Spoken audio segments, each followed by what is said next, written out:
it's a warm welcome here from the Western Province commentary team, Frankie Yennis, Francois Butler and Gary Fleming.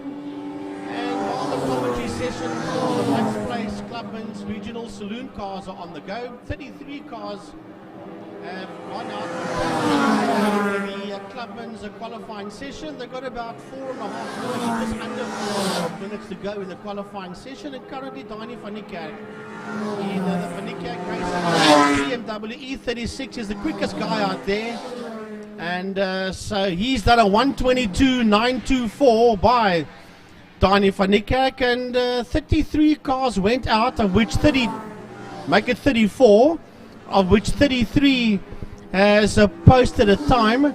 Daryl van Niekerk in the Class X Golf did come past us, he didn't post the time. Cody Alberts, nice to see Cody back out on a track again, Francois. And Brennan Green so far is the third fastest man out there, a 1:23.790. Well, Cody Albert's out there with a normally aspirated BM versus the turbocharged Golf and BMW of Danny van Niekerk, the Golf of Brendan Green. So Cody really showing them up, not so showing up, but pretty quick out there. And posting some ridiculous times in the 125s, already showing their metal. Or he's actually in the 123s already. Danny van Niekerk 122, Brendan 124, and then followed by Wayne Wilson there from DTM Alderberg in the Nissan Maxima. He's on a 126, so he's really pushing hard on the times. Lovely times have been posted out there, and we'll have a look, see all the folks out there. Nice to have some ladies in there. I see Melanie Spur from the Car Care Clinic is out there. She goes back into pit lane, go and check the tyres, etc. That's the end of the I see the red flag there. Well, oil on the circuit. There's oil down the back straight. We've just heard on the radio, and the red flag has come out. They have stopped the session due to there being oil between turn 4 and turn 5. So they have stopped the session somewhere down the back Killarney straight. Oil has been put down by a competitor.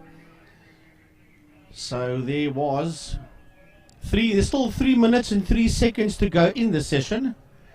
And 33 of the 34 cars have posted some form of a time. So if they do not decide to continue with the 3 minutes and 3 second qualifying session that remains, at least there are times that the drivers can start on the appropriate grids. But we'll have to look and see. With 3 minutes and 3 seconds left, the session has been stopped, and the WPMC marshals are out on the circuit to go and do a track inspection and clean up the oil mess that's on the circuit.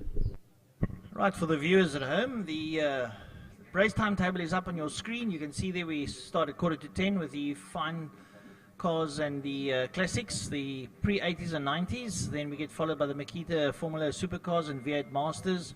Then GTI Challenge, Formula Libre, Mike's Place Clubman's, RST TrackMac Powersport Motorcycles, the RST Suzuki South Superbikes, the TrackMac Clubman's Classic and Breakfast Run Motorcycles. We'll have a lunch at about 1:10, all things being equal.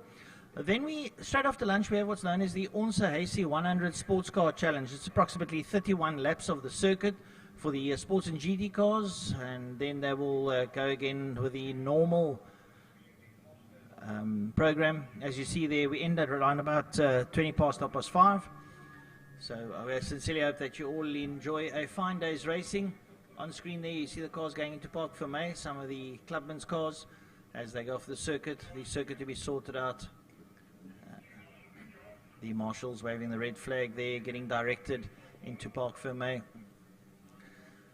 Lots of exciting racing. A little bit of mist about at the moment, coming off the seaside. Hopefully the sun will step in a little bit later and burn its way through the mist. A very, very, very light northwester blowing, so southwester blowing, as Frankie would say. So it was a southwester coming off the sea, and that'll hopefully clear up just a fraction later, and we'll have some fine racing.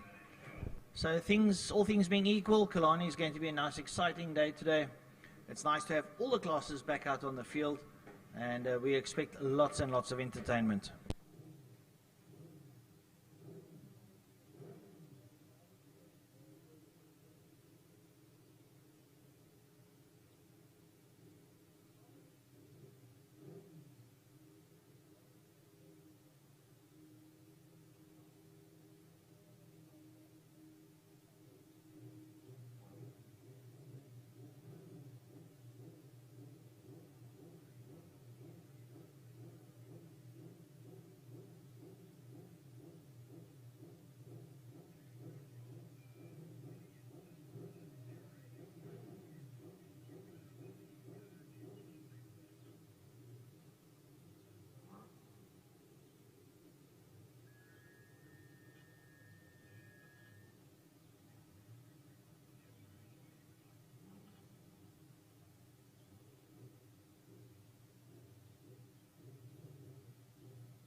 Well, good morning, everybody.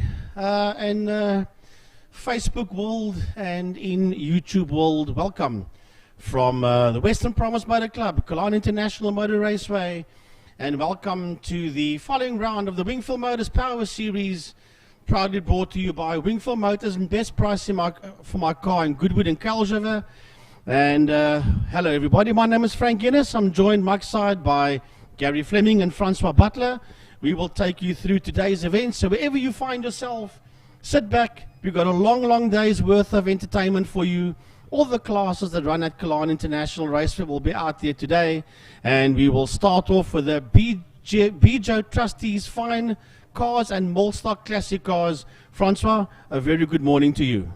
Yes, Frankie, very good morning, and to all the viewers and the people at the track that are working here. A very hearty good morning, and we sincerely hope you enjoyed today's racing. First up on the bill, like Frankie said, we've got fine and classic cars. A good field out there of 25 cars on the field, and we'll take you through the race. You can see the pace car up front there, and Frankie will give you a little bit of information based on that pace car at the moment. Oh, that is Piet van der Walt's BMW E36, a cup car. And the sponsors of Piet van der Walt, Piet himself, Emergency Glass Repair, Jaapie Scholes of Union Signs, Gunther Drotsky of GNA Motorsport, Bessie Bester of the Vitesse and the Bessie Bester Motor Group, and Christo Berger of the Pink Car Wash in Willowbridge Mall. They are the sponsors of Piet van der Walt in the BMW E36. He is officially our pace car driver for today. So big thanks to all Piet sponsors on his E36 BMW Cup car. Well, back to the cars out there. The front grid has been locked out by Franco Donadio and by Trevor Momberg. The two Fords, the Escort and the Capri, on the front row of the grid. Then Eric van der Merwe in the Porsche. And right there on Eric's outside, Francois, that looks like Andrew Honeywell, yes. And then, my goodness, Robin Forbes in the Stingray. He hasn't been out forever and a day. Lovely to see that big V8 Chev Stingray. Dr. Jeff Beale, Cliffy Bacon is out there. Keith Schenk, lovely return to motorsport by Keith Schenk in the Jetta, as the Molstock Classic cars roll off the line, and a bit further behind them come the fine cars. It's a lovely return there for Natasha Tissendorf. Arnold Lambert is in there as well. There's quite a few of the BG Trustees fine cars out there. They're working their way through turn 1 KFM corner as the Molstock Classic cars are heading up the Joubert Straight into turn 2 G Energy. Well, Frankie, as we see on screen, you might notice that the picture looks a little bit dismal. There's a little bit of mist hanging about. Hopefully the sun will step in and burn the mist off as the morning progresses. Already it's getting a little bit lighter on the circuit. It was quite dark this morning with the mist about. That will lift as the morning progresses, as the cars move now into turn 2, known as G Energy Corner. You will hear us call the corners on the straights by their sponsorships. They make their way down into turn number 3. And then they work their way up the KFM straight up to turn number 4, which is known as Car Care Clinic Corner. Car Care Clinic, that's Mel Spur that runs, and Mr. Rus, Wouter Rus, that head up Car Care Clinic. They've got branches all over the country. So if you need your car serviced, you know where to go, and that's Car Care Clinic in turn number 4. They make their way down the back straight, as we commonly note, the Killarney Straight, down in towards turn 5. Turn 5 known as Fostron Corner. And they stock Patamica lubricants. So the leaders now making their way down the Killarney straightaway. Franco Donadio and Trevor Momberg there from Suburban Spares in the Ford Capri. Man that I've known for many a year. His younger brother was in school with me 135 years ago. So yeah, we don't give you the real time there. But they make their way down the back straight. You see some of the cars there on Lambert weaving a bit in the little Jetta, trying to get some heat into those tires. I reckon the track ambient temperature around about 18 degrees, and it's cold, so you need to get some heat in those tires, otherwise it ain't so sticky. You see the sawdust that was thrown down there on the oil as they go through. The first 3 laps of this race is going to be under safety car conditions. So we're using a little bit of international technology. The powers that be said the first 3 laps will be under safety car. Once they are happy with track conditions, they will then release the safety car conditions for the first 3 laps, and then they will get racing. So now the race will start. You will see the front cars come through, but the pace car still stays on circuit. Yeah, the yellow flag is out. We'll have to check on the radio exactly what the situation is, but the yellow flags are still out on the circuit, so obviously there must be a situation out on the track. The moment we get some information, it could probably be oil. I know that there was oil down in turn 5 earlier on when the clubmans went out for their qualifying session. One of the clubman's cars put down a lot of oil in the turn 5 in a Fostron corner, and the marshals were working heavily there to get that lot sorted out. Now, I can only presume it must be a recurring situation in turn 5 with still some oil on the circuit, but we will get classification and a confirmation as we listen to the radio. So, Piet van der Walt takes the E36 BMW Cup car, the emergency glass repairs, Union Signs, GNA Motorsport, the Vitesse Bessie Besta Motor Group, and the pink car wash Beamer through turn 3, with the classic cars following him through the kink into turn 3. Dams dip as they work their way now through Dams. Lovely to see Franco Donadio back out on circuit again, as well as Trevor Momberg, as well as Robin Forbes, and those are just 3 names that's been away for quite some time. I think Arnold Lambert, the last time he raced in the fine cars was before the pandemic hit the globe, and lovely to see him back out here again. Natasha Tischendorf, the last time she raced as well was in, I think, February month, if I'm not mistaken, before the global COVID pandemic hit us. And it's good to see Natasha back out there with the Fox, the VW Fox. Of course, Arnold Lambert out there, not in the Fox, that's the Jetta 1 that he campaigns, and he, as per normal, has put that Jetta 1 in pole position for the fine cars. Well, as we move up towards the classic cars, you'll see that there is a red VW Jetta. There you see it going down the back straight. That is Keith Schenk that's been building it. We've been watching him build that car over time on social media. He's eventually managed to get it out on circuit, and he's pretty well placed in that field.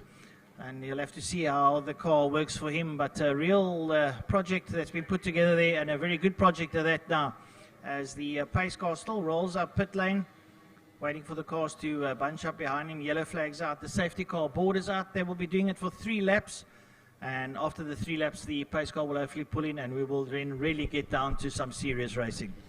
Right, so the safety car, like Francois just mentioned, been driven by Piet van der Walt, the man that in the history of motorsport has got the most starts here at Killarney. Well, not only just Killarney, probably all over the country for that matter, is Piet van der Walt.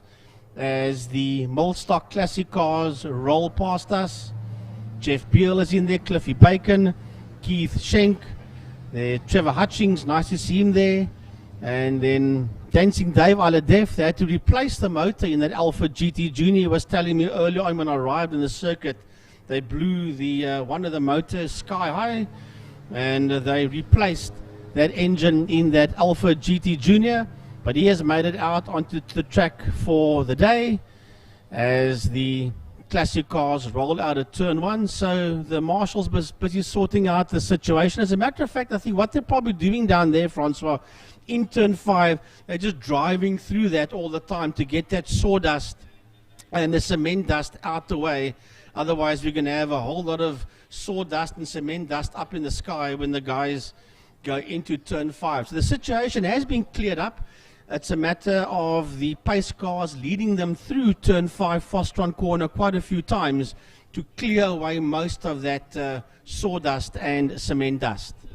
Indeed, so they work their way through the fine cars through G Energy corner, making their way around Liner Stern. You've got Arnold Lambert and you've got Melanie Cook there in the BMW alongside him, as they find some of the leaders now coming through the turn number 3.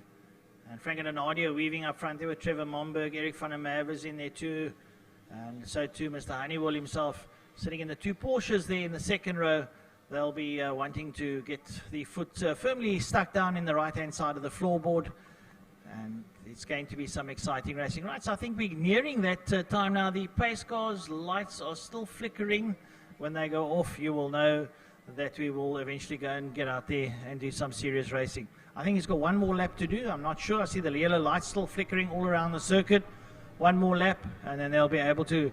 I can imagine that they, Frankie, that they're chomping at the bit right now. They're eager to get going, but unfortunately, the conditions doesn't afford them this. Yeah, they need to just bear with the pace car driver. I will have a look and see. I think Piet will probably switch the lights off on the roof of that pace car when he's ready to come in.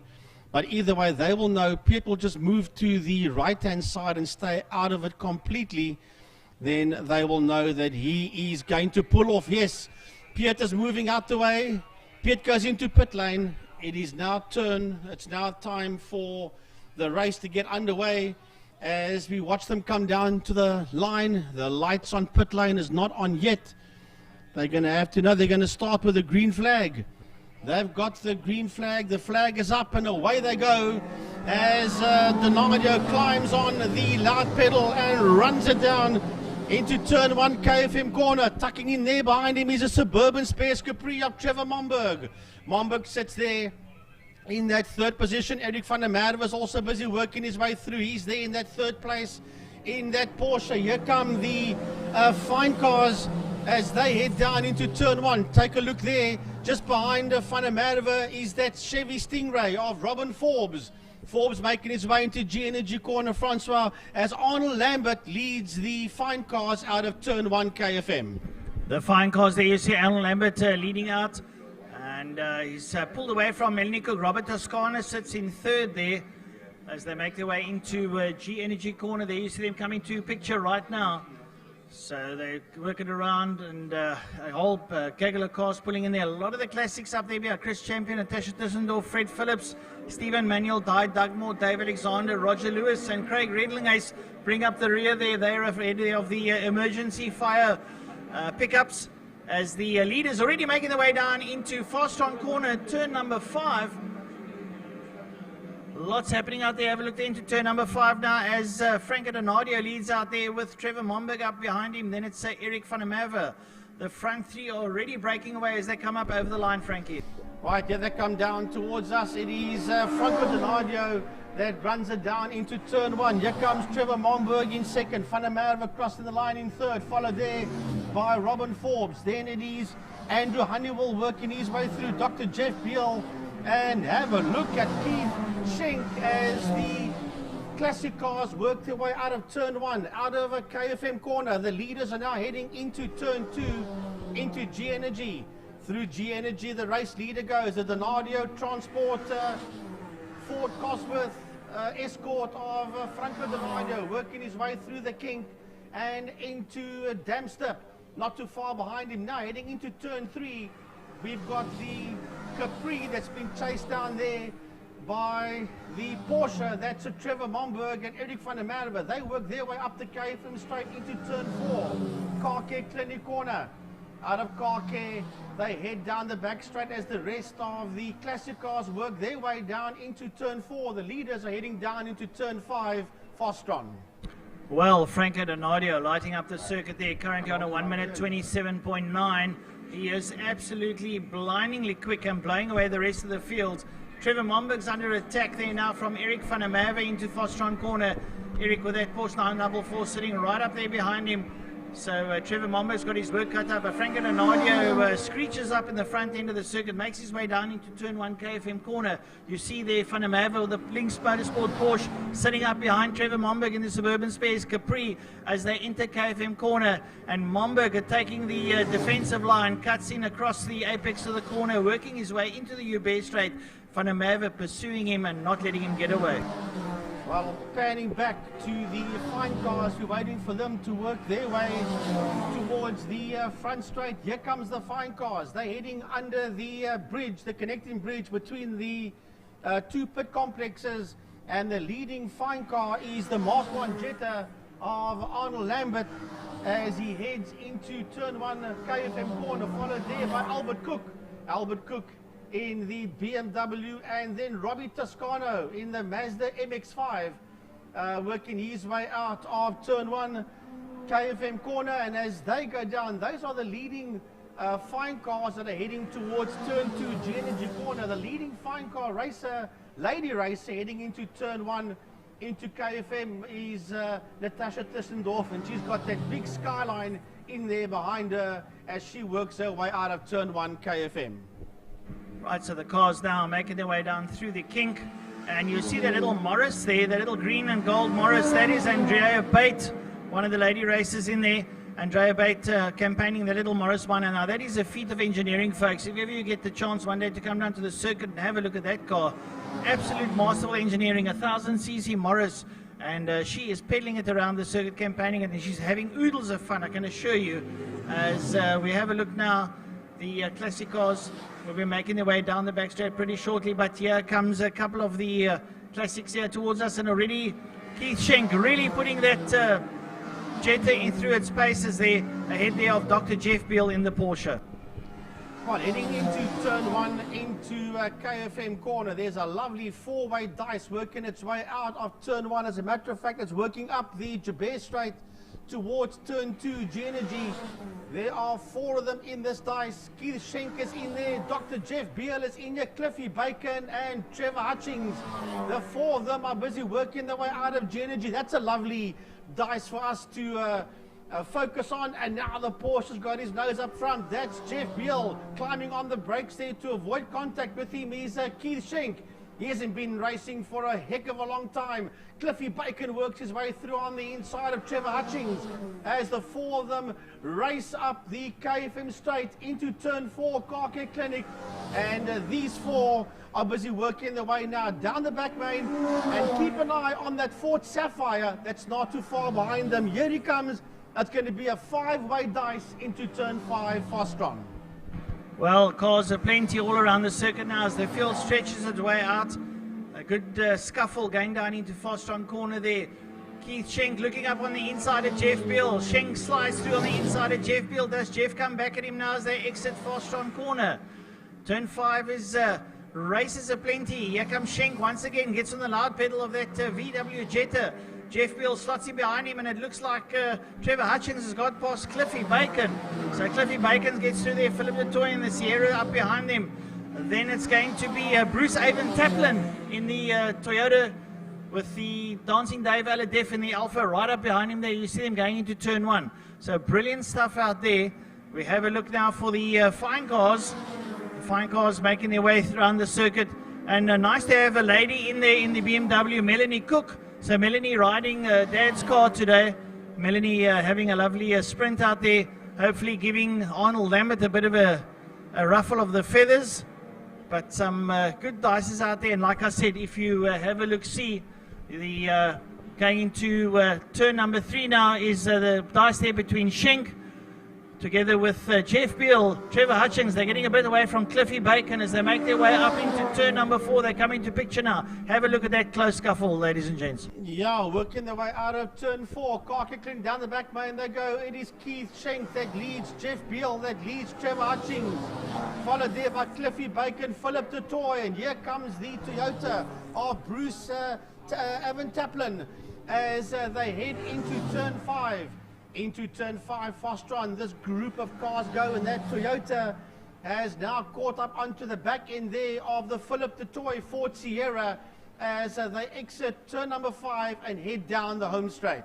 Well, going into turn number 5, we said was Arnold Lambert in the Jetta. It's actually Dierwald. Arnold is campaigning the Capri in the Classics. So Dierwald leading out, he's ahead of the BMW. That's Melanie Cook. Now Melanie, the young lady, she's done a little bit of oval track racing. She's been doing the campaigning main circuit now for about 3 years. She's campaigning the BMW. That's her dad's car.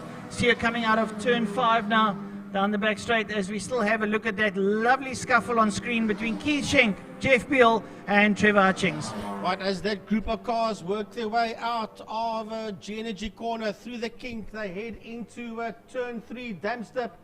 The quickest man out there is Franco Donadio, 124.032. He is your race leader. But these group of cars working their way up the KFM straight into turn 4, Car Care Clinic. Through turn 4, they work their way now. They are literally in between the slower of the fine cars as Keith Schenk runs it down the back main, followed there by Dr. Jeff Beale. Right on his bumper is the VW Sirocco of Trevor Hutchings. Trevor moves to the outside, trying to hide himself on the outside and try and get the slingshot around him into turn 5, and he gets it right. Trevor Hutchings makes the move stick there on Jeff Beale around the outside of turn 5, Fostron corner, and he's now going in pursuit of the Jetta 2 of Keith Schenk. Well, Trevor Hutchings, your reigning champion in this class now, chases down Keith Schenk. Can he catch Keith? Keith early on the brakes, going down into turn number 1 KFM corner. Trevor Hutchings has Jeff Beale right up his tail in there. They work their way through there past one of the slower fine open cars, and they make their way up the Bear straight now. Schenk on the loud pedal now as he goes up in towards G Energy corner. He dives in nice and tight, goes defensive. Hutchings is nice and hot into G Energy. He works his way through Jeff Beale, trying to stay close with him. Well, we've got to have a look for the leader because we're on our final lap. The leader's coming towards us. The leader's making his way down the main straight. The checkered flag comes out, and Franco Donadio brings it home in P1. Donadio wins this one. Second man across the line is Eric van der Merwe. Van der Merwe finishes in second. Third will be the Suburban Spares Escort, Capri of Trevor Momberg. And Natasha Tissendorf, she's a lap down. She finishes in the fine car category. And Francois, the next man towards the line, is a big Chevy Stingray of Robin Forbes. Well, we see a good couple of cars going down into Fastron corner there. There's going to be that Dystel with Keith Schenk and Trevor Hutchings there, right up behind him. They're exiting out of Fastron corner. Hutchings, is he close enough? I don't think so. I think Schenk has wrapped this one up. He manages to stay ahead of Hutchings, so a good debut there for Keith Schenk as he comes home in P6 ahead of Trevor Hutchings. And we wait for Jeff Beale, Bruce Avon-Tablin and Cliffy Bacon cross it. There comes Arnold Lambert, and up behind him Philip de Toy as they all cross the line. Well, that is the opening race done. Class A, won by Franco Donadio from Eric van der Merwe. Class S, Momberg from Forbes. Class C was Honeywell from Hutchings from Bacon. Class B, Jeff Beale from Avon-Taplin from the Toy. Class X, Keith Schenk from Arnold Lambert and Dave Aladev. And Class D was won by Andrea Bate. Fine cars, Lambert, Cook and Toscano were first, second and third across the line. Right, that is the opening race done for the day. We now move on. The next race on the calendar will be the Makita Power Tools Formula Supercars and the V8 Masters.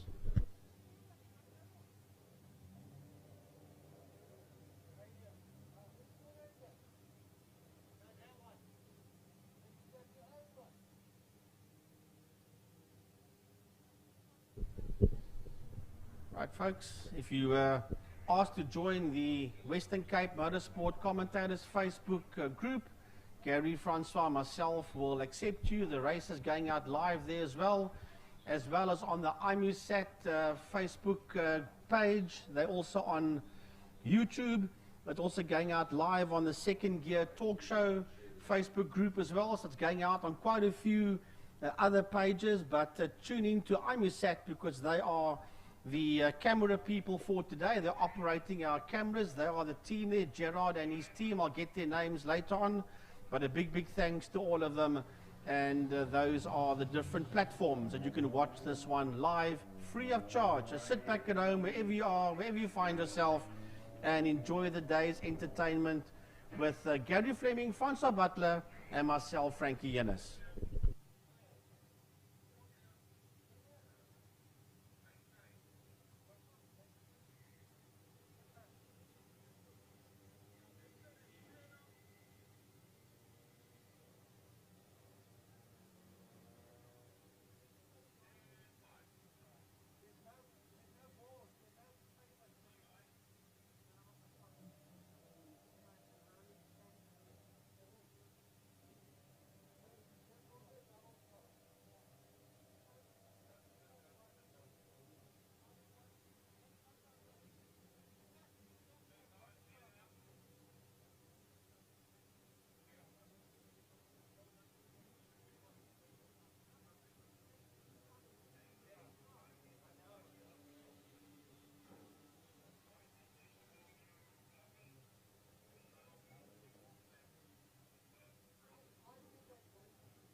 Right, ladies and gentlemen, I'd like to welcome you back. Makita Formula Supercars out there with the V8 Masters.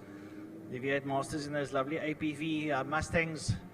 This is our closest that we get here in Cape Town to what's known as the Aussie V8 Supercars, but these V8s are pretty nimble. I can assure you they do some good times around the track. Then we have the Supercars. That's the little Opel-powered supercars that have been around for a long time. I believe they've got a little bit of a change-up coming with the body styling. And the supercars always give us some lovely entertainment. Out there we've got the current champion Ryan McCarthy together with Gary Thompson and Glenn Phillips. Andrew Moffat out there together with young Hilton Peters, ex-Carter. He's looking to do pretty well. Then we've got some newcomers, Cedric LeBon. Last time he was out, he impressed rather well. Craig Massane in the FX Primus Rico Barlow Racing Autolift outfit. Then young Kellen De Bruin, an ex-oval track racer that's found his way onto the main circuit. Stuart Spooner, well, longer than I care to remember. He's out to have a good day's fun. And young Elton Steyn, also a newcomer, really impressing. So we'll see how the youngsters do today and how they progress on the circuit. Currently up behind the pace car, getting some heat into those tires, and we'll be going racing pretty shortly.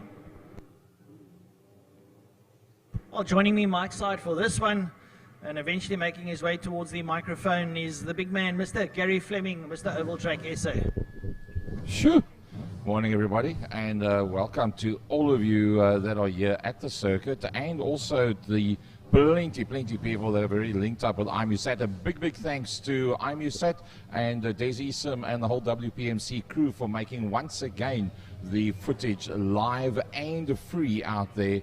So, I tell you what, there's an amazing amount of people that actually watch the racing from Killarney, and having had a chat with Des Esom this morning, it was quite clear that even he was astounded at the overall thousands of views that there is on what goes up from IMUSAT on YouTube and on numerous different platforms. It's also going to be on Second Gear Talk Show on my personal page as well, so lots and lots of people will be watching the racing. Rob Warrington going to be up front on the front row of the grid with the 77 along, and that's a slightly different color scheme that to what we're accustomed to. Alongside that is the 14 car of a Marcel Angel, a man that's accustomed to being up front. In fact, two people that's accustomed to being up front and gave us a lovely dice last time out. Fabio Tafani and Sean Moore on the second row of the grid. They all gold class. Rui Campos and, shall we say, Sir Richard Schroeder in there behind that. He's been there for all the years. Mark Ridgway and Brian Evans rounding out the gold class. Then the 22 car, which will be on the fifth row of the grid. That is Alistair Brown, Roderick Simpson, Sander LeBon, Dennis Kaduk, Ian Kaplan, and Jason Ibbotson. That is the folks that are going to be out there with the V8 Masters. Right up behind the V8 Masters there, we got the supercars. I see new livery on the Sean McCarthy outfit. The Sejan Investments livery is out on that car, so we become accustomed to Sejan Investments on the iRacing. The McCarthys backing themselves up pretty nicely. Actually had a fantastic chat with one of the McCarthys, Sean McCarthy, last night at the workshop. And so nice to have a chat with one of the guys that's been around for so many years and that's so knowledgeable on motorsport as a whole. Yeah, indeed so. So we have a look at the supercars. They're entering into G Energy Corner. There you see Sean McCarthy. Up behind him, Glenn Phillips. Andrew Moffat is in there. And the whole gaggle there together with Hilton Peters. Hilton Peters will want to show some of the older folk up at the circuit. So we'll have to see how they do there. Stuart Spooner's in there, together with Craig Bassane, Kellen De Bruin, and Alton Steyn, all bringing up the rear there. That's going to be an absolute fantastic tussle between the supercars. There you see them going down into the KFM straight. Bobbing and weaving, trying to get some heat into those tires, trying to get bed in the brakes. There you see the APVs, the Ford Mustangs exiting turn number 4. That is Car Care Clinic corner. There you see the Car Care Clinic sign in the background with their colors. That's the red, yellow, and blue that we've become accustomed to. I think we're going to have lots of racing. And Gary, it's so nice to be, and I don't say that in a negative way. I know that the spectators at home watching on social media, but It's like a drug. You have to have your dose.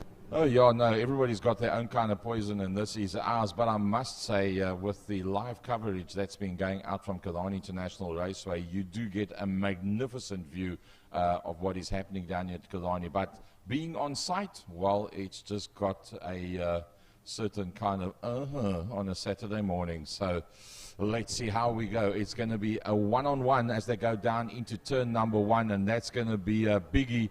Sean Moore, Fabio Tofani, Marcel Angel, all of them in there. 77 on pole position as they go down into turn. Oh, Moore doing a lovely job as he works his way down into turn 1, following through there on Marcel Angel in the Autohouse Angel car.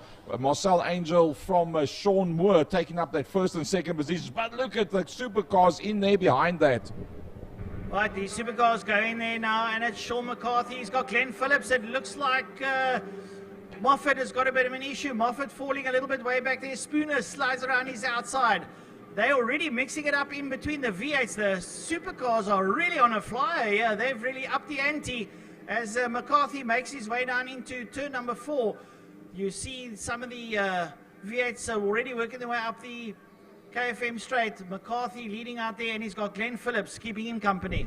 What happened to the good old days where you gave a decent gap between yourself and the V8 Masters? Well, the lead guys have now, like the McCarthys of this world, have said, pick up a straggler in the V8s and you pick up a tow from them, and that is what gets you away from the pack initially.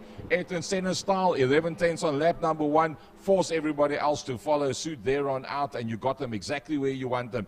Talking about getting them exactly where you want them, our top 3 protagonists, as always, it's, problems for Sean Moore. Sean Moore slowing down with the green and yellow livery. He's got his hand out the window, so something's gone badly wrong on that motor car. That leaves a bit of a gap now behind our lead car, which is Marcel Angel, who stood on the front row on the outside. Fabio Tofani from the second row up into that second position. And then Richard Schroeder, the longest standing member between supercars and V8 Masters, finds himself then in that third position. Oh, brilliant scuffle there now. Already these supercars finding their feet.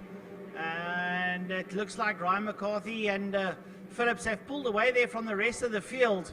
So Ryan McCarthy, it's actually Andrew Moffat, my apologies, Andrew Moffat doing pretty well. Up behind him then Glenn Phillips with Hilton Peters up behind him, and there's Gary Thompson, Elton Steyn, Stuart Spooner, Craig Massane and Kellen De Bruyn bringing up the rear of the supercars there as they make their way through turn number 3. Going back to our leaders, and I see there's yellow flags waved as they work their way down the back main. A lovely camera shot as they work their way, probably around about 210, 215, when they take those big monsters, climb off the loud pedal, stomp on the brake pedal and hold on there as hard as you can, trying to carry as much speed up through into the apex of the corner. It's all going to happen up front now. Marcel Angel is not the quickest man out there. Fabio Tofani by a tenth of a second from Richard Schroeder. Rui Campos obviously now moving up ahead there of Rob Warrington. That was coming out of turn 4 that one happened. The spinner in the middle of turn number 1 rolls off backwards in the supercars. The yellow flags waving halfway down the front main. That supercar is getting going again.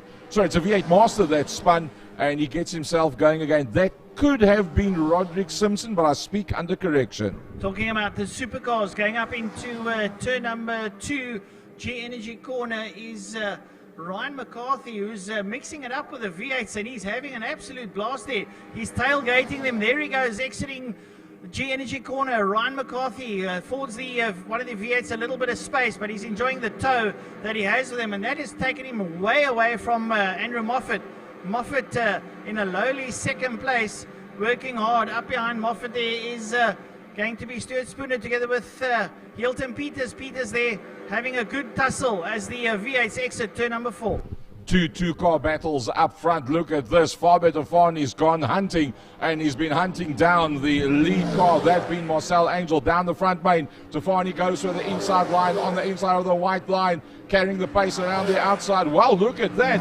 Fabio Tofani made that look like a doddle in the park. You don't pass Marcel Angel that easy. Well, somehow he lined it up. Marcel saw him coming and just gave a bit of space to make sure nothing went wrong. Richard Schroeder in that third position, looking quite fine, but but he's losing a little bit of ground to the two front runners. The biggest problem is what's happening right behind him, and he's not getting away from Rui Campos that started 5th on the grid. Rob Warrington a little bit further back with the closer attentions of Mark Ridgway at that stage of the fight. Well, Gary, I was just having a look at the timing screen. Fabio Tofani just rocking the house in a 1:15.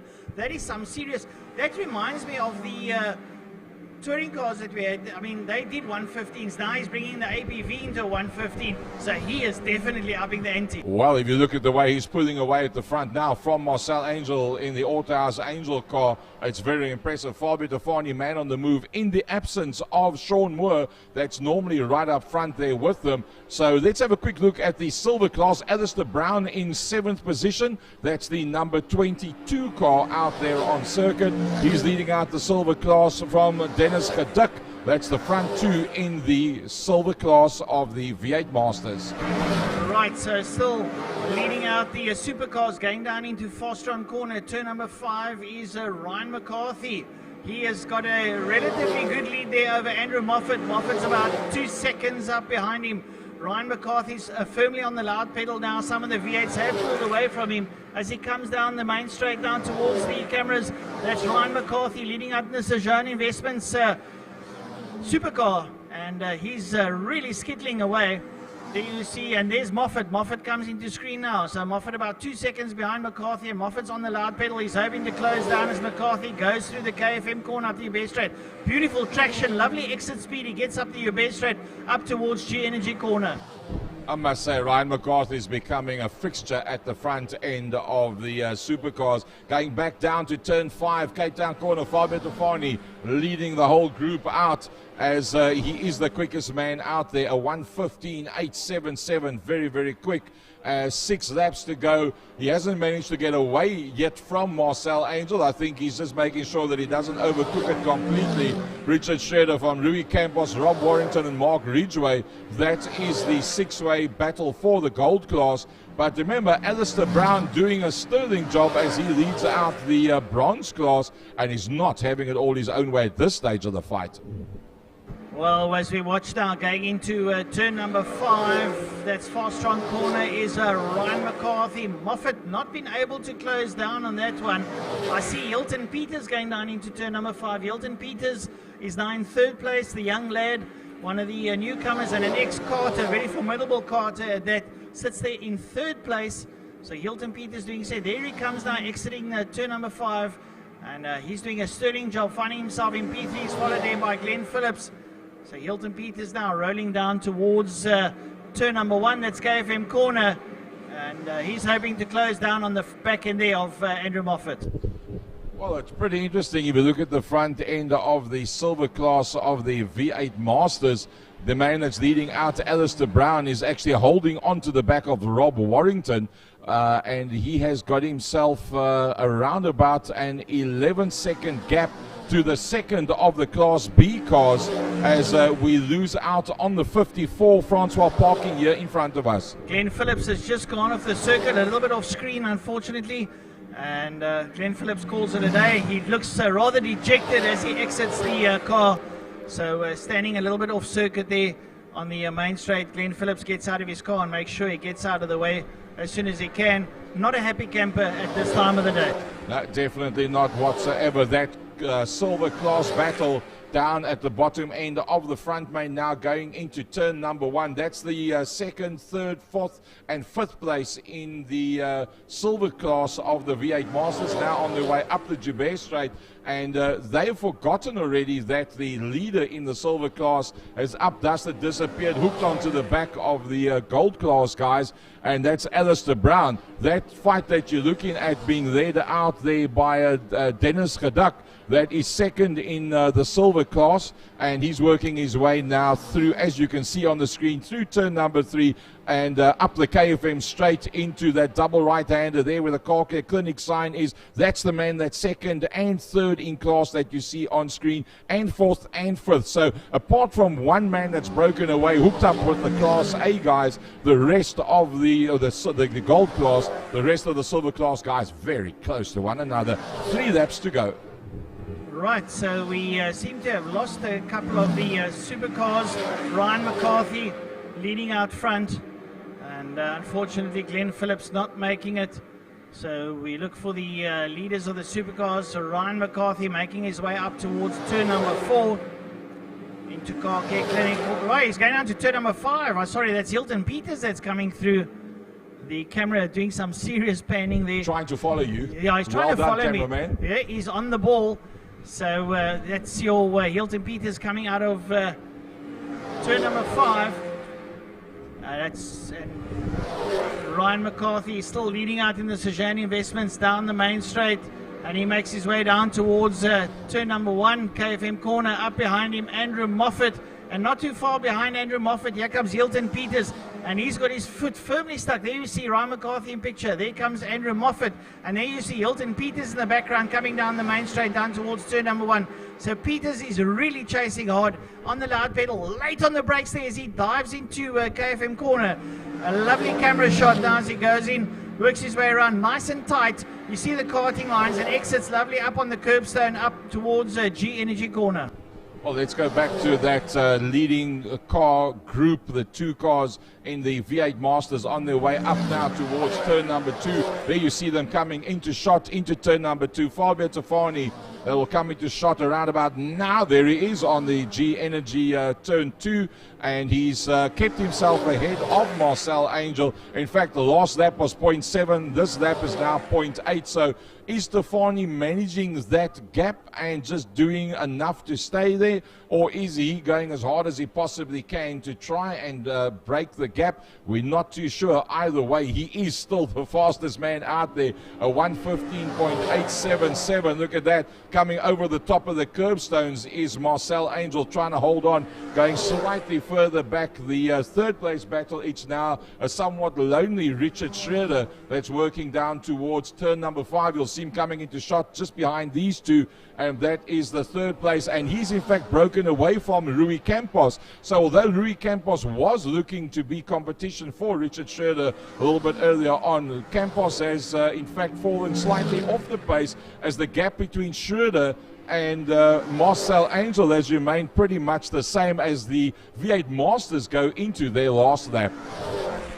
Right, so the Masters category having lovely tussles. We're glad to see that Sean Moore came back into contention. So they're having a good tussle of their own. We pick up on the supercars pretty shortly as your leader makes his way up into Car Care Clinic corner, turn number 4, and going down the back straight now is Ryan McCarthy. So Ryan McCarthy going down the back straight now as you have the V8s in picture. McCarthy making his way down the back straight. Start his final lap pretty shortly, and we're going to have a look now, Gary, at the V8s as they make their way towards the flag. Fabio Tafani on his way down the back, man. He's definitely pulled a slightly bigger gap out of Marcel Angel. Marcel Angel back to the TRS construction car. He's around about the same, back to Rui Campos in the 29. But I tell you what, Fabio Tafani starting on the second row of the grid with Sean Moore finds himself coming up towards the start-finish line. He'll take the checkered flag. 10 laps is done. Fabio Tafani from Marcel Angel. Here comes Richard Schroeder.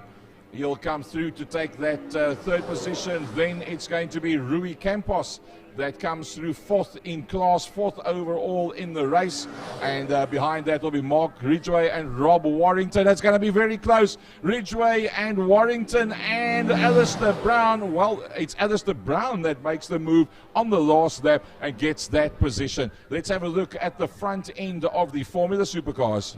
Right, so we look for our leader in the Vols. Go a bit of a spin out there, but the supercars now making their way into turn number 4. Car Care Clinic is Ryan McCarthy. McCarthy coming out of turn number 4 now, makes his way back down the back straight in the Sejani Investments car. McCarthy has romped away to victory here now as he goes down into Fostron corner. And donning some new livery there, the Sejani Investments from the McCarthy group. And he's going to be doing the sponsors proud as he exits Fastron corner now and makes his way towards the checkered flag. The checkered flag beckons. He is on a lead lap here, so he will make his way up over the line, and I think he's the only one that's on the lead lap. The rest of them unfortunately came out through the flag. So well done to Ryan McCarthy. Ryan bringing it home and doing a sterling job. He punches the sky there, a big hole in the clouds, and he is pretty ecstatic with his performance here in heat number 1. Well, let's be honest, he has been the class of the field for a period of time already. So, wow, what can I say? The young lad just going on from strength to strength. Fabio Tofani from Marcel Angel and Richard Schroeder leading out the gold class, the silver class there. Alistair Brown in a class of his own in the silver class from the rest of the pack coming through behind that. So that was brilliant stuff for Makita Formula Supercars and a V8 Masters race number 1. Fantastic to have all the classes back together on the day as we move a little bit further. I'm not allowed to use the word fantastic according to Frankie Yennis. But Frankie, welcome back to the microphone. That was a brilliant one. Next up, it's going to be your favorite. Cheapercars.co.za Formula, listen to me. VW GTI Challenge. It's going to be a Formula. Yeah, well, I was thinking of the Formula GTIs back in the day, the single-seaters, but that was in the late 80s and the early 90s. Yeah, giving your age away. Yeah, well, geez, I have to eventually. Look, you still look good for 62, let's be honest.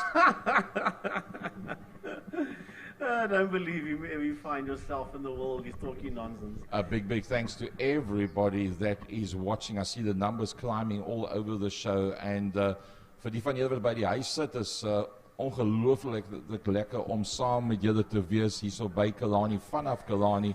I can tell you that having had a chat with Des Isom earlier on today, the national calendar has been made available to him. And Des, in fact, will be going on Second Gear Talk Show on Tuesday. And we're going to talk a little bit about the balance of 2020 WPMC. And then he's going to focus and give us a bit of indication as to the visions of WPMC for 2021. And I tell you what, it's looking very nice. A couple of brilliant initiatives that have come through. A lot of people, frankly, changing their lives, their styles, their maneuvers, their plans, and what have you, with the way the economy and things has changed in the country and worldwide, in fact. And believe you me, WPMC doing nothing less in terms of progressive thinking and how to maintain the sport that we love. So really looking forward to that one, to have a one-on-one with the head honcho of WPMC right here at Killarney International Raceway. It's probably the most popular track, or one of two most popular main circuits active at the moment in South Africa. I say active because Killarney is not really an active circuit. Although it is an amazing complex, it's not a very active circuit. Killarney International and Swartkops are probably the two top main circuits in the country today when it comes to being active. So I do agree with what Gary said there. I, from my side, want to say big thanks to Rico Barlow, Jesse Haggett, and the whole team for entertaining Francois, Gary, and myself, and a whole heap of other sports and GT competitors. Josh Broom was there, Peter van der Spey was at the function last night. Oh, geez, there were so many of them out there. Andre Steenkamp, iRacer and Carter, Gavin Gorman was there, Ray Farnham was there. McCarthy was out there, was there as well. There's so many people. Jess, Rico, geez, you name it all. A lot of them couldn't make it. One of our top iRacing campaigners that lives in Stellenbosch, Len Gerber, was supposed to be at the function as well, but sadly he couldn't make it. Neither could Dr. Mike Verrier. They had other issues, so the two of them couldn't make it down. But geez, what a function. I know Rico Barlow and is here today, so a big thanks from the Western Province Motorsport commentary team, Gary, Francois, myself, for entertaining us. I must say that booty rolls and the steak was absolutely out the top drawer. But I think the fruit salad is what drew Gary's attention the most. Fruit salad, it doesn't mean crushed grapes, it's real fruit salad. Folks, something that I've learned over a period of time with the Second Gear Talk Show is that there are so many amazing personalities in motorsport that you know of, but you don't really know the inside line and the inside story of what they have done and what they mean for motorsport as a whole. And I learned something last night, the inside story as to endurance racing and what goes into the preparation and pre-thought of the endurance type motor cars.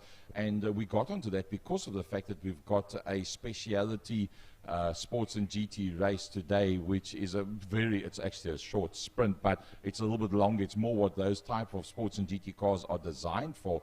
And Michael J., the head honcho of Sports and GT, will be joining us for that 31-lap race as well.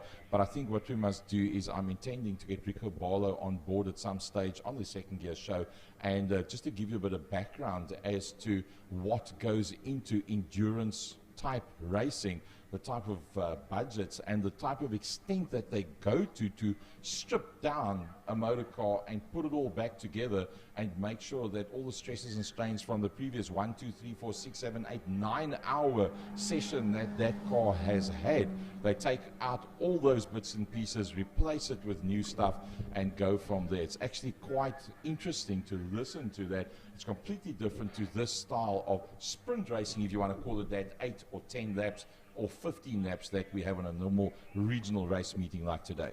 Now, Michael J. was also at the function last night, and I tell you what, it was absolutely amazing. I think we probably left there around about 9 o'clock. Well, everybody bailed around about 9 o'clock, keeping in mind that you got a full day's worth of racing at Killarney, so you couldn't stay there too late. But I'm sure if there wasn't a full day's racing, you probably all would have stayed there a heck of a lot longer, because what a great evening it was there. So Rico Barlow Racing, Jesse Huggett and all the people out there yesterday, it was an amazing evening there by your workshop. Rico, thank you very much, sir. Well, there you go. There you can see what it looks like in the commentary box. Frankie Innes, Francois Butler and myself. It's great to have you guys down there and doing all the necessary camera work for us. Utterly amazing stuff. The best view in the house from right upstairs here by us. So big thanks to Imusat. Undoubtedly the best main circuit live feed in South Africa. Well, Francois Butler is sipping away on a cup of tea. Tonight, I'm sure he'll be sipping away on something different, but for now, he has to settle for a cup of tea. We always do something different. We put our strong coffee in coffee. No, we don't do that kind of thing. A big thanks to every single person that's had some little piece in making sure that all of these racing cars get here down to Killarney International today. And for all, Frankie, the A-team out there doing what they do best, making it safe for all the drivers to be out on circuit. If something goes wrong, they know the WPMC marshals are at hand on every single corner. Right, I hear the cars firing up. Cheapercars.co.za, GTI Challenge, here we go. There are 20 of them that have entered. Let's have a look, see if all 20 of these cars make it out onto the track. They're rolling out of the main pit complex. They're all on this side. None of them are in the Joubert pit complex. They're all working their way out of the main pit complex onto the main straight, the Porsche Club straight. A big thanks to Porsche, a big thanks to Fostron, to G Energy, and to Voteroos and Melanie Spur of Car Care Clinic out there in Belleville. And big thanks to KFM 94.5 as well. They are the official media partner of the Western Province Motor Club. Then a very big thanks to Wingfield Motors and best price for my car, Mr. Johnny van der Kerk and Mrs. Unita Baton and the entire team out there at Wingfield Motors. I think it's the 8th year that Johnny Jr. is sponsoring the Power Series. Oh, that's fantastic stuff. So let's have a look. See, Class A, it's Oompie Swart, Jason Kutsia, Charles Visser, Colin Meader is going to be out there. Jan van der Westhuizen had brake problems, the quick fix entry yesterday with the Polo, and eventually he decided there's no way that he can get out on the track safely, and he has parked it for today. Mario Roux, Dylan Jabert also in there in Class A. So 6, it would have been 7. Jano will definitely be joining for the next one. He said he's given up on those calipers. He does believe that they are problem children. He's managed to keep them going for a long time. He said, just going to buy new ones, stick it on. Have to make sure at the pace these Class A GTI Challenge cars go that you have the best brakes out there when you go down into turn 5. Eden Thompson and Chris Roberts will be leading out the charge in Class B, coming off the line, leading out on that group of cars. A fair size grouping in Class B today, I must say. Jacques Geldenhuys, ex-champion Ian Cup alongside him. Third row, Grant Cloete, Brent van Escape, Mark Thompson and Wayne Field. That rounds out, Frankie, the Class B grouping. Class C, unfortunately, a touch smaller. Yeah, and it's been led there by Mr. Dario Busi. He's qualified in 15th position and P1 in Class C. The man that stands next weekend to win the Uttinger Polar Cup. He'll be the only other Cape Townian other than Kwesi Weyers to win it, and we're all standing behind Dario Busi. As a matter of fact, Gary and myself will be in Port Elizabeth to do an oval track event next week, and hopefully we'll be able to get down to Aldous Squabanti, not to do the commentary there, we're commentating the oval track, but to be there and to support Dario Busi, and hopefully he will bring the championship back home to Cape Town. Right, it is Umpi Swart, one of our top racers at Killarney, Carters and iRaces. Jason Kutsia sits there on his outside. Oh, look at all this, the Carters are coming through. Umpi, Jason and Charles Visser, Colin Meader, Dylan Joubert, and then the number 17 of Mario Roux. So those are your 6 Class A cars. And then you've got the Class gap and the Class B cars, a bit of a gap, and then you've got those Class C hot shots. Pole position there is Dario Busi with Alfie van Zyl that sits there on his outside. This is going to be majestic stuff. The moment the flag moves out the way, Gary, we are about to go racing. Charles Visser and Colin Meader on the second row of the grid with the Group A guys in there behind Jason Kutsia and Umpi Swart. Umpi gets a good drive off the line. Colin Meader doing a good job. Mario doing a lovely job as he tries to dive around the outside of that, but it's all about Umpi Swart as they come off the line. Frankie, Group B. Yeah, Class B, Eden Thompson on the line, and a lovely start there by Jackie Geldenhuys. He's chasing down Eden Thompson, but the Brat Pack has not yet moved off the line. They will be released now. Here they come. And what a start off the line there by Alfie van Zyl. Van Zyl gets the drag there on Dario Busi. Down into turn number 1. It's only about 6 or 7 of them, but it's going to be very, very hot out there in Class C. Busi on the outside, then it's Van Zyl. Chase Herald sits in there behind him. Here comes Colin Smith. Behind Smith, it's Nathan Victor, followed there by John Henry Vaughan. That's the entire Class C field heading now into a G-Energy corner, but the leaders are working their way out of turn 4. That's where we have to be right now. Big sideways as that group went through the G-Energy corner, but look at this. Oh, I tell you what, Jason Kutsia says, hello Umpi Swart, I'm coming to join you up front. Down the back main they go in to turn number 5, and leading them out there is Umpi Swart. Look at that. Jason Kutsia was on the front row of the grid with him. He's right there. Colin Meader has not been dropped whatsoever. He's right in there as well. Charles Visser also deciding that nobody's going to get away here. Mario Roux bringing up the tail end of that Class A group as they come up the front main for the end of lap number 1. Right, the Class B cars are now working their way under the bridge. They're heading now towards turn number 1.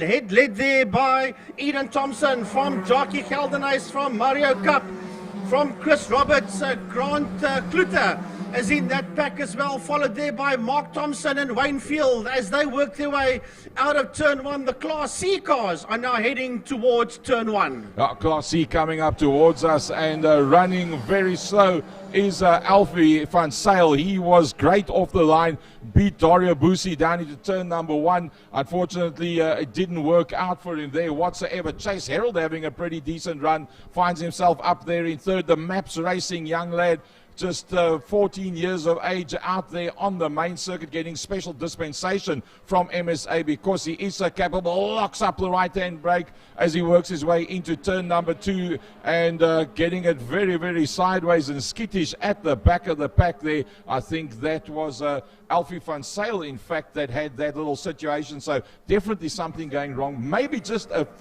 wheel that's going flat. Frankie, Class A coming out into the front main. Class A working their way out of turn 5 as they come down towards us. It's Umpi Swart that's leading them across the start-finish line. They squirt their way down into turn number 1, followed there by Jason Kutsia, Colin Meader and Charles Visser. That's the top group of a Class A cars. Colin Meader, that's the top 5, working their way out of turn 1 KFM corner. But Jason Kutsia sits right on that back bumper of Yuri Umpi Swart as they head into G-Energy corner. The ex-karting boys and current karting boys are sitting P1 and P2. These two guys took part in the SA National Karting Championships last weekend. Umpi Swart and Jason Kutsia.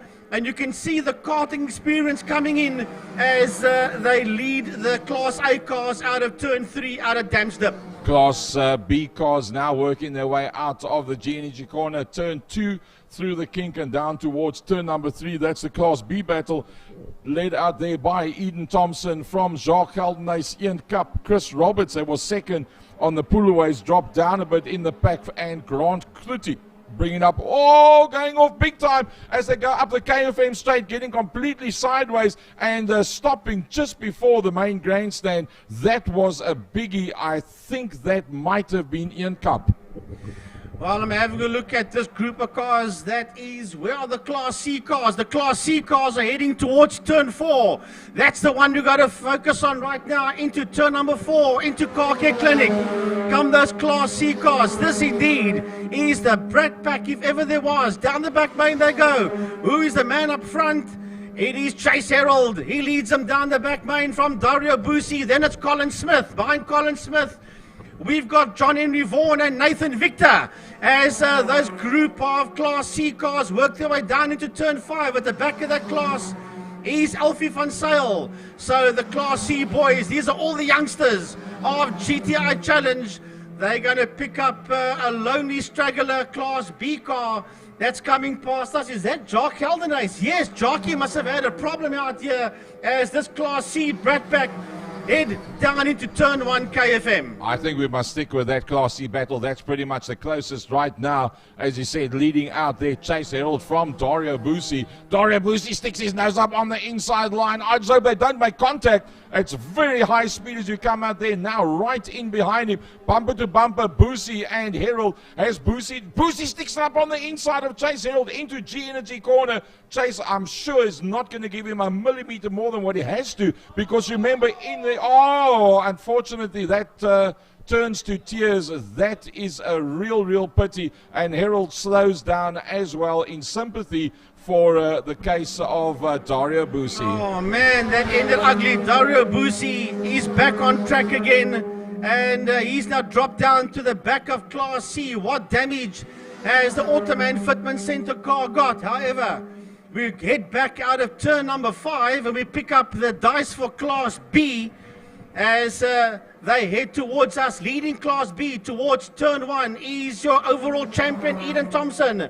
He has got Chris Roberts and Ian Cup that are sitting second and third, and coming towards us now is Grant Kluter and Mark Thompson. The bonnet is coming loose on the Kluter Golf, followed there by Mark Thompson. Brett van der Schyff has got his nose just ahead of Wayne Field as the Class B cars exit turn 1. Well, Frankie, a case of great sportsmanship. Chase Harold backed off immediately after him and Dario made contact, and Dario went off. He slowed right down, waited for Dario to catch up to him, and he was in fact leading the class.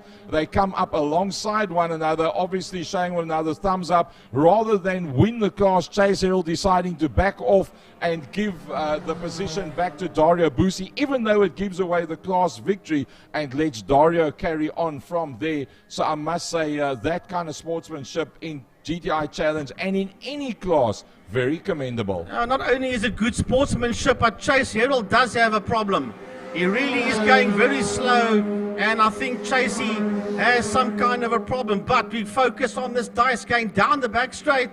That is the Class B dice. Will pick up the Class A cars pretty soon, but the Class B cars are busy working their way into turn number 5, Fostron corner. It's still Eden Thompson all on his own at the sharp end of the field as Thompson comes down towards us. Chris Roberts and Ian Cup, they sit second and third in Class B. Then it's Grant Kluter with a bonnet that's coming off. Kluter can see nothing. That bonnet pins of the Grant Kluter car has come adrift with Mark Thompson, Brett van der Schyff and Wayne Field now all over the back of the Kluter Golf. He can see nothing and he pulls off into turn 1 KFM. Well, all you can see is through the air vents at the bottom, and the marshals looked quite comfortable as he came past. They could see he was slowing down. He was obviously semi-sighted as to what was happening out there, and he pulls off the track. So that's going to be a rather dented bonnet, roof, bye-bye front, windscreen, you name it all. But as the laps is ticking away, our Class A battle coming out of turn number 5, Umpi Swart and Jason Kutsia. They started on the front row of the grid. Umpi's now got himself just enough of a gap to break the aerodynamic toe back to Jason Kutsia. Colin Meader having one of his best outings ahead there of Charles Visser and Dylan Joubert. That is the remaining 5 Class A cars. Dylan Joubert unfortunately not been able to hold the pace for the front, but Frankie, that Class B battle is now going through Cape Town corner and coming out into the front main. Yeah, working their way out of turn 5, out of Fostron. That is the Class B cars once again all on his lonesome. Up there in P1 is your Class B champion and overall champion Eden Thompson. But the fight is still on here for second position between Chris Roberts and Ian Cup. And not too far behind them, here we have a 3-way dice in Class B that's working its way towards turn 1 KFM. Brett van der Schyff from Mark Thompson from Wayne Field as the 3 of them head into turn 1 into KFM corner, followed there by Jock Heldenace. And the Class C cars, Gary, are working their way towards turn 1 KFM. Yeah, Class C battle going pretty decently. Where's John Henry Vaughan? I don't see him out on track at the moment. Oh, there he just comes past us now. So the young lad, the youngest driver out there, going down into Cape Town corner now. That is the Maps Racing entry. And this is his second or third outing, if I remember correctly, with GTI Challenge, and acquitting himself exceptionally well as the laps tick away. Can Umpi Swart hold off Jason Kutsia? I tell you what, Jason Kutsia is doing a brilliant job out there. Umpi, national racer, is not getting away from him. Carter, Jason Kutsia has stepped up to the plate and starting to push the edges now on Umpi Swart. Right, to go into turn 5, where Fostron corner, where the Class B cars are working their way out of Fostron corner. Big thanks to Wingfield Motors. You see the big Wingfield Motors on the screen here. Here they come on the home straight. Eden Thompson, all on his own, still out there, leading Class B. But the fight is still pretty much on for that second place. Chris Roberts second. Ian Cup there in that third place. They are right there with each other as they head into KFM corner, and they've broken away from Brett van der Schyff. That's making his way towards us. Behind van der Schyff is Mark Thompson, Wayne Field, and catching Wayne Field now is a GNA Motorsport Polo of Jock Heldenace. The leader on his way down the back main, down towards Fastron corner. That's Umpi Swart. He's now broken away from Jason Kutsia, but Colin Meader is the man on the move. In fact, Colin Meader on the last corner, having a look around the outside. The checkered flag is being readied as they come up towards us. It's going to be Umpi Swart that's going to take it. Checkered flag is ready. Here he comes, Umpi Swart. Can Colin Meader hold it out? Yes, he's made it on the last corner. Colin Meader taking it away there from Jason Kutsia. Charles Visser should be the next one through. I don't see Charles Visser. Here comes Dylan Joubert. So somewhere Charles Visser has disappeared. Well, Charles has definitely slowed down. Francois Butler did point it out that the gap was closing. So Charles Visser drops down then to 5th overall. Frankie, Class B, Eden Thompson.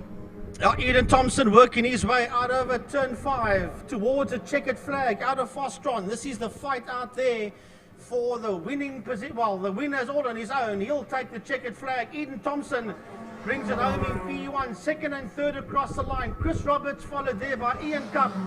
And then there's another fight going on out here for Class B honours. Here comes Brett van der Schyff. But behind Van der Schyff, there's three of them coming towards us. Here comes Jock Heldenhuis. Jock Heldenhuis, and right on his outside is Wayne Field. And Field comes home ahead of Heldenhuis, ahead of Mark Thompson. Gary, Class C fight heading towards the checkered flag. Could it be a maiden victory for John Henry Vaughan? Look at this, the 14-year-old. He might just make it to the line. It's Flatfoot. You'll be saying his prayers. Can he make it? John Henry Vaughan, a maiden victory. I think we'll just check when it comes up on the screen.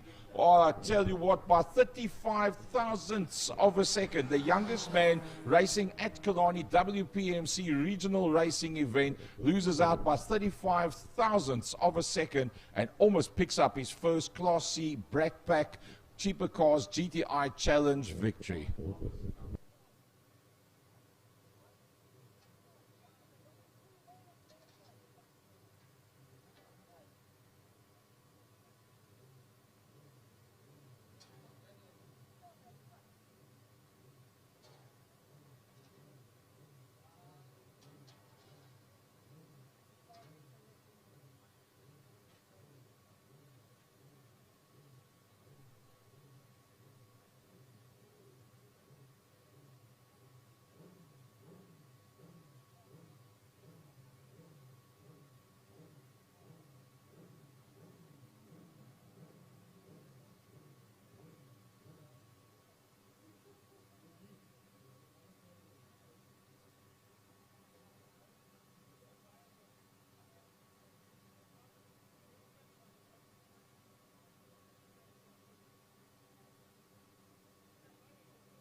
Oh, having a look at the replays of the cheapercars.co.za GTI Challenge race. You saw Nathan Victor just get slightly out of shape.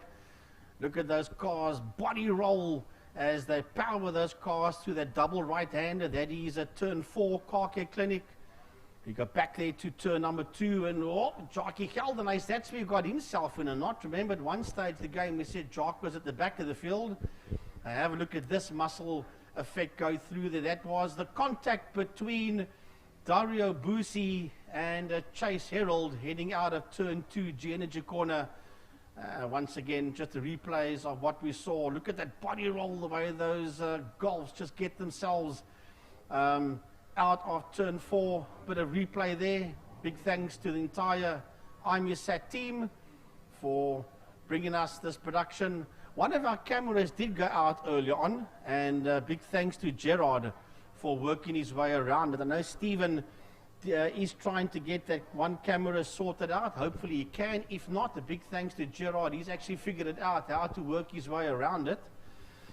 So, we now move on to the Formula Libre, race number 1. And then directly after that, we'll have the Mike's Place Clubman's Regional Saloon Cars.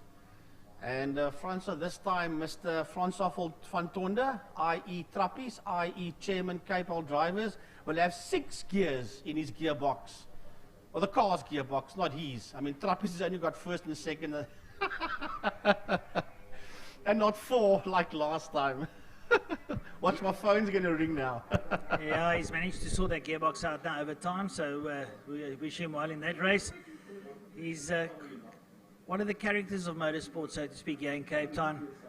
And we sincerely hope he has a lovely race out there. Next up, the Formula Libre Race 1. Well, not all the Libres here today. I'm not sure why. Maybe we'll get a little bit of a phone update as it goes through.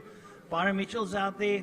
He's in his old car there. Richard Carr's out there together with Graham Knight, James Beaumont, Cyril Somerville, Reno Pence, Donovan Ramsey, young Kelly Fletcher, the lady out there, and a birthday boy, Ricky Anderson, as well.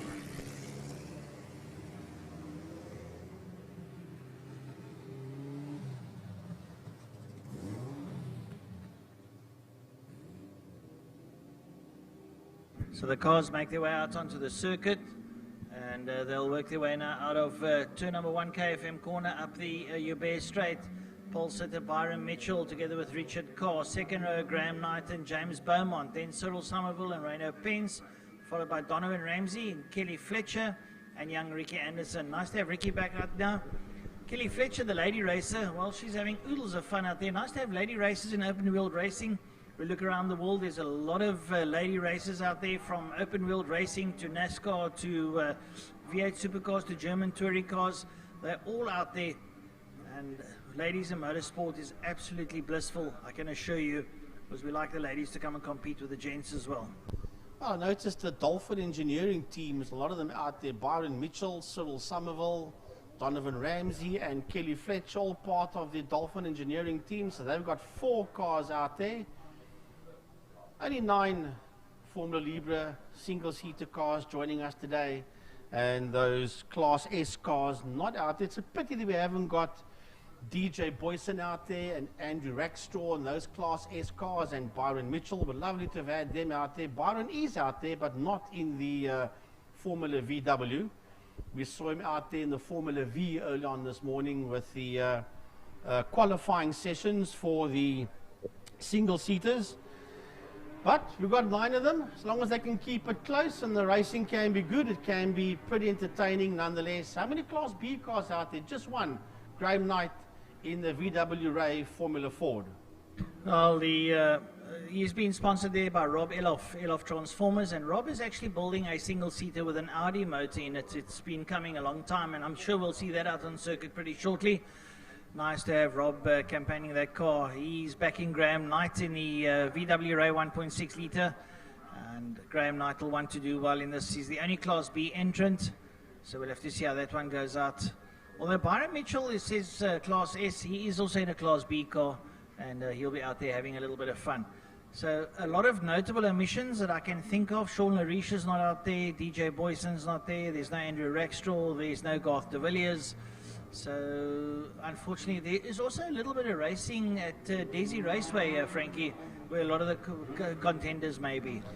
Yeah, there is. I think there's an endurance race also happening in that part of the world. Our co-commentating colleague from up north, Greg Maloney, will be down in that part of the world. I'm sure Gary will get him on the Second Gear talk show. He can give a bit of feedback on what happened out there at the Desi Raceway in Port Shepstone. But putting the 21 car in pole position is Byron Mitchell, the Lucky Star 49V of Richard Carr. He's on the second row. Here comes Graham Knight in the Eloff transmission and Formula Ford. Behind him is the 61. I think that is Cyril Somerville. It is indeed. Reno Pence. Lovely to see Reno back out there again in that 65. Reno Pence, Formula M driver, now campaigning on the single-seater. Kelly Fletcher is right behind him in the 22 car. And then there are 2 more cars out there.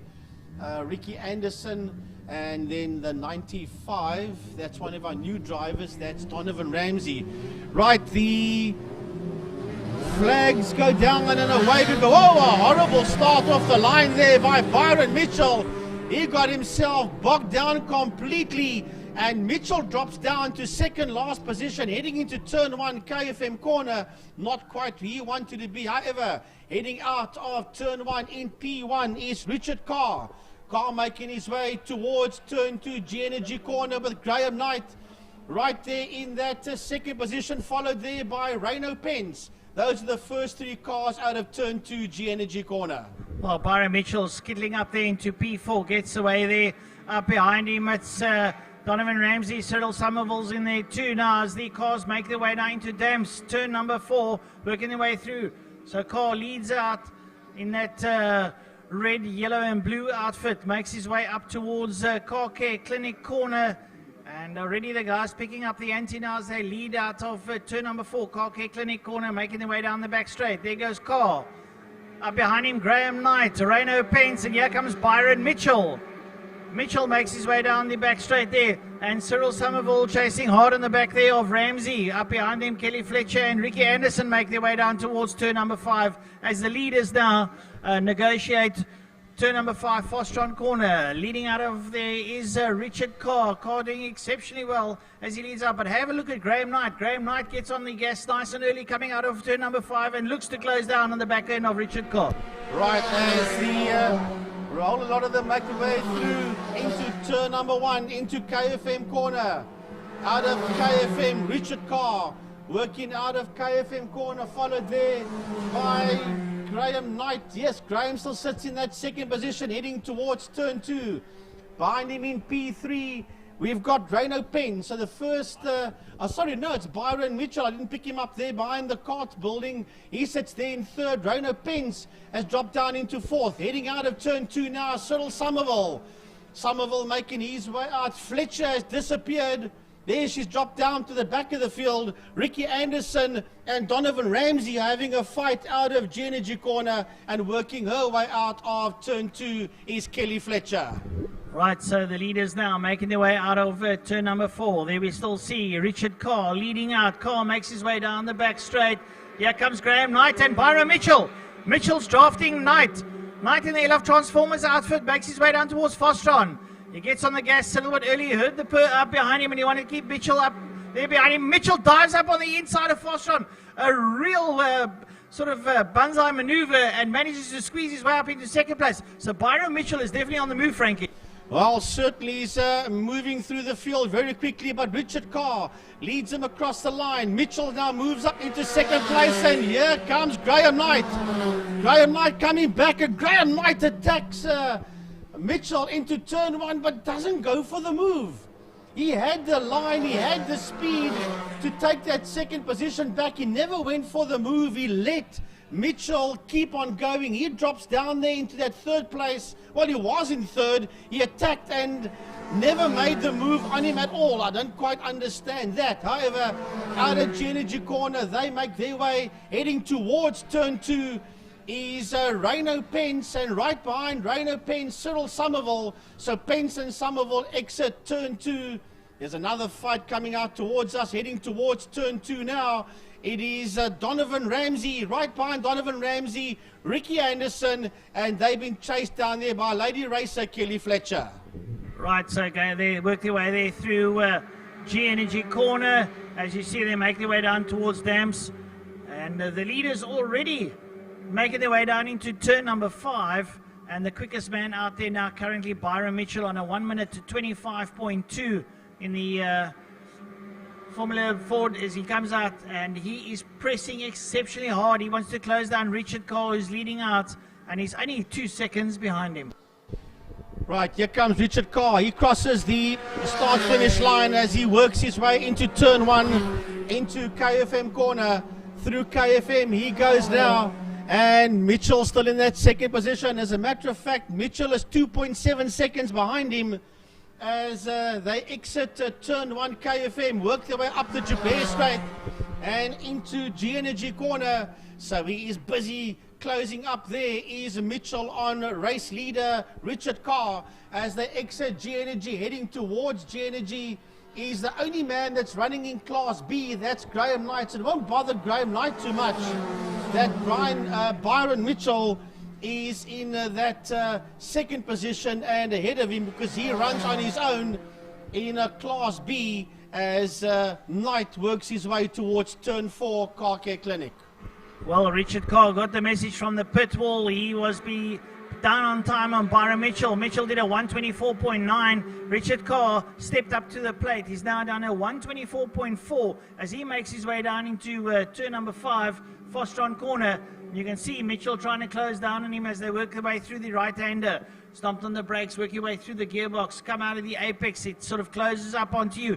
Get on the gas and then work your way through the kink up the main straight. Richard Carr still leading out. Byron Mitchell noticeably closer now. As they come over the line. When they cross the line, we'll give you the gap. And the gap is now 2.5 seconds. So 0.2 down, and Byron Mitchell answers the call. He goes to a 123.9. And he's already looking to close down. So things happening there as Carr leads out up towards G corner. Those are your leaders. They got 4 laps to go. Carr stays ahead there. Mitchell trying to close down. Mitchell riding his old car, not the S-Class VW, But he's so accustomed to that car, and he gets on the gas nice and early. He's in the current Western Province champion, and he wants to retain that championship as he chases down in the back of car. Through damps they go. Take that long sweeping right-hander.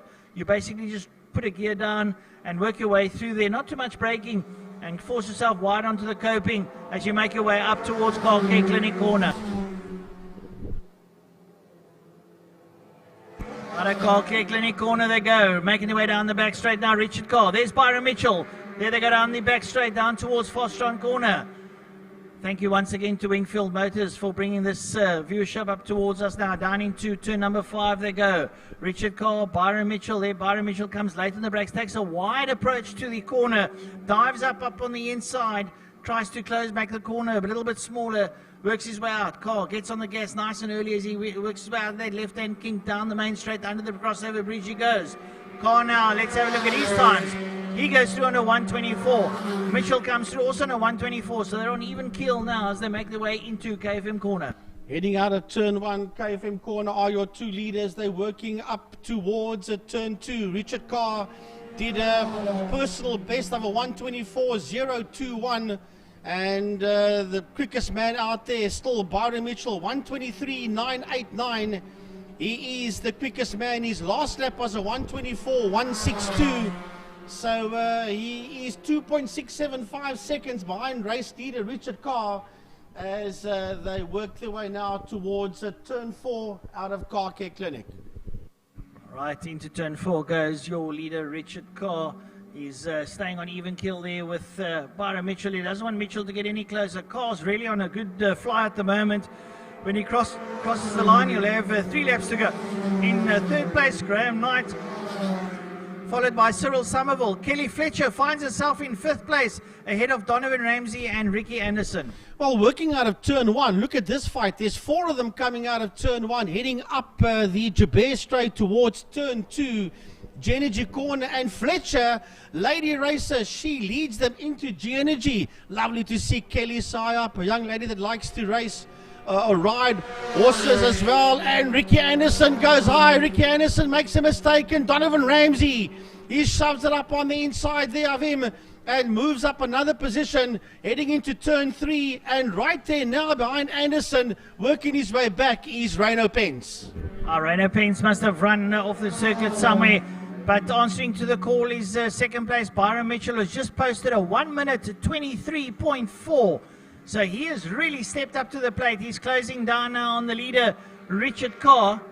And they make their way up over the line into turn number 4. Your leaders go. And they're coming into turn number 1, going down into... What the cameraman's now chasing us around. We're trying to keep it all going there.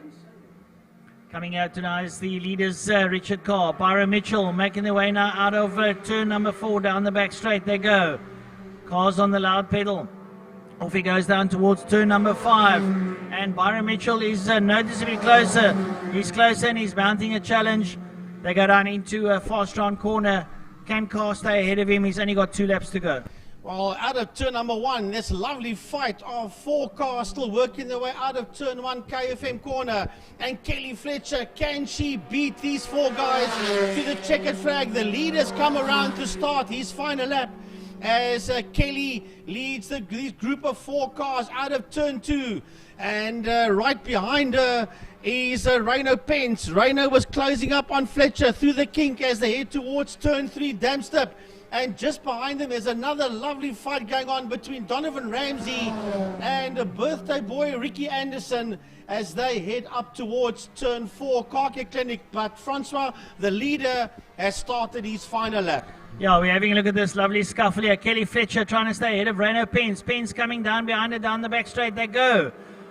And Kelly Fletcher's on the loud pedal. She does not want Reno to come past. But Reno, a very well-equipped driver, makes his way down towards Fostron corner. He looks a little bit on the outside. He wants to dive up on the inside. Kelly Fletcher taking a defensive line, middle of the road, and Pence is right up behind her. Kelly Fletcher runs high and brings it up onto the inside as the leaders now make their way into Fastron corner. And that is Richard Carr. And Carr still leading out there over Byron Mitchell. The leaders now into Fastron corner they go, and its checkered flag will be waiting for them. I imagine so. And indeed it is. The checkered flag waits as they lead now out of turn number 5. Here we go. Richard Carr makes his way up towards the flag, and he start to finish. A great race win, followed there by Byron Mitchell. That's your first and second place. We wait for the third place man, which is Graham Knight. He's going down into turn number 5. He works his way through Fastron Corner. He is the only Class B entrant out there. He comes out of Fastron up towards the checkered flag now is Graham Knight. Knight makes his way up towards the flag and crosses the flag now. Not doing too badly. And your fourth place man, Cyril Somerville, now going into Fastron Corner. He comes out of Fastron Corner is Cyril Somerville and makes his way up towards the line. But this next group of cars, they're heading down the... Hello. It's heading down the back straight. Down the back straight they go towards turn 5, towards Fastron Corner.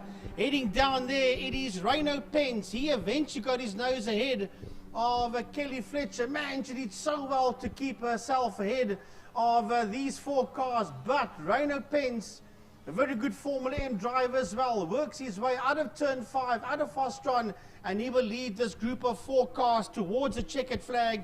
Tucked in there, right behind him, and coming back at him again is Kelly Fletcher, but Pence has done enough to beat Fletcher to the line, followed there by Donovan Ramsey, and right behind Donovan Ramsey, Ricky Anderson.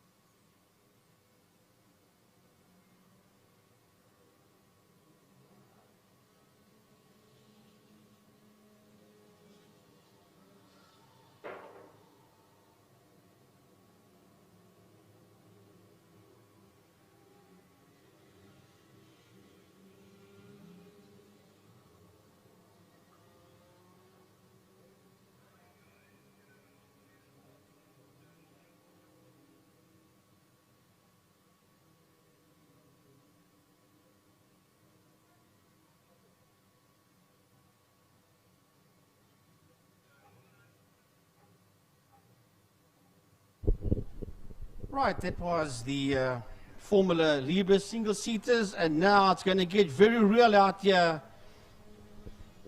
Mike's Place, Clubman's Regional Saloon Cars, race number 1 is about to roll out onto the track. That's going to be awesome, awesome stuff. There's 35 cars that has entered.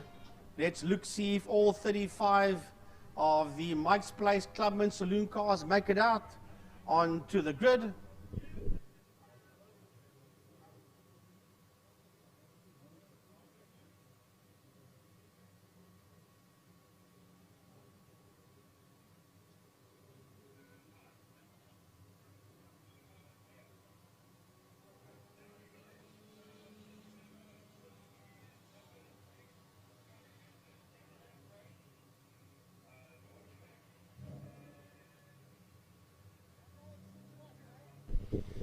Okay, Gary Fleming, Gaza, my boy, will be joining me Mike's side with this one.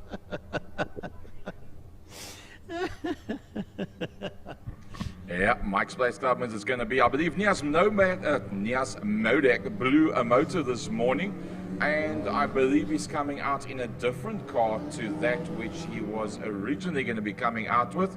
So I don't know how that affects where he's going to be starting. And the last man that is to be going out on the circuit, the 35th entry, Mr. Ewald Weiland, the Alpha man, and a big welcome to his family that are sitting watching the live stream at home, and to all of you sitting at home watching the live stream. I hope you guys are enjoying it. And those of you that watch in the long run, the Alpha GTB 3-liter Bijo Trust Ewald Weiland 77 entry comes out onto the circuit. Says unfortunately the wife and everybody can't be here with us today, but they are all watching at home. Donnie van Niekerk, Cody Alberts, Brennan Green, Mansour Parker, the 3 top main protagonists in Class A. I know that Cody Alberts has got a camera inside his car, and that he's also live streaming that as well. So you might be able to pick that up and then chop and change between the two feeds, or after the race, go and have a look at that in-car footage from the Cody Alberts Class A Beamer. Wayne Wilson once again in the DTM Helderberg Nissan Maxima, the leading Class B entry. Razley Harris in the Mark 1 Harco Group Golf finds himself the leading Class C car going out there on the circuit. I take it that for the list I'm looking at is according to time. Yes, it looks like it is. So that's going to be pretty interesting stuff. A couple of people that did not get to do any time practice this morning. So the qualifying as such. See a couple of Class X.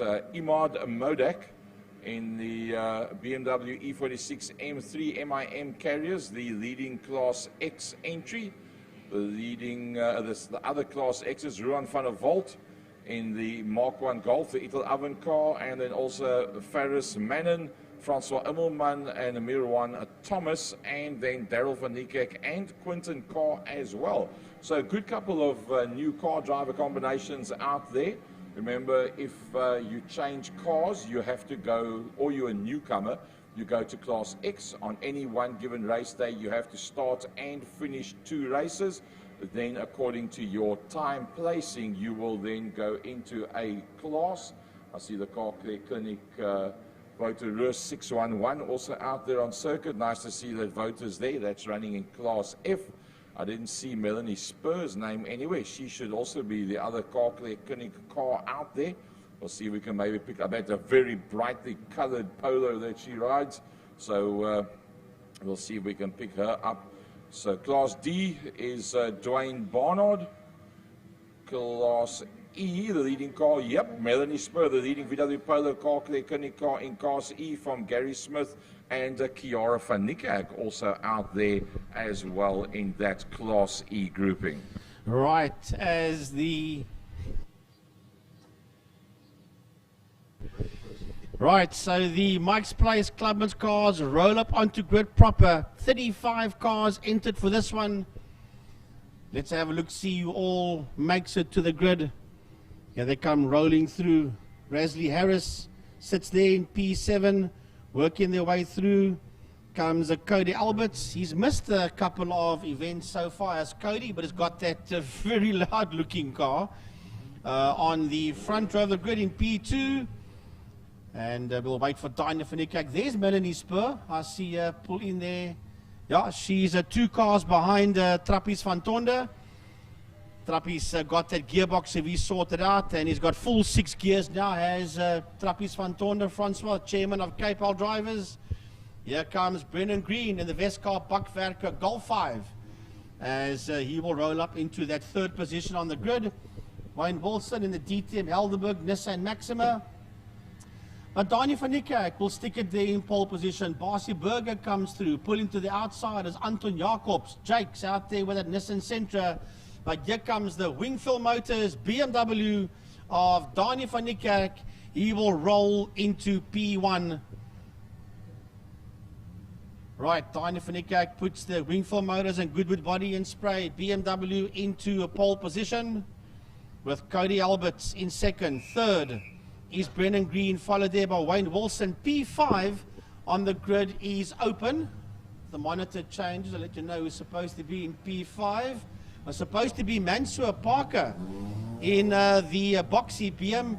He's not out there. Anwar Levy is there, and Suleiman Effendi is there. They are the 2 other boxy BMWs, and they're just behind the Golf there of Paul Minnick. So the Clubman's cars roll off the line. There's Suleiman Effendi, there's Baby Jakes, Dwayne Bernard, Daniel Kutsia, Melanie Spur making her way through. There's Willie Swart, Kiara van Niekerk in the Wingfield Motors and Best Price for My Car Golf, heading into KFM corner as well. Piet van der Walt in the E36 BMW Emergency Glass Repairs, Union Signs, GNA Motorsport, the Withuis, Bessie Bester Motor Group, and the Pink Car Wash, the sponsors of that BMW E36 of Piet van der Walt. He is the pace car, i.e. safety car driver. that will lead this group of 30-plus Clubman's regional saloon cars, sponsored by Mike's Place, around the Killarney International Raceway before they get the hammers down and before all hell breaks loose. Nice to see a total of 35 cars out there. A lot of Class X cars, as we said. I see Stacey Wilson also out there with the second of the T10 Heidelberg Nissan Maximus. So lots and lots of different types of motor cars out there. Baby Jakes, one of the Class B entrants, with Paul Minnick in the VW Golf.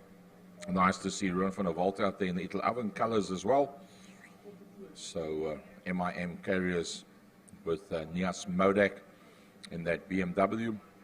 Eugene Gasperi, Class F with Subaru Impreza GT. Nice to have a Scooby out there as well. 6-lap race it's going to be. As, oopsie, looks like that Scooby is being towed. Is that the one? I do believe it is. I think there is only one Scooby out there, so that must be it. Being towed away onto the side of the track. So that is the ex-tarmac terrorist Ian Long's car, by the looks of it, that Subaru. So down into Fastron corner they go. Donnie van Niekerk leads them out alongside him. Cody Alberts, Amanda was Sekia talk show Thursday night, saying can't wait to get out there. He's got a camera going live from his car as well. He's Cody Alberts, young man that started off with a immaculate little Alpha. Moved up to the BMW, just added more and more and more to that motor car. Now finds himself partnering the likes of Donnie van Niekerk on the front row of the grid. Weskaap Bakwacker, Brendan Green right in there as well. Keep an eye on Wayne Wilson leading Class B, DTM Heidelberg car, Little Oven cars right in there as well. Of a Barcy Burger. Barcy Burger with that Class A. Wow, look at that Golf around the outside. Barcy Burger, can he hold it from there? Well, the Little Oven car is doing a brilliant job. He's right up alongside Brendan Green out into the first straight they go. The Joubert straight, Brendan Green trying to squeeze across the front of Cody Alberts. Hard on the brakes, the Little Oven car of Burger. Barcy Burger going on the outside line. Oh, puff of smoke as he climbs back on the gas there and leading out the Class B battle, the DTM Heidelberg Maximum. Whoops, somebody goes completely straight. I do believe that, I think it's probably Gary Smith, Shane or Gary Smith, as he gets back on the circuit. But Frankie, look at this. Brendan Green looking good. But I tell you what, that little Golfie in the Ital Oven colours is really flying as well in fourth. That's Barcy Burger that sits there in that fourth place as he has a look up. Look at the power that Barcy Burger carries. Powers past Cody Alberts and hooks up there behind Brendan Green as they work their way down the back straight towards turn number 5. Through turn 5, Fastron they go now. Barcy Burger has a look on the outside of Brendan Green. Will he get past him on the outside and through the kink?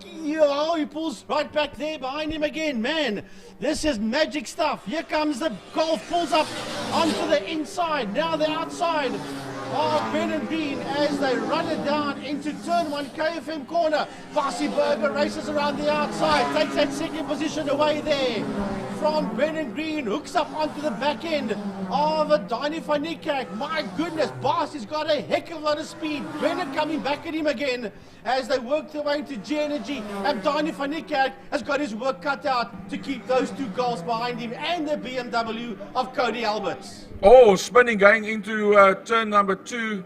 And that's Suleiman Effendi with the 3 Series BMW. Luckily, he reacted very quickly and got it going. The car didn't choke off, so he must have pressed the clutch in as it started going completely sideways. A little bit of sand on the track, but not a major problem as 1 or 2 slow runners coming out of turn 2. In fact, I think that's Zaki Hendricks that's going very slow down into turn number 2. Leaders down the back main. Right, the leaders heading down the back straight towards turn 5, towards Fastron corner. As out of turn 5 comes the leaders. It's Donnie van Niekerk. He's got Barcy Burger right there with him, followed there by Brendan Green and Cody Alberts. Those are your first 4 cars as they run it down into turn 1 KFM corner. Here comes Wayne Wilson. Right behind him, it's Rasley Harris And right in there behind Harris is one of those, the Class X47. As they exit the KFM corner, and right behind him is Baby Jakes. Baby Jakes right in there. This whole group of them are racing down into G Energy corner. Fastest man out there, It'll Oven Barcy Burger, 122.725, and that closing up onto the back of Donnie van Niekerk. Well, he slowed a bit of a gap between himself and Donnie van Niekerk as they work their way through turn number 3. Brendan Green there in that third position, the man that started on the front row of the grid. The young lad in the number 100 car, the BMW, in that fourth position. They've broken away pretty much from the rest of the pack. The leading Class B car being Wayne Wilson. Rasley Harris, the leading Class C car, 6th overall, and the leading Class C as well. So Rasley Harris doing a brilliant job to hold on to that position. Right, heading down the back straight now. Those are your front runners. Not too far behind them is Paul Minnick. He's got Anwar Levy and Solomon Effendi right there with him. Those three, the two BMs and the Golf, working their way into turn 5 now. Paul Minnick has got Solomon Effendi, and just ahead of Effendi is Anwar Levy. Those two boxy BMWs chasing down on the Paul Minnick Golf. Effendi sits on the outside of Levy's. He got enough drive. Yes, he has. Suleiman Effendi makes the move there on Anwar Levy as he tucks up right there into turn 1 behind Paul Minnick. Well, just 3 laps to go with Barcy Burger being the faster man on a 122.725. As we said, that Class A battle, Donnie van Niekerk from Barcy Burger from Brennan Green. Class B, Wayne Wilson from Baby Jakes and Paul Minnick. Class C, Rasley Harris from Willem Swart, and Trappies van Tonde finds himself in the 3rd place in Class C. Well, heading towards turn 3. Heading towards turn 3 is that lovely dice being led out there by Effendi. Effendi leads his group out of turn 3, right behind Effendi, squirting it up the KFM straight towards turn 4. Killarney corner is a Paul Minnick. Minnick making his way down the back straight. Here comes Paul Minnick. Where's Minnick disappeared to? Minnick got it wrong because Effendi has got his nose ahead of Minnick. Here comes Levy. Right behind Levy, it's Willie Swart, and then Francois van Tonde heading down the back main, followed there by Daniel Kutsia, and that's a group working its way down towards turn 5, Fostron. Time to have a look back at the leading cars as they go through turn number 1. It's become a 4-way battle, and it's just got tighter and tighter. There you can see them on screen now. It's Donnie van Niekerk in the Wingfield Motors BMW, Wingfield being the main sponsor for about the last 7 years. Oh, Cody Albert's in very hot. Wingfield Motors being the main series sponsor for the last 7 years. Barcy Burger, It'll Oven back in main circuit racing again in that 2nd position. He's a little bit slow through the kink as Brendan Green has a look up on the inside. A very difficult spot with the track the way that it is at the moment now with the rally cross there, and you can see Barcy Burger looks like he's running into problems. Brendan Green pops up on the inside. He brings Cody Alberts with him out into the back main. Donnie van Niekerk leads out Brendan Green. Barcy Burger slowing. Barcy Burger is off the pace, and Cody Alberts with that in-car camera comes past him. Wayne Wilson in the G Energy DTM Helderberg Maxima coming through behind that. Then it is Rasley Harris. Then that's the leading Class B and Class C cars going down to turn number 5. Right, working their way out of turn 5 onto the main straight. Donnie van Niekerk will lead them across the line to start his last lap. There's one more lap to go for Donnie van Niekerk. This is the flag lap. Let's stick with these guys. Barcy Burger weaving from side to side. Has Barcy got fuel issues? I'm just guessing, I don't know. As Barcy Burger works his way out of turn 1 KFM corner, but the leaders are making their way towards turn 2. This whole group now out of turn 2, G Energy.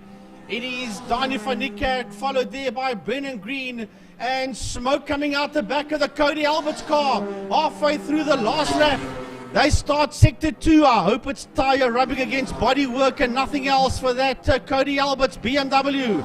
As they work their way up the KFM straight, We've got a lot of slower cars. There's a lot of very slow cars heading through turn 4, and the leading trio has now caught up with them, Gary, on the final lap. A beautiful camera shot. Cody Albert starting to smoke even more as they work their way down the back main. Let's hope that it's nothing major. They traverse that slow traffic very well as they work their way down to Fastron Cape Town corner for the last time. Just a 6-lap sprint that they are in Class A. Coming out of turn number 1, Donnie van Niekerk, the Wingfield BMW, Van Westkap Bakwerker, Brendan Green, Cody Alberts, the independent lad in that 100 car coming through first, second and third in Class A. Behind that will be Wayne Wilson. If he comes up towards us, what's happened to Wayne Wilson? I don't see Wayne Wilson. Here he comes now. Here comes Wayne Wilson, and he picks up the win in Class B. The Class C win goes to Rasley Harris. Right, Harris crosses the line. Baby Jakes, then it's Suleiman Effendi. That crosses the line. Here comes Levy, and Levy's got Paul Minnick with him, but Anwar Levy is not enough to beat Paul Minnick, followed there by Willie Swart across the line. What has happened to Trappies van Toorn? Because he was behind this lot. He's still out there, Trappies. Daniel Kutsia finishes his race. Shane Smith crossing the line. Dylan Nell, Devaltron, Trappies van Toorn, where are you? Here comes Anton Jacobs, Melanie Spur, and only then Francois van Toorn crosses the line ahead of Stacey Wilson and Gary Smith.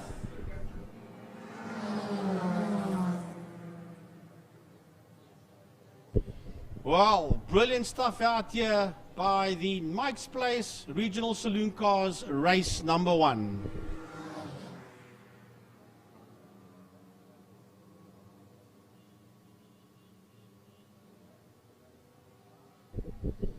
Well, Dinah Fanicka, Brennan Green, Cody Alberts and Barcy Berger, the first 4 cars in Class A.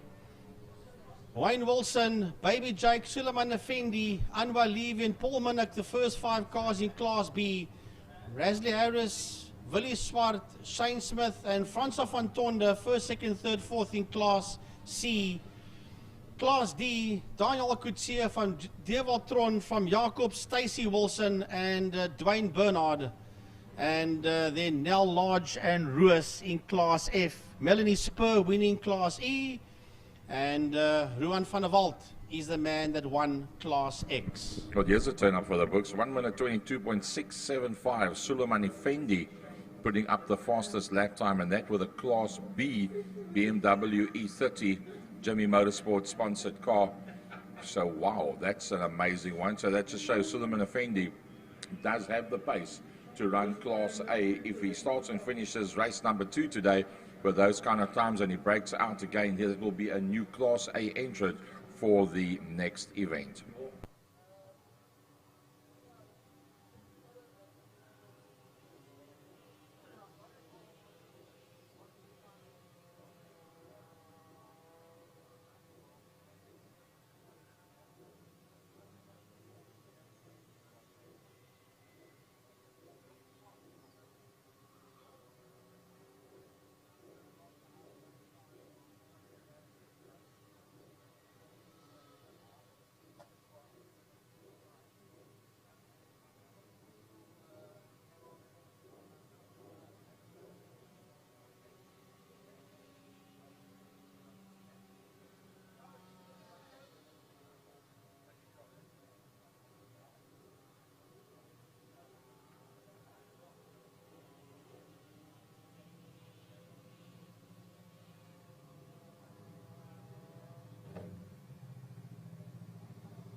Right, folks, so next up we'll have the RST TrackMac Power Sport motorcycles, the 650s and the 300s.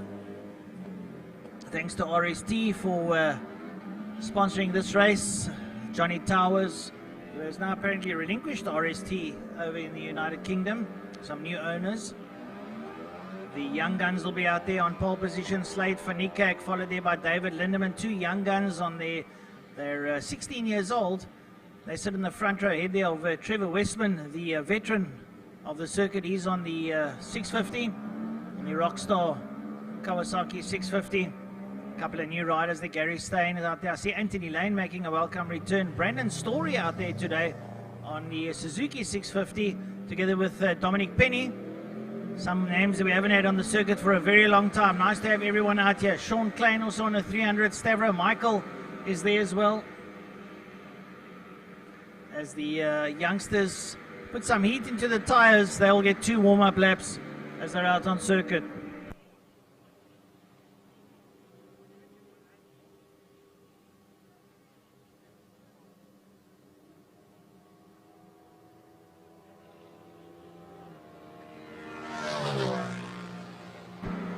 We'd just like to say thank you to RST TrackMac for sponsoring this race, the Power Sport A and B class. Lots of very young, quick riders out there. Trevor Westman, Jason Lineker's out there. We've got Hutchings, 2 Hutchings boys are out there. We've got a lady racer too. That's Abigail Bosson. Young Abby, oh, she's the darling of the short circuit, as we say. Lance Jonas out there as well, together with Peter Hill. Peter Hill, the oldest man out on the circuit. Mitch Robinson's out there. Franco Flach. Edward Ralston. Eddie Ralston had a lovely outing last time out, so we expect a lot of good racing. And I'm joined here by the PRO officer of Killarney International Raceway, Dave Abrams. Dave, you're always up here for the races, and tell us why. I've been a motorcycle rider all my life. A lot of these guys are friends of mine, but to my mind, motorcycle racing has always been one of the most exciting forms of motorsport. So I'm always here for the bike races. And you don't miss a race. He's the man that does all the reporting on the racing here from Killarney International Raceway, is Dave Abrams. And yep, an ardent motorcyclist, 50 odd years you said, eh? I've been riding 50 years this year. I've never had a car, which surprises a lot of people. But always been a motorcyclist first. I keep telling people that if I had enough money to buy a car, there would be a bike I wanted more. Fantastic stuff. Well, Dave always doing a sterling job here at Killarney International Raceway. He is here for the racing. And I tell you what, he actually reminds me of these little suckers that you put on the window. You can't get him away from the window. He's firmly affixed to the window. So we're having a lot of, like I said, new entrants out today. Dominic Penny, Brandon Story, Edward Ralston's out there. Mitch Robinson's on the MCM, the Mechanical Cooling and Maintenance outfit. He's coming up towards point number 8. And we have a look at Nicholas Hutchings. Nicholas Hutchings rolls up onto the second row of the grid alongside Edward Ralston. So Hutchings has found some new form. Nice to have Nicholas out there. We have a look at young David Lindeman on the 300 Yamaha, the Fueled Racing Yamaha. He rolls up onto P2. Slade van Niekerk donning some new livery on the number 96 machine on the GT Graphics outfit. He goes on to pole position, sporting some new leathers. Nice to see. Second row there, we have young Jason Lineker. Here comes Trevor Westman. Westman will go on to P3. He's on the Rockstar 650, the Kawasaki 650. Oh, it's going to be a real mixed bag here. Lots of newcomers. All the necessary outfits here as they're all finding their positions. Nice to have Brandon Story back. Anthony Lane's out there on the 300 KTM, the 390. Well. Lots of fun to be in here. Bikers are getting ready. They're under starters orders. You can hear the rumble of the motorcycles up behind us there. You see the red board being held there by the time marshal. He will flick it to 5 seconds. 5 second board is up. Waiting for the lights. And away we go. Oh, a little bit of a wheelie there from one of the contestants as they make their way down towards the line. It looks like Trevor Westman might get the whole shot. Indeed he does. Westman rolls in there. Alongside him, we make their way through. We'll have a look, see if we can pick up the riders as they make their way out of turn number 1 up towards G Energy corner they go. Looks like it's Slade van Niekerk and David Lindeman making their way up. There's a couple of quicker riders on the 650s making their way through, but look at the two young guns sitting second and third. Slade van Niekerk, David Lindeman. It's a feud made in heaven, as they say. These two youngsters don't leave each other alone. They will fight all the way. Coming down into turn number 4, there is Westman, followed there by Lindeman, followed there by, oh, should I say, sorry, van Niekerk, then followed by Lindeman. Up they make their way now towards Car Care Clinic corner. In goes Westman. There comes van Niekerk. There comes Lindeman. It looks like it is Vlug that's at the MP4. They're going to make their way down the back straight. There goes Westman. There goes van Niekerk. There goes Lindeman. And it looks like Franco Vlug. Vlug makes his way down towards turn number 5, Fostron corner. Look at all those bikes. Different lines. Different approach there towards turn number 5. Trevor Westman, there's 4 bikes abreast going into turn number 5. Can you believe it as they work their way through there now? Coming up towards the line. Trevor Westman in the Rockstar, 650, leads out. He's got a nice healthy lead. He's going to try and build up a bit of a lead, give himself a cushion there. And over the line they go. Make their way over the line down into turn number 1. That whole gaggle of motorcyclists. In they go, and it's a high-speed train. It's Lance Jonas in second place, followed by Franco Vlug, Dominic Penny's in, and then Slade van Niekerk, David Lindeman, Jason Lineker, Andrew Thompson, Nicholas Hutchins, and Mitch Robinson make up your top 10. So a lovely tussle there. Jonas under a little bit of attack from Vlug, but Jonas hangs around the outside. Jonas holds on to that second place. Lance Jonas finding some of his old form from yesteryear that he brings back into the power sport class, lying in second place ahead there of Vlug. Dominic Penny sits up behind him. They make their way up towards turn number 4. That's Car Care Clinic corner. Your leader already going down the back straight. That's Trevor Westman. He's abducted and checked out, but the dice here for second.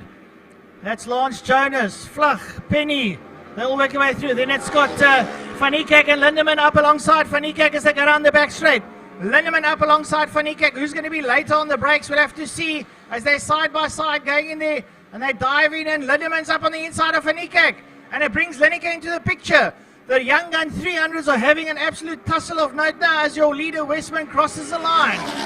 Up over the line they come. Yeah, Lance Jonas, Franco Vlug, Dominic Penny, and then it's side by side stuff here. Slade van Niekerk, David Lindeman and Jason Lineker. Oh, they're all in it to win it for the class honours as they go into turn number 1.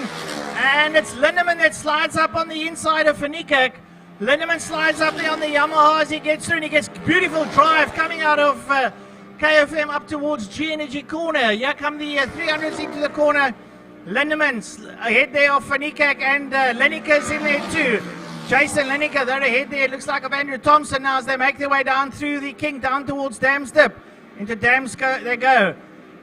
And your leader, Trevor Westman, leading out. But have a look at this scuffle. These 300s between David Lindeman, Slade van Niekerk, and Jason Lineker. They're in picture as they make their way up towards Car Care Clinic corner, turn number 4. The boys lean in double apex right hand as they work their way through. But Lance Jonas is catching the back of Trevor Westman, is getting away from Vlug and Penny. And Lindeman leads out those 300s. Down towards Fostron corner they go. And Jason Lineker looks like he's coming up on the inside there. 3 abreast going down into Fostron corner. Lineker goes in there and Lindeman tries to hang around his outside. And he takes van Niekerk with him.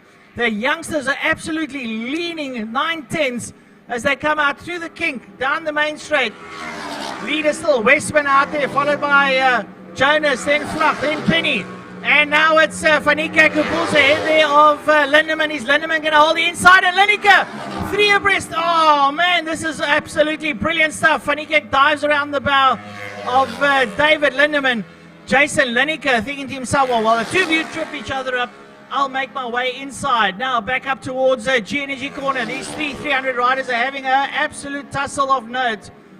In they go, and van Niekerk hugs the corner, brings Lindeman and Lineker with him. Brilliant stuff. I watched these lads grow up from small. They've been racing now for a good couple of years, and they've brought it to the main circuit. Great stuff. Now Lindemann looking up on the inside of Fanikak there. Fanikak slides around the outside. But still Lineker holds sway with him. Lineker sits up behind them. They make their way up towards Fostron corner. Here in view, those three bikes. It's Fanikak, Lindemann and Lineker. Brilliant stuff from these young guns on the 300s. Down the back straight they go in this track back sponsored outing. And make their way towards Fostron corner. Now Lindemann has a look and he steps back behind the slipstream, and here comes Lineker. Lineker comes in, but Lindemann and Fanikak dive into Fostron corner. Beautiful stuff from these young lads, lovely lines, and it gives you the feel almost of an international event as they roll out there. The 300cc's, they are absolutely hammer and tongs. 10-10s now as they face each other, and it looks like they're getting away from Lineker. Lineker might have to pull a late break maneuver, and Fanikak's up on the inside of Lindemann. Lindemann goes around his outside. Lindemann slides towards the front in the outside of Fanikak.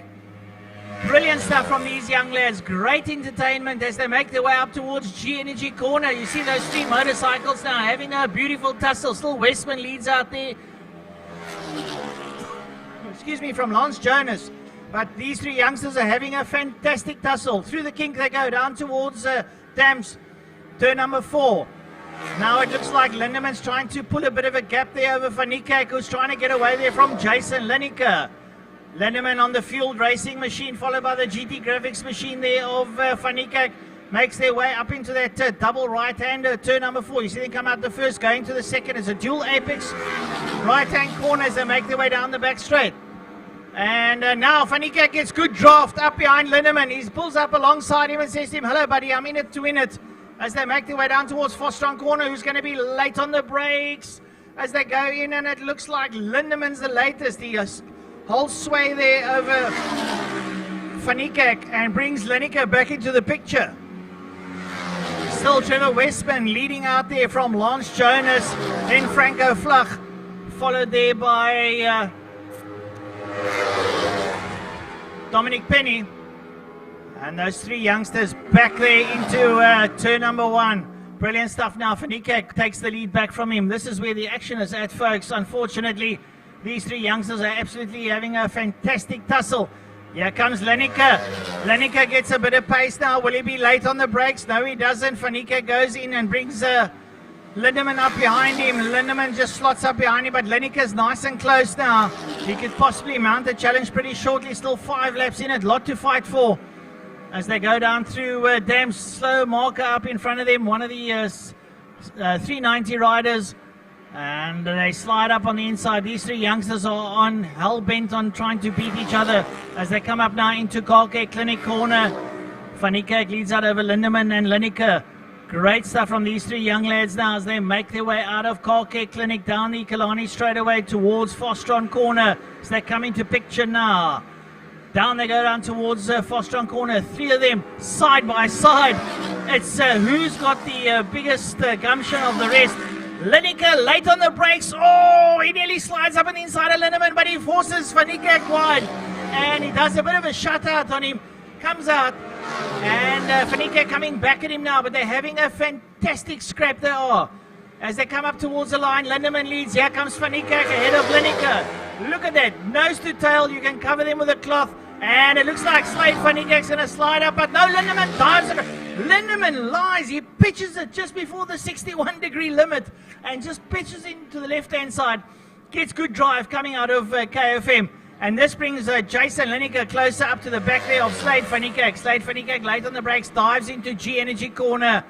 I know we're watching these three, but this is where it's at, folks. There are no other scraps that are remotely close to this. Fantastic stuff now. Lindemann trying to pull the pin there over Slade Fanikak. He might close on him going up towards turn number 4. There they go through Damstip. Lindemann leads out. And Fanikak will want to bring it in. Fanikak sits behind him, and once again Lineker's part of the party. Into Karke Clinic to go. Double right-hander and make their way down the Killarney straight away. Fanikak sits up there behind Lindemann, side by side. And here comes Lineker. Lineker got fantastic drive coming out, and he blows past both of them. Lineker, some brilliant drive out of 4 and brakes late going into Fostron corner. It looks like he's got the upper hand on those two behind him. So Lineker was biding his time. He's still got 3 laps to go. Lots of work to be done there. As we make our way now to the leader who's going into G Energy corner. That is Trevor Westman. Westman into G Energy. There he goes. The rest of the folk will be following him pretty shortly. Trevor Westman out of G Energy. Let's wait for the rest of the folk to come through. That'll be Lance Jonas. Jonas sits there in second place. Jonas rolls into view there. Up behind him now, it's going to be a good tussle there. It looks like Edward Rolston and Flach. Rolston, Dominic Penny, Franco Flach. That's actually Dominic Penny that's up there. Rolston's a lot further down. So the leaders having lots of fun out there. Those 300s are coming into view. They're going to come out of that bottom corner. As we stay on the picture, there come the 3 young guns. They still at it. Hammer and tongs. Brilliant stuff from these 3 riders. They're picking up a slow marker. This could interfere with proceedings now. Inside, outside, the slow marker gets mugged there by the 3 young lads as they make their way down the back straight. Being led out now by Slade Van Niekerk, who's got past Lindemann, and Van Niekerk's now looking to gap it. That gap has now been stretched a bit due to some slow markers as they work their way down into turn number 5, Fastron corner. We've got 2 laps left to go.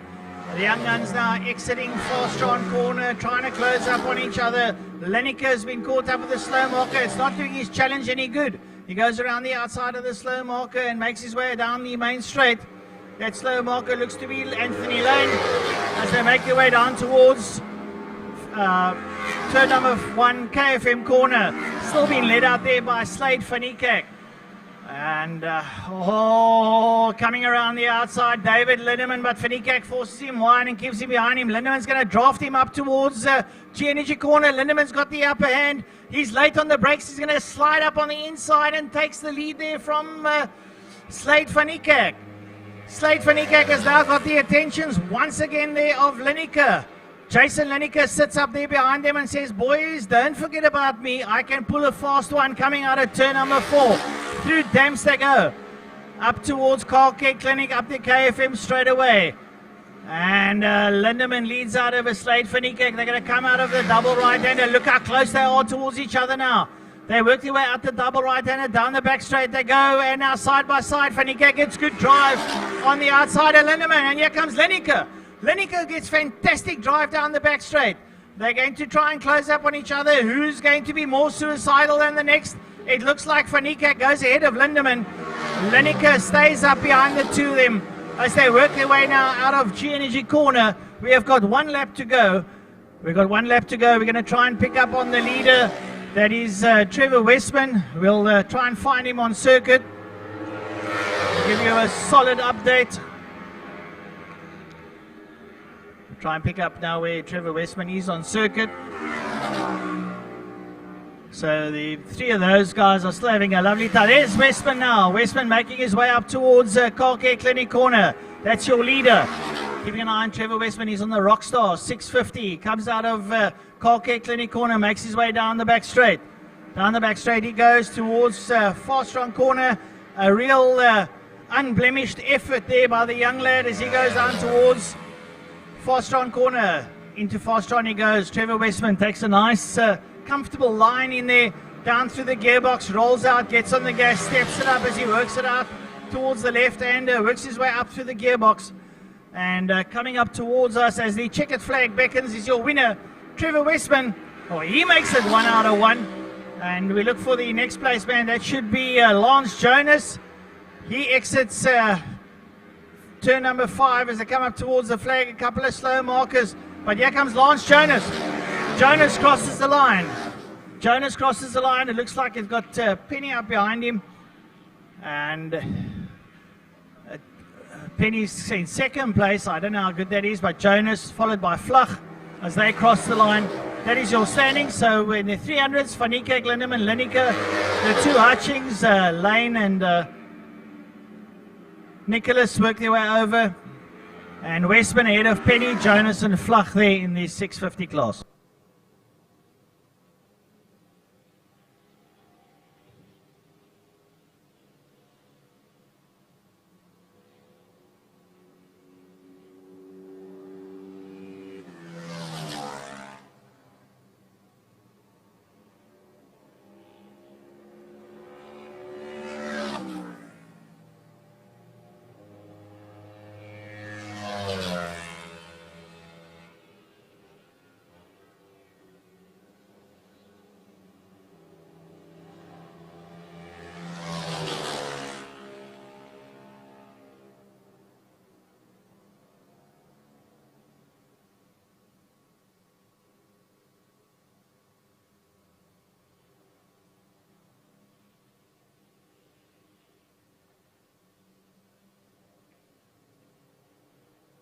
Well, for the viewers at home, that was a fantastic race. Lots of excitement. The three young guns, Slade van Niekerk, David Lindeman and Jason Lineker, were carving up the circuit as they challenged each other.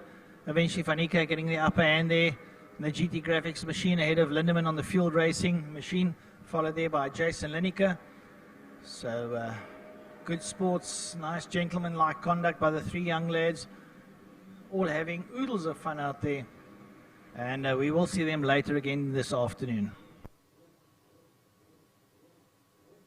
Well, next up we'll have the Suzuki South Superbikes according to the itinerary. I don't know how many of our Superbikers are here today. The man to watch will be Kewan Snyman. He's probably the quickest we're going to have out there today. A lot of our other Superbikers are national campaigners. They might not all be out there.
Well, folks, the next up is the Suzuki South Superbikes.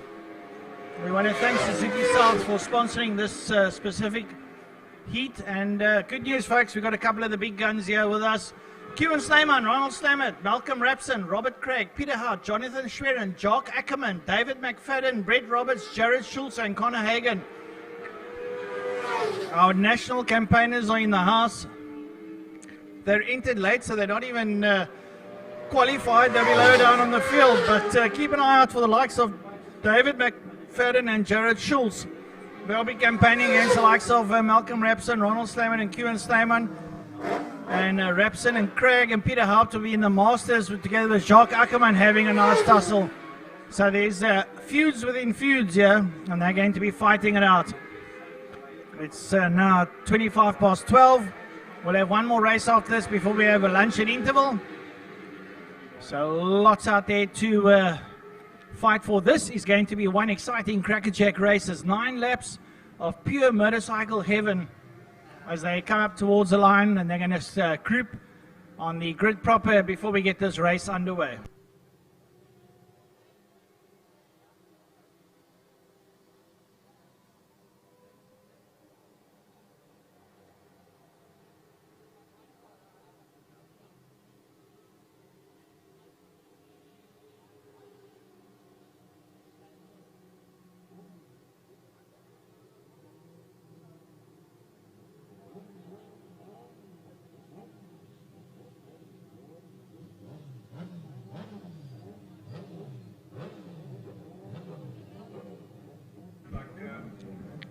Right, so we have him line up on the grid proper. Your pole sitter there, Q Snyman.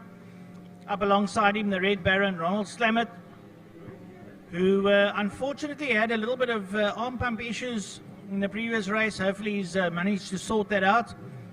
Third place man, the fastest accountant in Africa, Malcolm Rapson, sits there on P3. We look at the second row, sitting on P5, Peter Haupt. 60 years old and absolutely flying. Up alongside him, Johnny Schwerin on the BMW 1000 RR, the number 85 bike. P4 sees that man, Robert Craig, ex-Western Province Superbike champion, now a master on the Mad Max ZX10 Kawasaki. Third row, we have a look. Jock Ackerman, David McFadden, Brett Roberts. Behind them, Jared Schultz and Connor Hagen. We run a starter's orders. Bang, the lights go off and they work their way down towards KFM corner. And it looks like Slamet might have the whole shot as they go down into KFM. Ronald Slamet rolls in there with Q and Slayman sitting in second. Already McFadden has rolled up into P4. And they work their way up towards G corner. And look at that. Slamet on the back wheel. Pulls ahead of Slayman. And Rapson's in there. Malcolm Rapson sits there. And he works his way through the king down towards Thames, and still it's Slamet leading out there from Q and Slayman, Rapson and then Slamet. They work their way now up the KFM straight towards the double right hander of Carcare Clinic corner, high speed stuff. They pitch it over towards the right now through the double apex right hander and make their way down the back straight, which is Killarney straight away. Well, I tell you, look at this lot as they run it hard down that back straight. Here comes Q and Snyman. Snyman is going to go for the lead. Has he got that lead? Yes, into the lead, into turn 5. Goes Q and Snyman. There's not much between first, second and third, but Rapson riding off that top 3 as they work their way out of 5 through the king. Under the bridge they come, working it down towards us now with the Slamet in second. Rapson sitting out there in that third position. Then it's Dave McFadden. Right behind him is Rob Craig. They're leading that second group of riders out of turn 1 KFM. Right, going up now towards G Energy corner now. David McFadden joining the party that Snowman leads out there together with Ronald Slamet. McFadden has worked his way through the field. And they make their way through the kink. McFadden biding his time. He's still got 8 laps to do some magic. As McFlash sits there in third now, chasing the 2 leaders up towards Carcare Clinic corner. On the gas they get. Snyman leads out on the Missile Motorcycles machine, that ZX10. Out the double right-hander, down the back straight they go. Snyman leading out, there's Slamet. Here comes McFadden. McFadden on a hard charge, pulls up alongside Slamet and says to him, good afternoon, friend and colleague. We're in it to win it. He's puts a foot out, a la Rossi style, dives up into second place, going into Fastron, and now sits right up behind Q and Snyman. Wow, what a dice coming out of turn 5 as they head towards us. It is right up front in P1. It's Q and Snyman. Snyman leads them across the line with McFadden and Slamet in that second and third positions. Then it's Rob Craig, Rapson, Jared Schultz, and Jock Ackerman. That's it. Next group of riders heading down into KFM corner. The leaders are working their way now towards turn 2 and having a look. Having a serious look there, Q and Snyman was McFadden.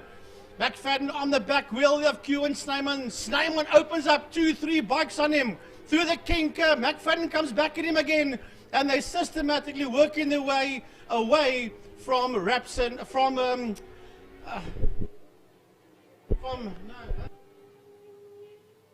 Right, so double right-hander now. It's Kieran Snyman. Snyman being tracked there by David McFadden. Down the back straight they go now. Here comes McFadden. McFadden hard on the gas now. Pulls up alongside Kieran Snyman. Who's going to be late on the brakes now as they go down into turn number 5? It looks like McFadden's going to take the lead. McFadden takes the lead away from Snyman. Is McFadden going to want to get away from Snyman? He does not want the competition. He's on the Yamaha. He's followed by the Kawasaki now as they come under the bridge down towards KFM corner. David McFadden leads out, going down into KFM. Up behind them, Ronald Slamet. Slamet sits there in 3rd place. He's losing a little bit of touch now as Robert Craig, Malcolm Rapson, Jock Ackerman and Jared Schultz all make their way now into KFM. That's the 4 riders coming out of turn number 1 up towards G Energy corner. We'll keep an eye on them. But the leaders now making their way through the King down towards Damstep. There, watch those 4 riders going into G Energy. And Robert Craig leads out from Malcolm Rapson. Jacques Ackerman up on the inside of Jared Schultz. Ackerman fresh there from the ZX10 Cup. And he's in the Masters category. So he's fighting there with Rapson and Craig. He closes up on the back of Rapson. Right there now is Jacques Ackerman. He's got some fine form there. And he's been chased hard there by first of the 600s. That's Jared Schultz. They make their way now through the double right-hander, which has been led out by Robert Craig from the Mad Max Kawasaki stable. There they go. Robert Craig, Malcolm Rapson, Jock Ackerman up behind the Suzuki of Rapson, makes his way down towards Fostron corner. He's having a look. He looks up on the inside, but Rapson dives across his bow. Great scuffle there.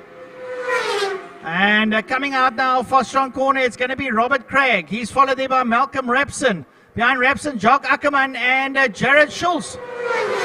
Schultz on the first of the 600s. He's followed there by Johnny Schwerin, Brett Roberts, Peter Haupt.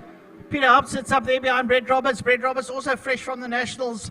And he works his way around the circuit now. Up towards G Energy corner. Up towards G Energy they go. The leaders are sorting themselves out, but this is where it's at. Robert Craig and Malcolm Rapson, Jock Ackerman. And up behind him, Jared Schultz. As Ackerman's got past Rapson. Ackerman sits second in that group now behind Robert Craig. Jacques Ackerman's finding some fine form there behind Robert Craig and Malcolm Rapson. Fantastic stuff there from Jacques Ackerman on the ZX10.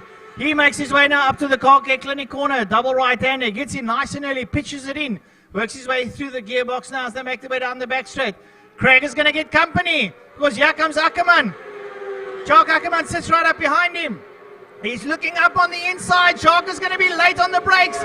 Is he going to dive in? No, Craig's going to go around his outside. They're side by side now. And Jacques Ackerman just slots in behind Robert Craig. But Craig knows that there is a new protagonist taking place behind him. And that is Jacques Ackerman is going to give him a little bit of, how's your father? He drafts him now. Works his way down towards KFM corner. Jacques is late on the brakes. He's going to lead that pack out as he goes in. Indeed he does. He relegates Robert Craig.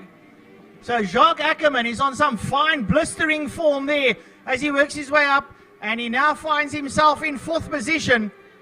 Jacques Ackerman ahead there of Robert Craig, Malcolm Rapson, and behind them Jared Schultz. Well. It shows you what a bit of fitness can do.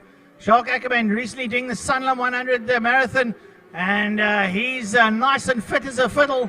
So the brain is working a little bit faster now as they work their way now out of Dams up the KFM straight towards the Car Care Clinic corner. This is where it's all happening. Now, will Jacques lose these 3 behind him, or will the likes of Craig and Rapson stay in touch with him now down the back straight? And look at Jacques Ackerman light up that ZX10 down towards Fostron corner. And here comes Malcolm Rapson. Rapson up on the inside of Craig, and Rapson makes it stick. Malcolm Rapson up on the inside of Robert Craig on the Suzuki, and he works it through. So here coming out of Fastron now, Jacques Ackerman, and Malcolm Rapson finds some new form. He's now finally found bite, and he's coming at Ackerman. Malcolm Rapson comes in, even Rapson looks up on the inside, and he slides up on the inside of Jacques Ackerman. Malcolm Rapson slides in, Ackerman hangs on his back tire as they roll around. So Malcolm Rapson suddenly finds some form, and a good comeback. Oh man, and he lights up that Suzuki as he makes his way up towards G Energy corner. Has Jacques Ackerman worked those tyres off? I don't know. And Jared Schultz hanging on the back of Robert Craig. Craig would like to come back at this lot, but Rapson now lighting up that jigsaw as he goes down into Dams. There's Malcolm Rapson, Jacques Ackerman, Robert Craig, and Jared Schultz. These four are having an absolute tussle. As we look at the leaders are now coming out of G Energy corner up the main straight. That'll be the leader, David McFadden. He's a little leading out over Kieran Snyman. He's got a 1 second lead over him as those four bikes make their way down into Fastron corner. Still it's Rapson leading out, and Craig wants to come back at Ackerman as they now work their way through. Up towards us they go. It's Malcolm Rapson. He chose his time. He boded well. He's got 2 laps to go. Crosses the line, is ahead of Jacques Ackerman, Robert Craig, and Jared Schultz on the first of the 600s. Brilliant stuff there. So Rapson leading out the Masters over Jacques Ackerman. That's all to play for here with the Masters, the senior guys, wanting to show their prowess over each other. Rapson on the back wheel there up towards G Energy corner as he just powers on that Suzuki GSXR 1000. Jacques Ackerman holding on in second place in that group there. Ahead of Robert Craig and Jared Schultz. Through the kink they go. Absolutely high speed stuff now. Into Dams. You keel it over the right, you drop a gear and you work your way through the right hander. Up the straight you go. Up back through the gearbox towards turn number 4, Car Care Clinic. You just feather it in there, slight braking, trail it in there, and then work your way through the double right hander. Out onto the back straight, and you climb through the gearbox, 2-3 gears up, and you work your way down towards turn number 5, Fastron corner. 260 kilometers an hour. It's absolutely mind-blowing stuff as they go down into Fastron.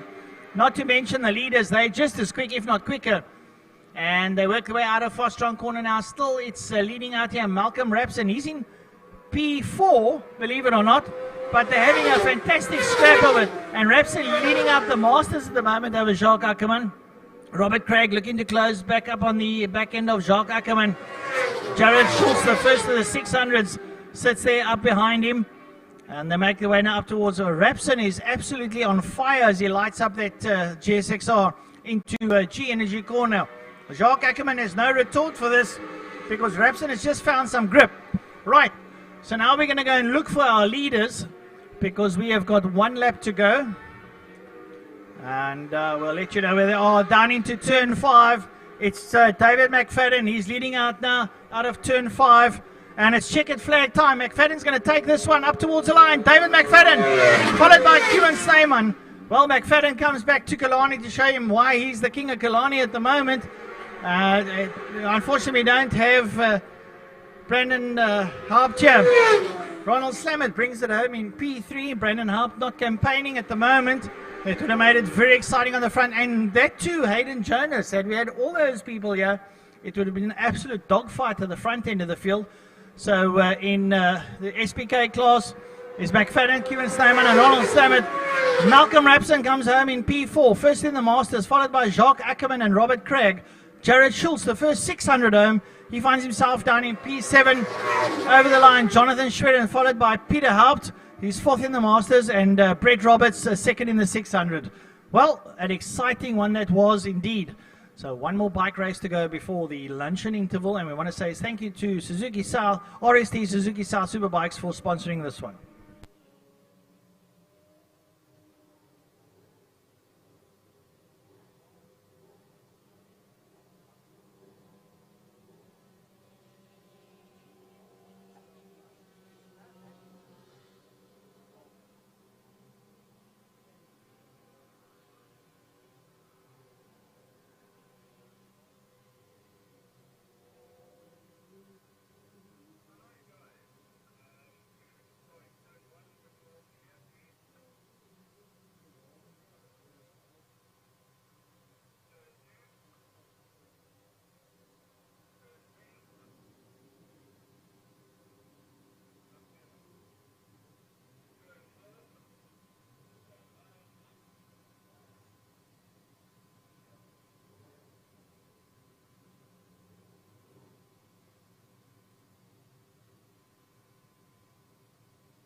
Right, so to the viewers at home and those that are at the track here with us, trackside, RST Trackback Classic Clubman and Breakfast Run Motorcycles, heat number 1, 20 bikes in it.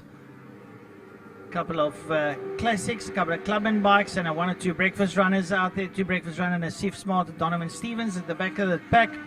Pole City, Wayne Orense with Willem Binnedal, Zubaya Adams. A notable omission, Michael the Toy, who ran a gearbox now just before the weekend. So it will have all the bikes making their way up onto the grid proper. Have a look out there. Your pole sitter is going to be Wayne Orense. Jacques Binnedal sits there on the, Willem Binnedal sits there on the second row. Wayne Orense rolls up into P1. Having a look at a few of the motorcycles out there. A couple of more bikes making their way up towards the grid proper.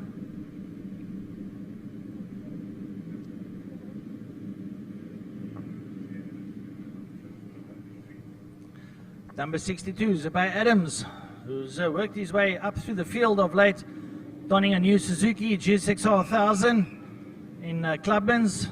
He'll probably want to find his way towards Superbike soon, but getting the hang of the new machine. Wayne Orense, the veteran, sits there on P1. Willem Binnedal, the ex-Clubman champion, sits there on P2. We're under starters orders. Wait for the lights to go on. The lights go off. Fabiga Racing. Down towards KFM they go. And it looks like Orense might get the whole shot. Indeed he does. Binnedal slots up in there beside him. And they make their way through KFM corner up the Uber straight towards G Energy they go. Oh, and Wayne Orense gets a good drag of it going up towards G Energy. Binnedal sits there behind him. Or does he not? Is it Adams? I think Adams is slotted into second. Binnedal in third. Michael Hunter and Paul Rulio up there behind them now as they work their way through the kink down towards Dams. Yeah, they come up towards us now. They roll through the kink onto the KFM straight. They'll make their way up towards Car Care Clinic corner. Linus turn their ride. Orense leads out. Smart sits there in second. Well, as I say, sorry, Adams. Adams sits there in Zubay Adams as they make their way down the back straight. Now Adams gets Binnedal of the ZX10 pulling up there through them. And it looks like, could that be Ebel on the Honda that makes his way down into turn number 5. We'll watch them as they lead out. There are literally 2 bikes side by side coming out of turn number 5 up towards us. 3 of them as they cross the line. Wayne Orense crosses the line. He's followed there by Binnedal. And make their way all into turn number 1. A whole gaggle of bikers there. And they lead out of Wayne Orense, Willem Binnedal, Dion Ebel, Zubay Adams, Michael Hunter, and Paul Rulu, followed by Robbie Bedrika, and then Matlefer Atlachani, Mitch Robertson in 9th, and Brendan Bramdor in 10th. So the Honda of Dion Ebel sits there in 3rd place up behind Willem Binnedal. That man out front there, Wayne Orense, checking out ever so slightly. Binnedal trying to reel him in. Dion Ebel's Honda pretty well sorted out that CBR 1000 as they make their way up towards turn number 4. Car Care Clinic corner, double right-hander. Wayne Orense pitches it in there as he works his way through the gearbox down the back straight he goes, and that ZX10 ahead there of the second ZX10 of Willem Binnedal. Dion Ebel's in there, and they're pushing hard. There's Michael Hunter now ahead of Zubay Adams. Michael Hunter finds himself in P4 into the turn 5 Fastron corner. Coming out of turn 5 now, Wayne Orense still leading out. Orense cracking the pace. He goes across the line. He's got 7 laps to go. Binnedal, Ebel, Hunter. Then it's Zubay Adams. Paul Rulu makes his way up over the line. That is your front 6. All make their way now into KFM corner. So roll out of KFM corner, make their way up to G Energy corner. Still Wayne Orense makes his way into G Energy on the sharp end of the field. Willem Binnedal holds on to 2nd place. Ebel is under attack there from Michael Hunter, who tries to roll around his outside. Adams running a little bit wide there on the exit to turn number 1. Thank you to TrackMac for sponsoring this one as they work their way through Dams. Your leader making his way up towards Car Care Clinic corner. There we go. Wayne Orenser, Willem Benadel. Here comes Dion Ebel together with Michael Hunter. The leaders now bring it out down the back straight and make their way down the Killarney straightaway towards Fast Strong corner. And Wayne Orenser still leading out over Benadel. Can Benadel close down? They're breaking away there from Ebel and Hunter as they go down into Fast Strong corner. Lovely stuff there from Wayne Orenser as he leads out. Well, I'm having a look there at Willem Benadel. He seems to be closing down that gap ever so slightly. So Benadel's on a fly here. We'll check the times. Orenser over the line. Here comes Benadel. Benadel crosses the line. We'll have a look at the times. And indeed he is. 1 minute 16.4. It was a notable attack there from Benadel. So he's lighting up the circuit. Good times here from these lads. And keep an eye there still on Wayne Orenser. But Willem Benadel's on a flyer. Late stomps on the brakes, grabs a handful there into turn number 1, and he's closing down notably there on Wayne Orenser. Has Benadel now found his rhythm? Is he going to close down? Dion Ebel and Michael Hunter still there with Paul Rulio and Zubay Adams. Robbie Badrika's ahead there of Motlefe Ratlachani. So they're having scraps aplenty there as your leaders makes his way up towards the turn number 4, Car Care Clinic corner. And there you see Willem Benadel closing down progressively over Wayne Orenser as they work their way down the Killarney straightaway. Is he going to try and get up behind him and draft him down towards Fast Strong corner? It's to be seen. He's hard on the gas. He is flying down the back straight there up behind Wayne Orenser. Orenser will soon start hearing that perv, that second ZX10 in his helmet as they roll there out of Fast Strong corner. Out of Fast Strong corner, there come Wayne Orenser, and here's Benadel. Benadel's right with him now. He's going to try and drag him down towards turn number 1. He's hard on the gas as he comes up towards him now. Sits right up behind him, drafting him there. Late on the brakes, and he sits right up there behind Wayne Orenser. There you see him close right up on the back. Into the corner they go. They roll out down to the left-hander up the Bear Straight towards G Energy corner. This is at the sharp end of the field. Wayne Orenser trying to stave off the attentions there of Willem Benadel. Can Orenser get away? Michael Hunter has moved up into P3 and is getting away from Dion Ebel. So Michael Hunter doing pretty well there in P3, but here come your leaders now. Benadel there right up behind Orenser. Orenser still holding sway over the first place. They still got 4 and a bit laps to go. Up towards Car Care Clinic corner they come. Make their way through the double right-hander down the Killarney straightaway towards Fast Strong corner. Does Benadel get close enough now to mount a challenge? Down they go, and Benadel sits right up behind Orenser. Orenser's down behind the fairing, tucked up, trying to get as much draft as he can down towards Fast Strong corner. He stays ahead, but Benadel is right there with him. Benadel sits right up behind Orenser now as they exit Fast Strong corner. Can Benadel get close enough to draft him down towards KFM corner? We'll have to see. He doesn't. He pulls up alongside him. He's up alongside. Is he going to have the stamina to break Orenser? But Orenser dives across his bow. 3 laps to go.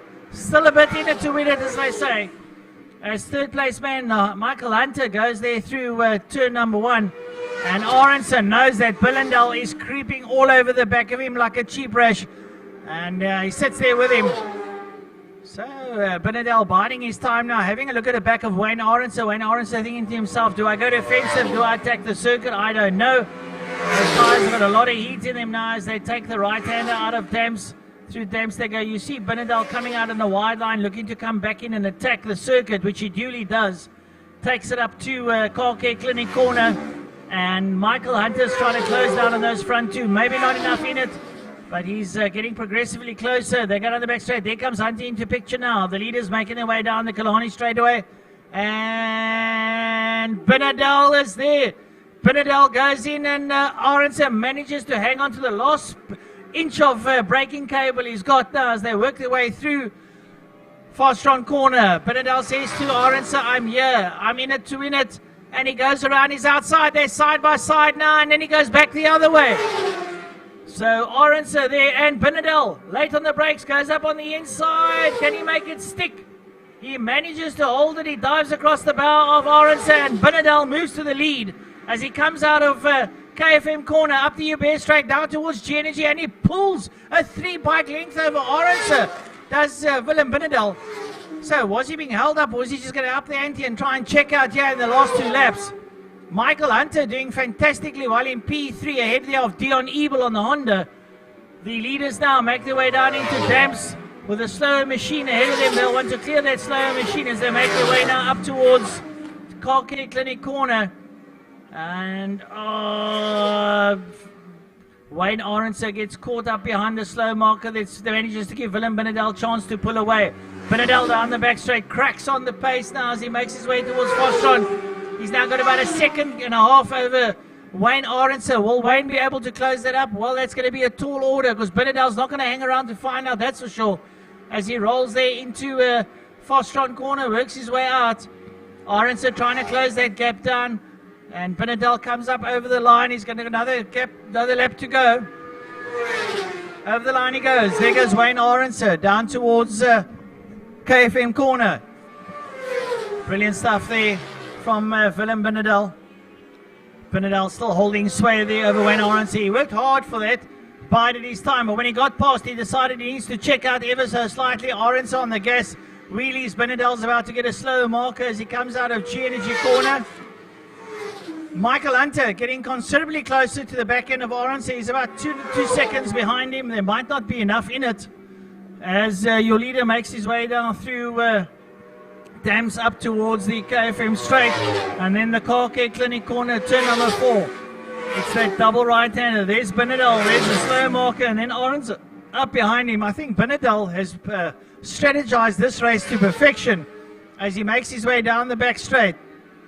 He's on some fine form there. The checkered flag is beckoning. So Benedel, for the final time in this heat, makes his way down into Fostron corner. He's probably done more than enough as he goes into turn number 5 and works his way out. The checkered flag already waiting for him. Here comes Willem Benedel to take heat number 1 of the Classic Clubmans and Breakfast Run Motorcycles. He's followed there by Wayne Orenser.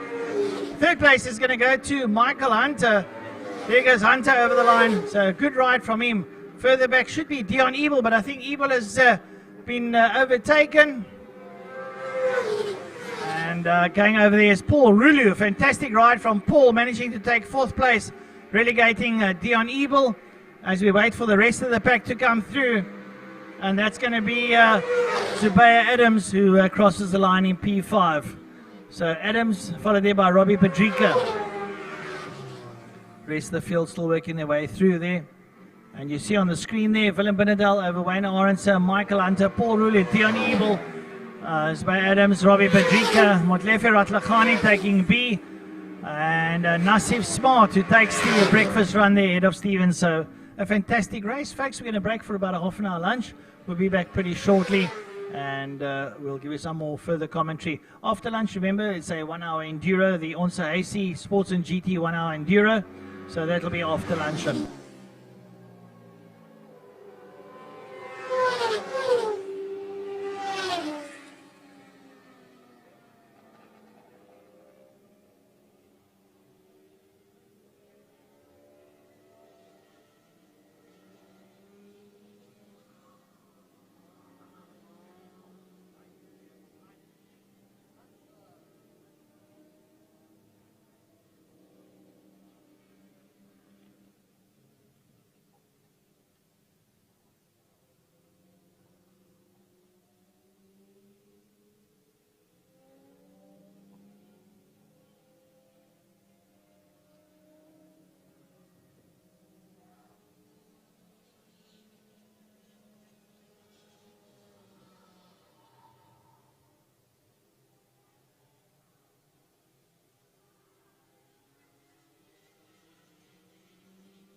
sports and GT cars.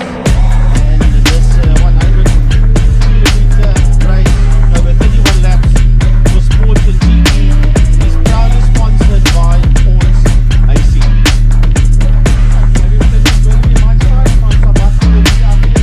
And also joining us in the commentary box is Mr. Peter van der Space. Shoes, check out the crease. Low like I'm Bigfoot, step on the beat. Nigga man's runs, let me step out the crease. When the whole push screen, gotta get out the.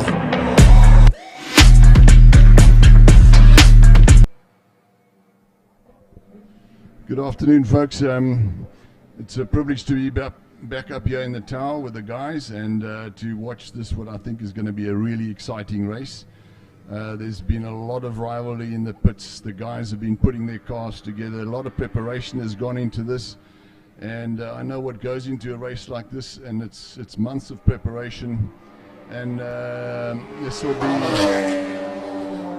30 minutes of I think is going to be really action-packed. There's these different classes of cars. There's a reliability to depend on, and I think today, being only a 30-minute race, the guys are going to go flat out. I think prepare yourselves for an incredible race. Well, having had a chance to go into the workshop last night and meet up with a good couple of the guys from Sports and GT and get a bit of background information as to the nature of preparation of these cars.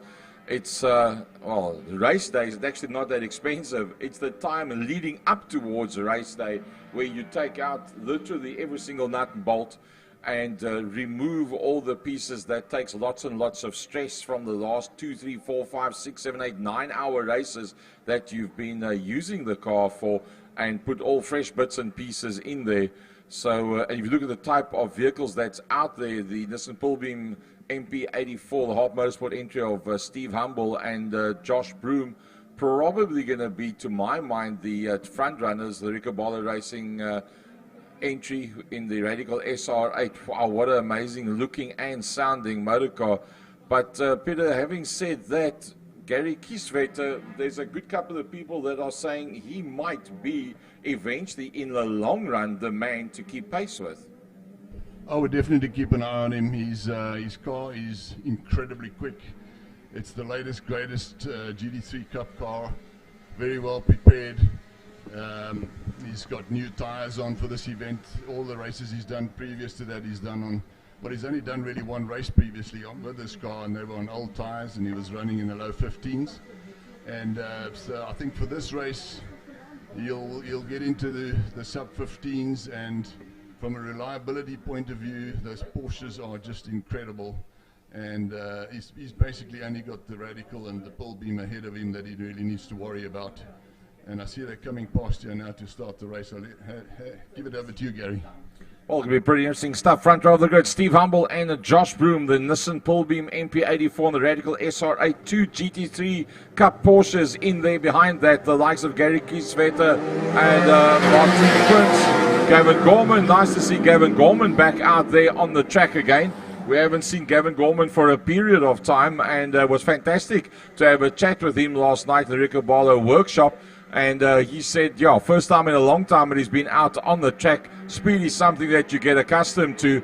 And yeah, he says he had an amazing experience getting out there on the track again. Guys pushing it pretty hard at this stage of the fight in the mid-pack. It looks like everybody's got a plan and a strategy and a theory. Given the number of laps, the amount of time that's available, Peter, is it very strategical as to how hard you push on the rubber that you got, or for that period of time, for this type of motor vehicle, is it flat box, all systems go? No, I think it being only a 30-minute race, which is actually pushing your tyres, you better have a good set of tyres, but I think these guys are going to push it flat out from the get-go. And then, of course, they're going to have to watch their tyres when they get really warm.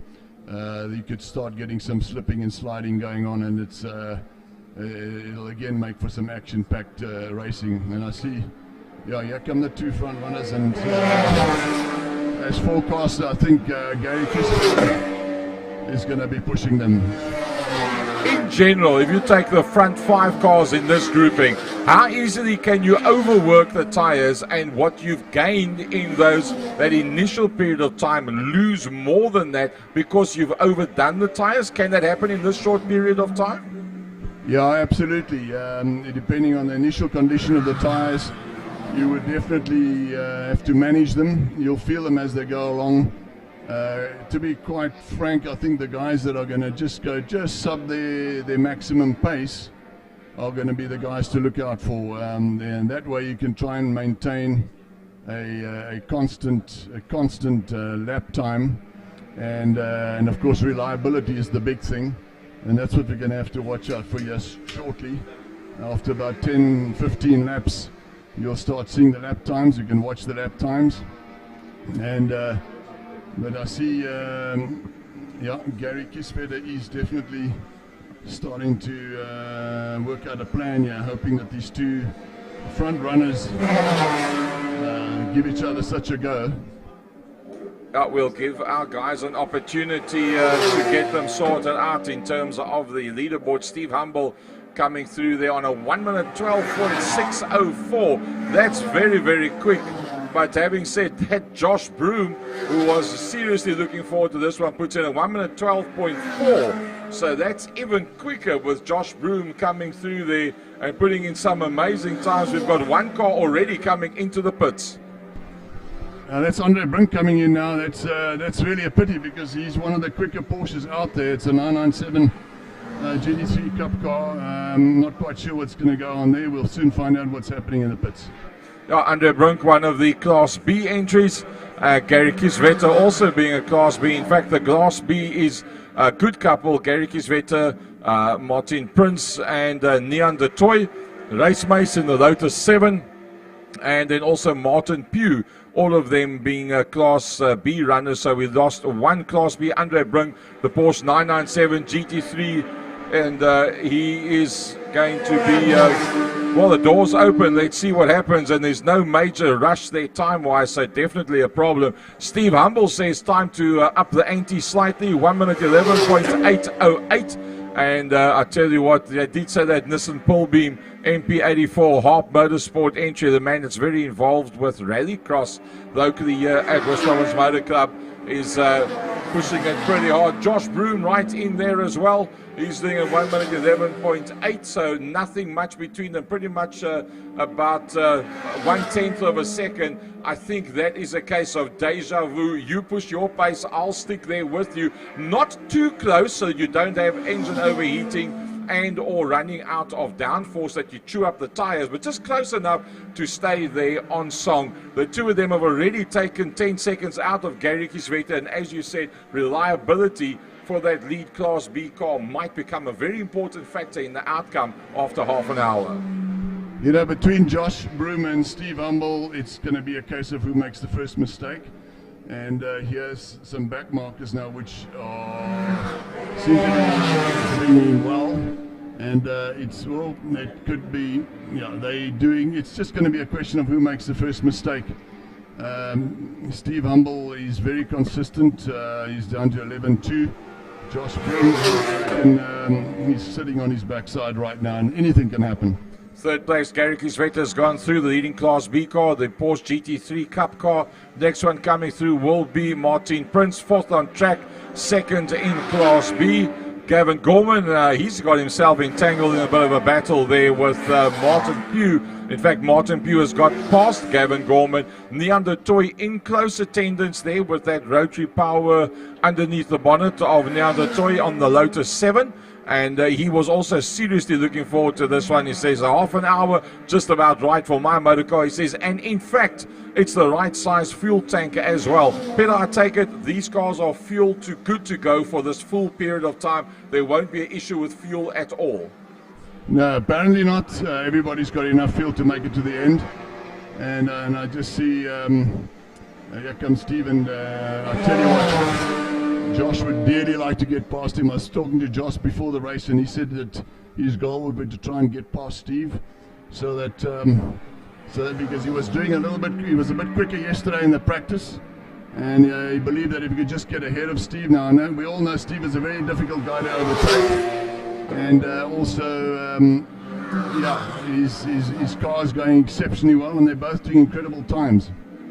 Yeah, very, very quick, undoubtedly. And let's have a look at the Class C battle. Ryan Buddha in another Porsche GT3 Cup car. Peter, roughly, what is the cost to get a vehicle like that, to purchase a vehicle like that? And secondly, roughly, what does it cost to prepare a vehicle like that for a race like this?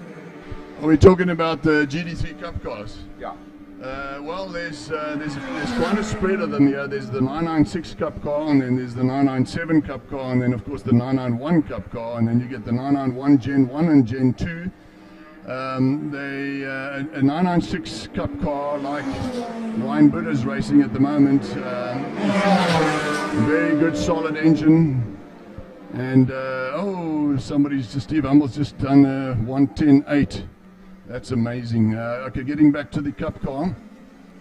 To purchase a Cup car nowadays in the second-hand market, typically here in South Africa, especially Cape Town, the all pre-owned cars, you could get them for around about the R1 million mark. I know that Ryan Buddha's car is available for sale actually, and it's a little bit less than that. And to prepare a car like that is pretty much the same as preparing the 997 Cup car. I guess that the overall running costs over a period of a year is a little bit more expensive as you go up in the model range. And but the 997 Cup cars are coming in at around about 1.8 million rand. The 991 Cup cars are around the 2.5 million rand mark. And to run these cars, I would easily put aside anything from half a million to R1 million a year to run it properly, to run it professionally, and that normally equates to roughly 50 to 70,000 rand a race. It's cost these guys, and it also depends on how many new tires they put on. If they put new tires on every race, it's that's 25 grand right there. So quite easily spending more than 1,000 rand a lap right now, having fun out there, most of these guys.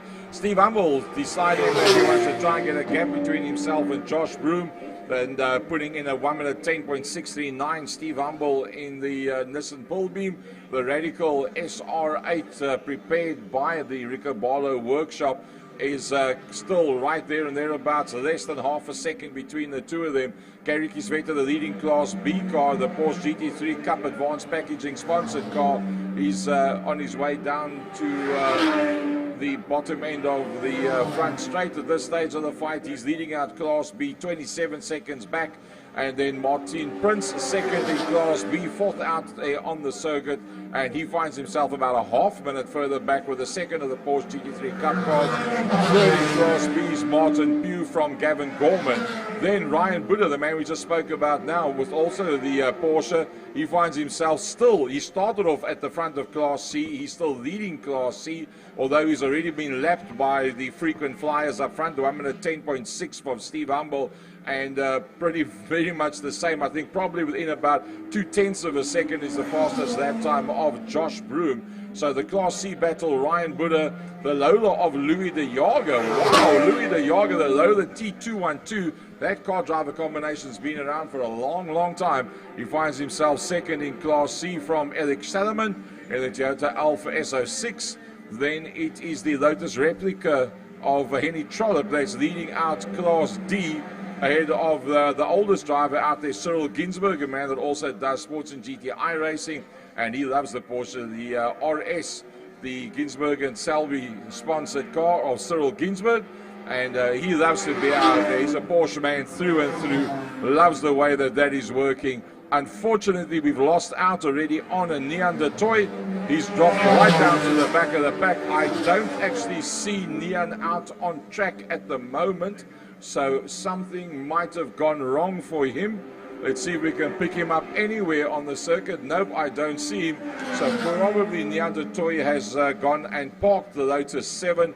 He has 4 laps down, so yeah, definitely not working. Andre Brink, He was the first man that bailed out into the pits. There was no rush time-wise. He got out of the car, and that's as far as that one went. So bringing up the tail of the field then is James Beaumont, as Gary Kieswetter in the third position. He's still on the same lap as the leaders. The last man still on the lead lap as he comes through below us. 1 minute 14.970 on his way up towards turn number 2, and looking very, very strong out there is Kieswetter. So Josh Broom keeping an equidistant gap. Peter, do you think he is pacing himself, or do you think it's not possible for him at this stage to get past Steve Humboldt? Well, I think because yesterday Josh Broom was doing a little bit quicker than Steve Humboldt. So his strategy was to try and get ahead of Steve in the first couple of laps, so that he could stay ahead of him. But now Steve's dropped his time, and he's running incredible times. I mean, at 10.6 is really an incredible time, and I think Josh Broom is coming up to some back markers at the moment. Slight hold up there. Oh, there, yeah, that's not good. He's just been held up by the Doc Prince, and but now he's off again, and that's actually going to put him back a little bit. He's got some climbing to do, but I think he's probably decided that he can't get past him now, and then just try and hold on to him. I think would be a really good thing if he could just hold on to him, and if he makes a mistake, he's on him. I think Steve Humboldt actually saw they were coming up to the back markers, decided this is maybe the opportunity if it happens at the right point, going through like turn 2, and that's exactly what happened with Josh Broom being on the outside, going through the apex of the corner. Well, the next lap's going to be very much a decider to try and predict what's going to happen going forward. So Steve Humboldt goes across the line, a 1 minute 10.993. Josh having lost out big time on 1 minute 12.035, keeping in mind that now he's got open track in front of him. There is nothing that they're going to lap, barring somebody having any form of mechanical difficulty. Now we will see what Josh Broom can do all by himself with nobody else around him at all. It looks like he's pushing pretty hard. He ran a little bit deep on the apex of turn number 2. Josh Broom pushing very hard. Can Josh Broom close up on Steve Humboldt? It's going to be pretty interesting stuff. Gary Kieswetter in third position. He has got that GT3 running very decently. Leading Class B from Martin Prince, from Martin Pugh. And then the Class C leader, Ryan Buddha, has now got himself ahead of Gavin Gorman in the VW Nardini Sport. So the interesting one up front with those 2 frequent flyers. It's going to be very interesting to see next time they come around to see what kind of lap times they're putting up. So Steve has done the breakaway. Here he comes through now. Let's see. His last lap was a 1 minute 10.993 at 10.8. He's on the button. And Josh Broom at 12.5. Steve has broken the toe. I think because Josh did quite a bit of a slide there coming out of turn 2, and so I hope his tires are good, and that did put him back. I would say, a slide like that can put you back easily a half a second, and so he's got a lot to make up here now, and it's just a question of consistency is going to pay off at the end of the day, and I've still got a lot of hope in Gary Kieswetter. He's definitely up there. He's running amazing times. He said that he'd been running in the low 15s, and he was hoping to break the 15s today with the new tires. And I think his fastest was a 14.4, which I think under the circumstances is incredible time for that car. Temperature-wise, not a bad setup. A little bit of high humidity. Is that good or bad for these cars? Well, it's a good question. Actually, because we got high humidity and it's still reasonably warm. So yes, it's actually not a good thing. It does deplete your performance slightly, having a very high humidity. You want to try and get as high oxygen content as possible. So cold temperature is better than high humidity. And then obviously it keeps the brakes a lot cooler as well with a lower temperature. But then again, these cars are designed for the brake pads to work at a very high temperature. On a typical circuit like Killarney International, is there enough high-speed braking spots to keep that brake temperature going, or do you tend to be marginal to get enough temperature into the brakes with the longer straights in terms of local racing?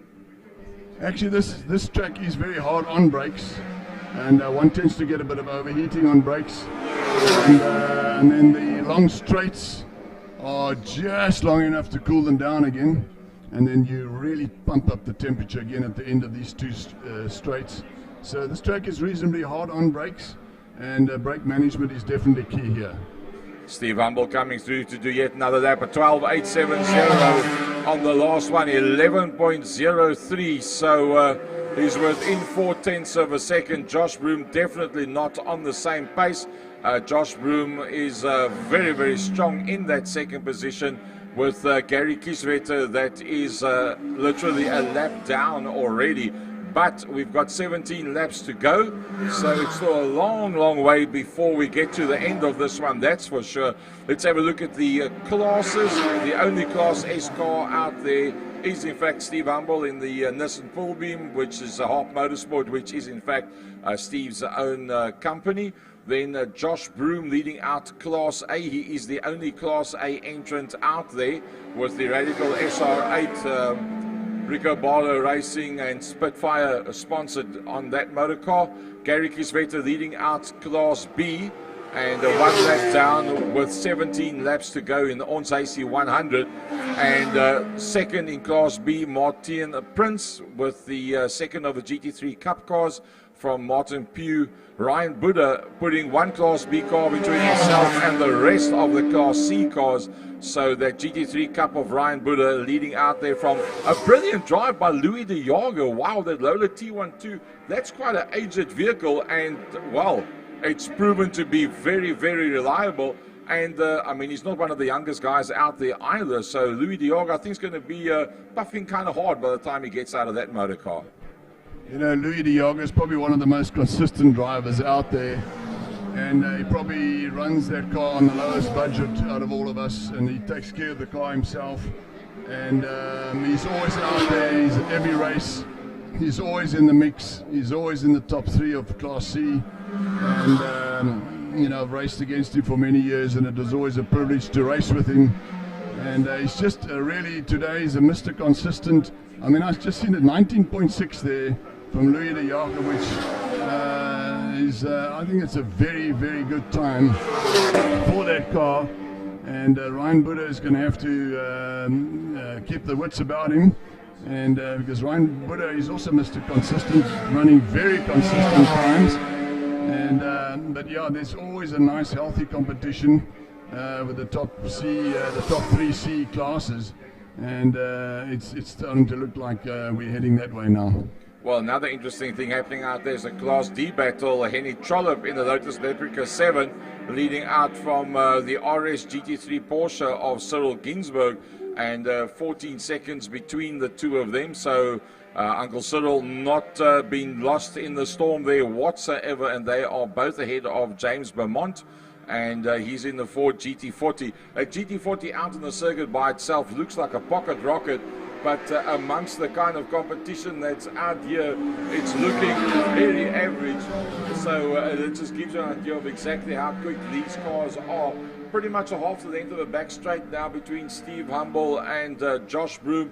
Steve Humble at 10.509. Getting quicker and quicker. You know, the problem with this, Peter, is Steve's got it. I mean, he's the fastest man out there, but the racer in him is not allowing him to back off. It's a case of he wants to go quicker and quicker and quicker. And 11.584. Do you think that his experience is going to help him to lift his foot a little bit, or is it a case of you got the telemetry in front of you and you're racing the track now, and that will to press the edges just comes through? You just keep on going harder and harder. Steve Humble is a man not to take his foot off the gas. You know, if you've got somebody breathing down your neck like Josh Broom, he only has to make one small mistake and Josh Broom will be on him. So Steve will probably be wanting to get a bigger gap as possible. As I said, Steve always goes flat out, and if he will try and keep this pace as long as he can, And the key there is to try and get a little bit ahead of Josh Broom, who's now, as I said, is just a half a back straight ahead of him at the moment. Well, Gary Kisvete in third place is about to be lapped for the second time by Steve Humble as they work their way out into the front main from Cape Town corner. Up towards us, the gun lights ablaze. He's passed lots and lots of traffic already. Probably a bit I was just about to say, he'll probably be a bit slower on that lap because the number of cars that he passed, on the button 11.7, still just a tad quicker than Josh Broom, the Class S and the Class A car, first and second overall. The nearest man to that, the leader of Class B, the Sports and GT Class B entrant, the GT3 Cup Advanced Packaging, 1 minute 15, and he's in fact Peter stayed in the 1:15s right around. He hasn't got to a 14, he hasn't dropped to a 16. He must be very, very consistent to stay within a half a second after what, we've done 17 laps already. That shows consistency. Yeah, Gary Kisvete is very consistent, and look, in this race, performance of index is a big thing. It's probably a good honor to have, and if anybody's going to win it, it could be Gary Kisvete at this stage. And but I tell you what, I see that Louis de Jager has done a 19.2, which is really, really good, and Martin Prince has also just done his quickest as a 17.6, and Martin Pugh has done a 17.2. So I think there's going to be a really nice dice between Martin Prince and Martin Pugh. The two Martins are giving each other a proper go. Yeah, purely one less than a second between the two of them. But Peter, joining you for the second half of this race with 12 to go. Steve Humble leading out from Josh Broom, Class S from Class A. Gary Kisvete leading Class B. Ryan Buddha leading Class C. Henny Trollope leading Class D. Frank Yearners joining Peter van der Spey for the last half of the race. Yeah, Gary, thank you. Steve Humble, still the quickest man out there, 1:10.5.09, and he's now getting away from Josh. He's 9.25 seconds behind Josh Broom, and sitting comfortably in third place, one lap down in the Porsche and leading Class B is Gary Kisvete, and he's done a last lap of 1:15.8, so Humble almost 5 seconds quicker than what Kisvete is at this stage. You know, I think the tyres are starting to drop off now. There's a few, I mean, Gary Kisvete he's dropped 0.3 of a second on his last lap, and let's just see what he does now. And he's just done 0.6 of a second quicker now. He's done a 15.2 now, so he's, I don't think there's any tyres coming off at the moment, and I think Josh Broom has taken a decision that he's just going to hang around, and he's got a very reasonable lead on Gary Kisvete, but he did it at 13.3 now, which is showing that he's slowing down quite a bit. I'm not sure if it's tyres. We're just trying to see it from here. Well, I've been standing quietly at the back while you and Gary were on the mic for most of it, and these two cars that's working their way out of turn 2, Ryan Buddha in the Porsche and the Nardini of Gavin Gorman. That's a Class C Porsche and a Class B Nardini. They have been on each other's heels literally from the get-go, have the two of them, and the one hasn't pulled away from the other, and they're keeping each other pretty honest as they work their way through turn 4. Well, he got one of them on Martin Prince's backside here now, and that's let's see who comes out at the end of turn 5. Out braking is key here. Yeah, it's all about out braking as the two of them work their way down into turn 5. They are sitting in 6th and 7th position. Ryan Buddha with the Class C Sports and GT Porsche, and Gavin Gorman with a Class B VW Nardini, and they have been keeping each other honest as they work their way back down into turn number 1. So that is something we should keep an eye on as this race unfolds with 10 laps to go. But meantime, the leader, Steve Humble, doing a 1:10.5.09, is working the Nissan-powered Pullman down the back straight towards turn 5, towards Cape Town corner, and he has now got away under second place man Josh Broom. that is now 12.4 seconds behind him. You know, there's a bit of a dice starting up there now with Gary Kieswetter, who's just coming up behind Martin Prince there. It looked like Gary just overtook Josh Broom, and I hope if that is the case, that means Josh is coming off the pace substantially. But yeah, they come down past the front straight, and I think Josh is going to have another go at him. And yeah, well, I was keeping eye. He unlapped himself. Kieswetter is one lap down. Everybody from third place down is at least one lap down on the two leaders. He was 2 laps down. He actually unlapped himself and he's gone 1 lap down, but then again Broom has got his nose ahead of him again. So when they cross the line, if it stays the way it is, he will be 2 laps behind him. So only Humble and Broom that's on the lead lap. Everybody else is at least 2 laps down. A few of them are even more. 9 laps to go, Peter. We're heading towards the end of this one. you know, it's getting tight now, and I'm looking at the times now. The guys are actually still staying very consistent in their times, and there's a few. Eric Solomon has just done a 23.6, his quickest lap so far, and but yes, definitely a very, very interesting development in the front, and Ryan Buddha is still staying on it. He's very consistent as well, within a half a second on each lap. And so the Class C cars, I think, is pretty much wrapped up, but there's Louis de Jager is about 9 seconds behind Ryan Buddha. Well, Josh Broom is pulling into the pit lane. Josh Broom is in the pit lane. So has he got a problem? Well, he's now literally gone a lap down on Steve Humble. So Josh Broom was very optimistic last night at the function. He said he wanted to do 110 or 111, 112s. He's done a 112, and Josh pulls the radical into pit lane. Well, some kind of a problem, I think, there. I think that could be the end of that for Josh Broom, sadly.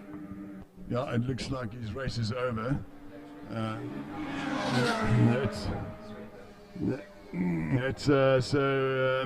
puts Gary Kieswetter into second place overall. And it's exactly what I was thinking in the beginning of the race. Gary Kieswetter just has to stay up front, very reliable, very fast, running in the 14s and early 15s. And now it's just a question of whether the pull beam will be able to maintain pace. It'd be interesting to know if he knows that Josh is off and whether he'll slow down at all. He didn't quite slow down in the last lap. He did another 11.5, so he's still got foot on the gas, and but I would imagine if he knows he's off, he'll tap off a bit. Well, I think it's round about now that his pit boards, his pit crew should show him, listen here, that the 36 car of Josh Broom is out, and that he's the only guy on the lead lap. Gary Kieswetter is nothing short of 1 lap behind him at this point in time, which will probably stay at least 1 lap down, because I don't think Gary's going to overtake him and make up that lap. So they should theoretically show him to slow right down now.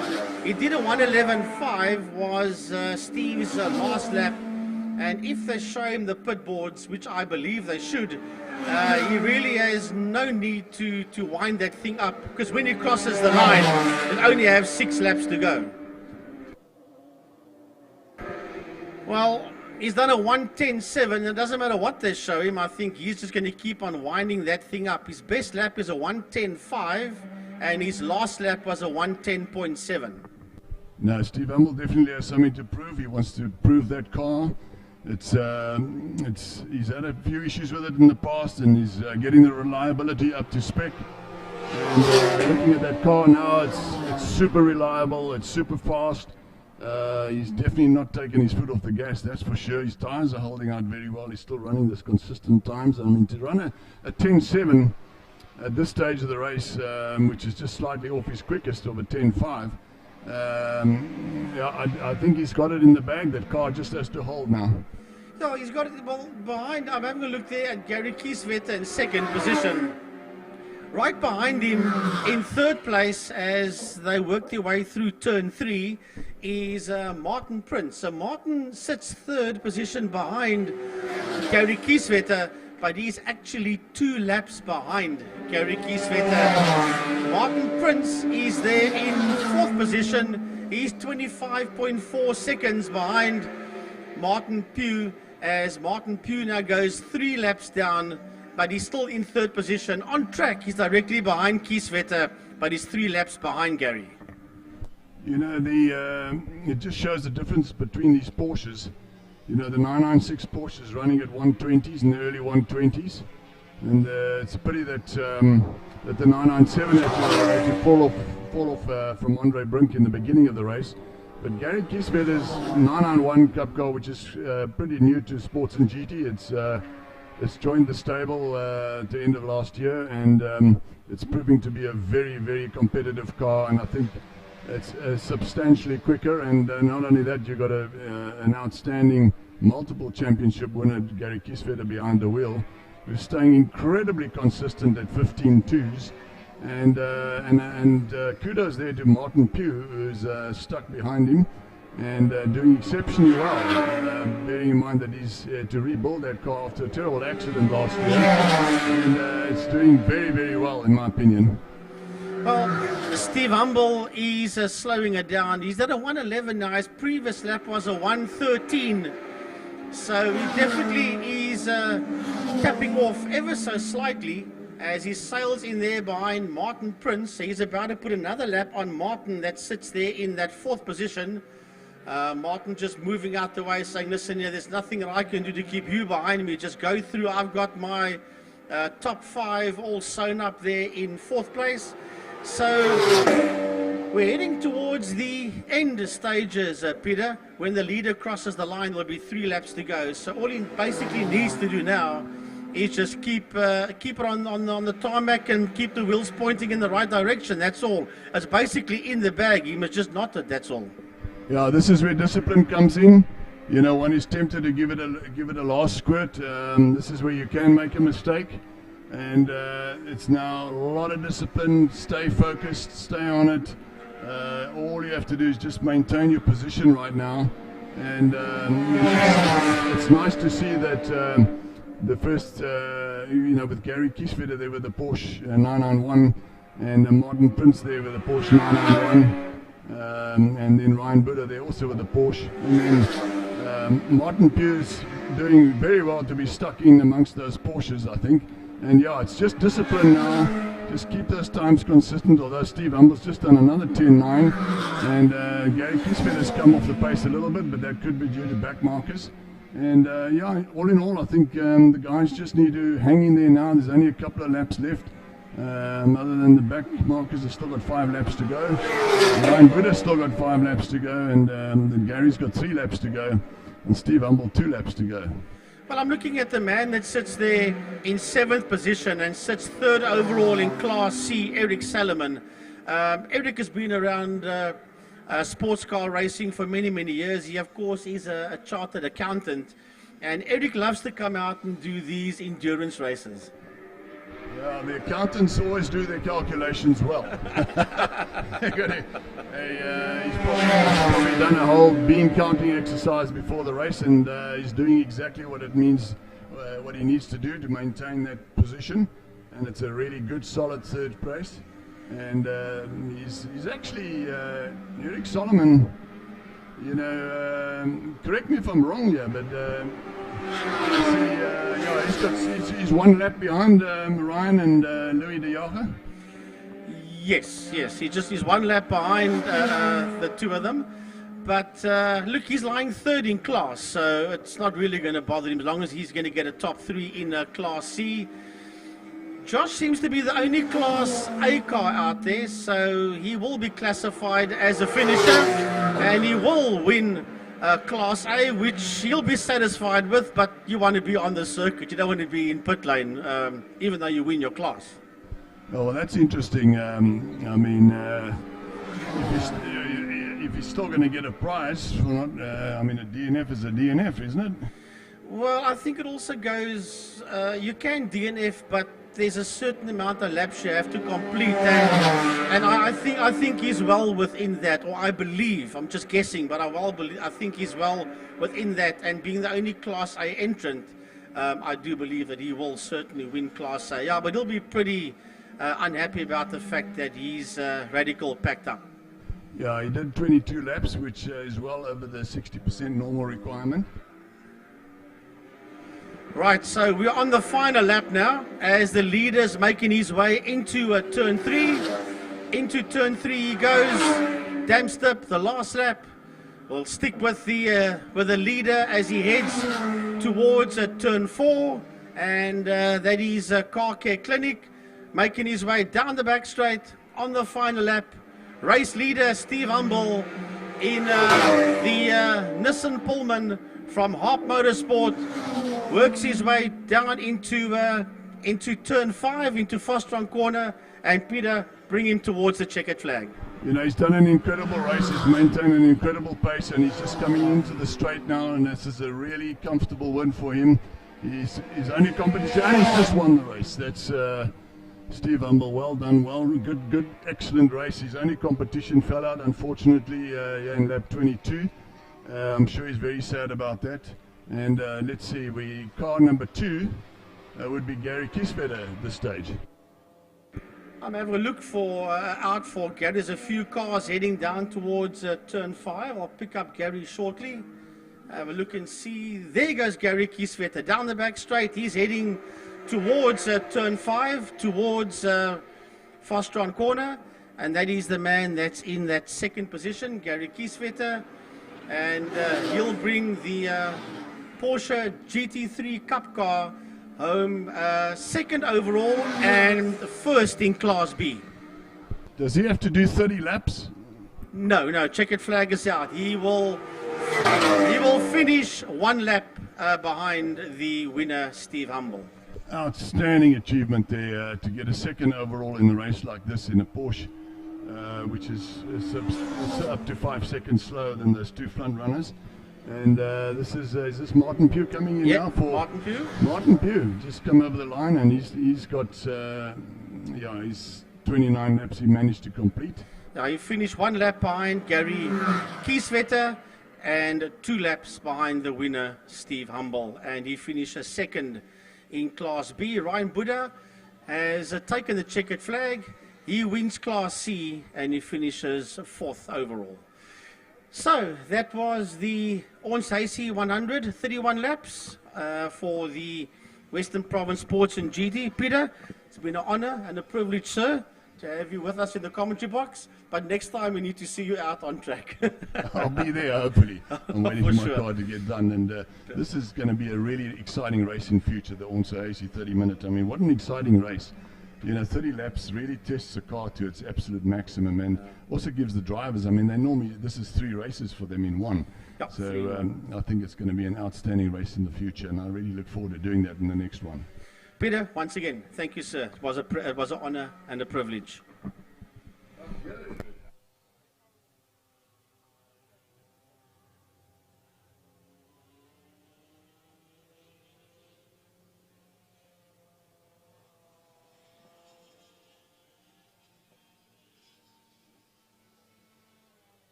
All right, folks, here we go again with the normal sprint races, if I can call it that.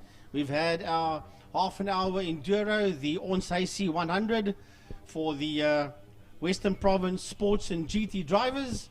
And now we get back to the shorter racing again, the sprint races. I want to say a big thanks to Wingfield Motors and Best Price for my car, Johnny van Niekerk. A big thanks to Johnny for sponsoring the Wingfield Motors Power Series for the 8th year at the Western Province Motor Club, Killarney International Raceway.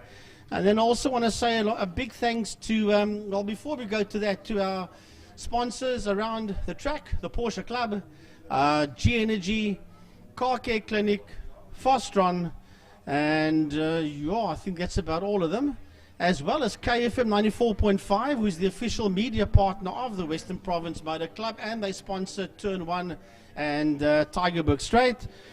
And then Piet van der Walt has got a few sponsors on his BMW E36 Cup car, which Piet is the pace car driver today. His own business, of course, Emergency Glass Repairs. Jaapie Scholes of Union Signs, Gunther Drotsky of G&A Motorsport, Chris Stuberger of the Pink Car Wash in Willowbridge Mall, and then Mr. Bessie Bester of the Bessie Bester Motors Group and the Vitesse out there in Brackenfell. And Gary, I'm led to believe that Bessie and the guys at the Vitesse, they have got a whole lot of people that is congregating there, and they're having a good time, all under strict conditions, and they are busy watching us with a live stream and doing all the necessary that we have to do in this day and age. And so yeah, we just want to say hello to them, to Bessie and them. Obviously they can't see us, but they can hear you, Francois, and myself. So to Bessie and everybody out there at the Vitesse, that's also one of the sponsors here on Piet's BMW. Big hello to everybody there at the Vitesse. Yeah, there's a lot of people there. FC Nimbert, one of our co-commentators, also involved there at Vitesse as well. So, yeah, Frankie, you say they can't see us, but if we can get a camera shot up to the commentary box, we would actually be able to... maybe you can get Gareth to swing a camera. He did it early on. There we go. There we go. He's looking for us. Up, more up, more higher. Up. One floor. One floor. Stretch it. Move your camera. There we go. Right, there we go. So okay, that's my arm flapping at the back. And there we go. There's Gary, and standing in the corner is Francois Butler. He's having a chat to Peter van der Spey that did the sports and GT race with Gary and myself. So to everybody at the Vitesse, this is me waving to you guys there. And we hope that you are enjoying the live stream with us here at Killarney International Raceway. And everybody else out there that's joined us for today. I know there's lots and lots of people that enjoy this stream. And I personally, on behalf of Frankie, myself, and Francois, would like to say a big thumbs up to West Province Motor Club for making this live stream possible. Having the best live streaming IMUSAT crew in South Africa, and then putting it out free and live as well. I think that's a big thumbs up to Western Province Motor Club. And for those of you that have joined us during the course of the day, I can tell you I had a nice chat with Des Isom earlier on, and even he himself said he is actually astounded at the amount of people, not only in the Western Cape area, but throughout South Africa, that actually tune into the racing here at Killarney.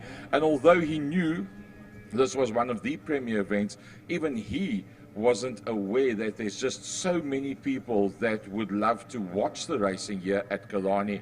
And he feels utterly humbled by the number of people that actually have been watching the streams. And to hear that from a man like that even his high expectations have been surpassed with the interest at West Province Motor Club, that's fantastic. Right, the pace car is good to go. Piet van der Walt on board with the Emergency Glass E36 BMW.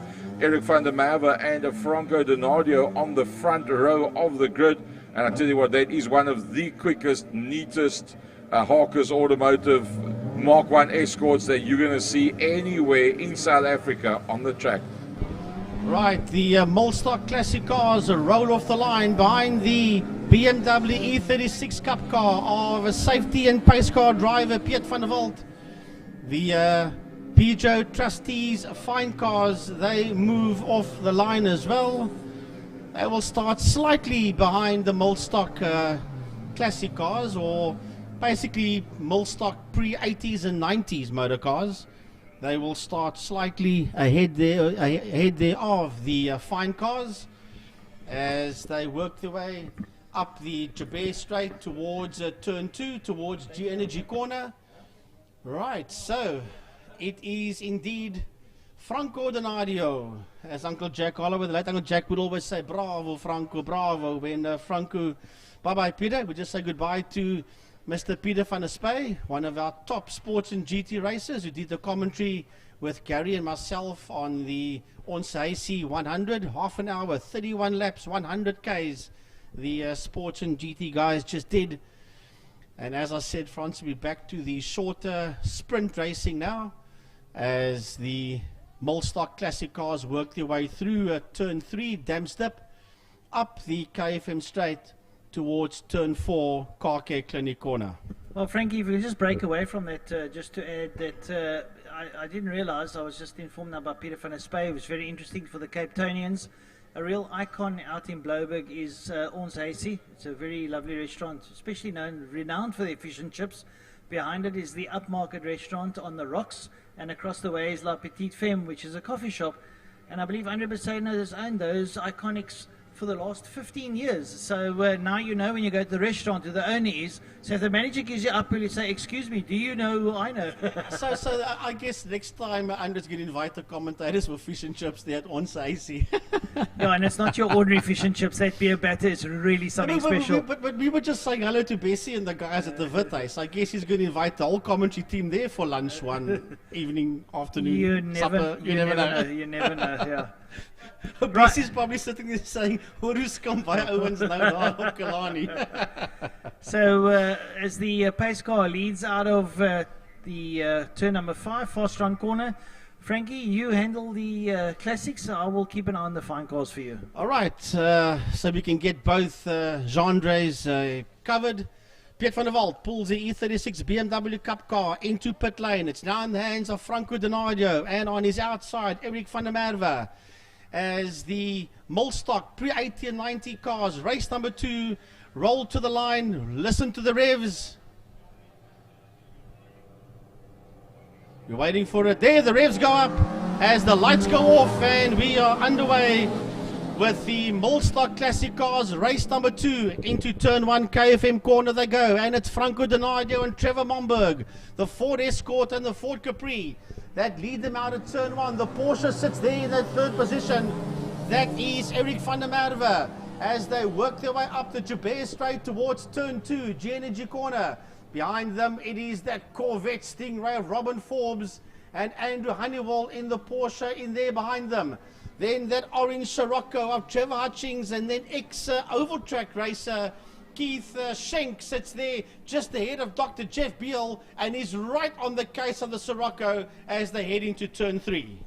Well, leading out of turn number 2 now, believe it or not, the fine car has been led out by a lady there, Melanie Cook, there ahead of Dewald Lambert and Robert Toscana, making their way down. You can see into Damstip. There's Melanie, she's in the 325 BMW, leading out, and Robert Toscana having a look up on the inside there of Dewald Lambert as they make their way up towards the turn number 4, the double right-hander, that's Car Care Clinic corner. Melanie Cook in Albert Cook's, that's her dad's BMW, been pressed hard there by Dewald Lambert as they make their way down the Killarney straightaway. Right down the main straight into turn 1 comes the classic cars, Franco Donadio and Trevor Momberg. They sit first and second at the end of lap number 1 as the leaders head into turn 1, KFM corner. Eric van der Merwe sits there in P3. P4 is the Chevy Corvette Stingray of Robin Forbes, and right behind him Andrew Honeywell in the Porsche. So we've got 1, 2, 3 Porsches and 2 Fords that work their way into turn 2. Those are your top 5 cars. Then behind them is another dice game on Keith Schenk, and he's been joined there by Arnold Lambert, that's racing in a Ford Capri. Right behind him as they exit to turn 2 is a Dr. Jeff Beal with Cliffy Bacon working their way out there, followed there by Dancing Dave Aladef, and then Bruce Evan Taplin right on the case of Aladef. He's of course out there in that Toyota Corolla Sprinter. Right, so coming out of G Energy corner now, still Melanie Cook leading out over Deerwold Lambert, making their way through the King down towards Rose Foundation. And Melanie Cook holding sway there over Deerwold Lambert. Deerwold would like to come back at her. Up behind them, Robert Toscana now as they make their way through Damsna up towards Car Care Clinic. A lovely bit of a tussle here between the lady and the gent, and they are very closely related to a certain extent. As Melanie Cook leads out now, Deerwold will want to draft her again down towards turn number 5.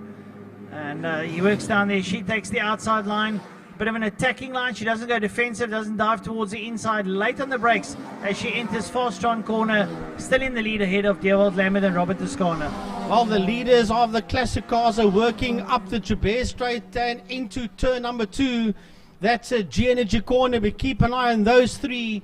That's working their way out of G Energy. The Capri that sits there in that second position of Trevor Momberg coming out of turn 5 earlier on in this lap. He had his nose ahead there of Franco Donadio, but Donadio rectified that situation very quickly. He's put that Escort back into P1 and has opened up a couple of car lengths there on the man in second position, namely Trevor Momberg. Down the back main they go with a Porsche of Eric van der Merwe that sits there in that third position. And the 3 of them, as they work their way towards turn 5, has Donadio got a problem? Donadio, my goodness, or maybe it's just the power of the Capri, I don't know, but he just gobbled him up down the back straight and into turn 5. The Capri took the lead away there from the Escort, but Donadio is fighting back. Now the question is, has Franco got a problem, or is he just hanging around, messing around with him, saying, come, let's see what we can do? I don't know. Judging by what I can see, there doesn't seem to be a problem with the Escort. Well, the leaders of the fine cars are going down the back straight down towards turn number 5. And still Melanie Cook leading out there with Deerwold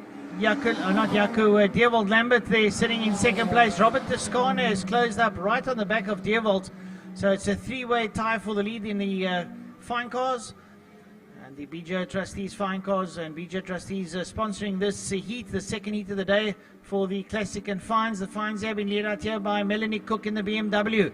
She's pressing hard. She's got Deerwold Lambert right up behind her.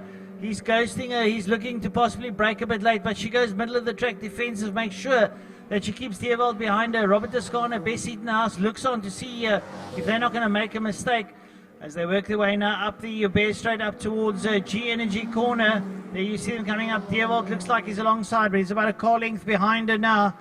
Melanie goes up on the inside. She holds tight. She forces a little bit to the outside, keeps Deerwold that way, but he's sitting there. He's hugging the rear end of that BMW with that VW Jetta.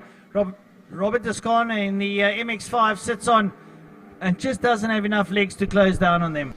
Well, the leaders of the classic cars are working their way under the bridge, down the home straight and into turn 1 KFM corner. They pick up one of the back markers. That's a Mini that's in the fine car category. And he keeps right out the way there for the Escort, the Capri and the Porsche. Franco Donadio, Trevor Momberg and Eric van der Merwe. Van der Merwe had the quickest lap at one point in time, but now belongs to Franco Donadio, 125.680 by Franco Donadio, as he tries to get away there from Trevor Momberg and Eric van der Merwe. Well, early on he seemed to have an intermittent problem. Either he was playing games. Well, playing games is fine, but it can come back and bite you when you least expect it. And Franco's an old campaigner in racing, multiple South African national midget champion, Western Province champion, club champion from Cape Town drivers back in the day. And if anybody can pedal a race car around an oval track or a main circuit, it certainly is that man that sits out there in P1, Franco Donadio. But as they head into turn 5, Fostron, he's been hunted down there by Trevor Momberg and Eric van der Merwe. Right, exiting G Energy corner now. Still the fine cars. It's Melanie Cook and Dewald Lambert still at it, hammer and tongs. Up behind them still Robert Descana. They're doing fantastically well. Natasha Dissendorf is a little way back on that crew, but keep an eye there on Dewald. He's this way, that way. He's looking for a way past Melanie Cook. And the lady, well, she's got an attitude. She said, under those circumstances, will you come past me? You'll have to stay where you are now as they go into Car Care Clinic corner. Double right-hander as they now exit the right-hander down the back straight. Melanie Cook holds sway there. Dewald, well, he's not drafting. He's trying to pressurize her from the outside. But she's up for the fight as they go down towards Fostron corner. Melanie Cook down there. She breaks nice and late past the 50-meter board. Down into Fostron corner. There she goes. Down in the inside. She keeps the door firmly shut there in the face of Dewald. Robert Descana must be thinking, what the heck did this lady have for lunch? What did she put in her coffee? Because she is really upping the ante and starting to give us trouble. Well, the leaders of the classic cars are working their way out of turn 4, Car Care Clinic, down the back main.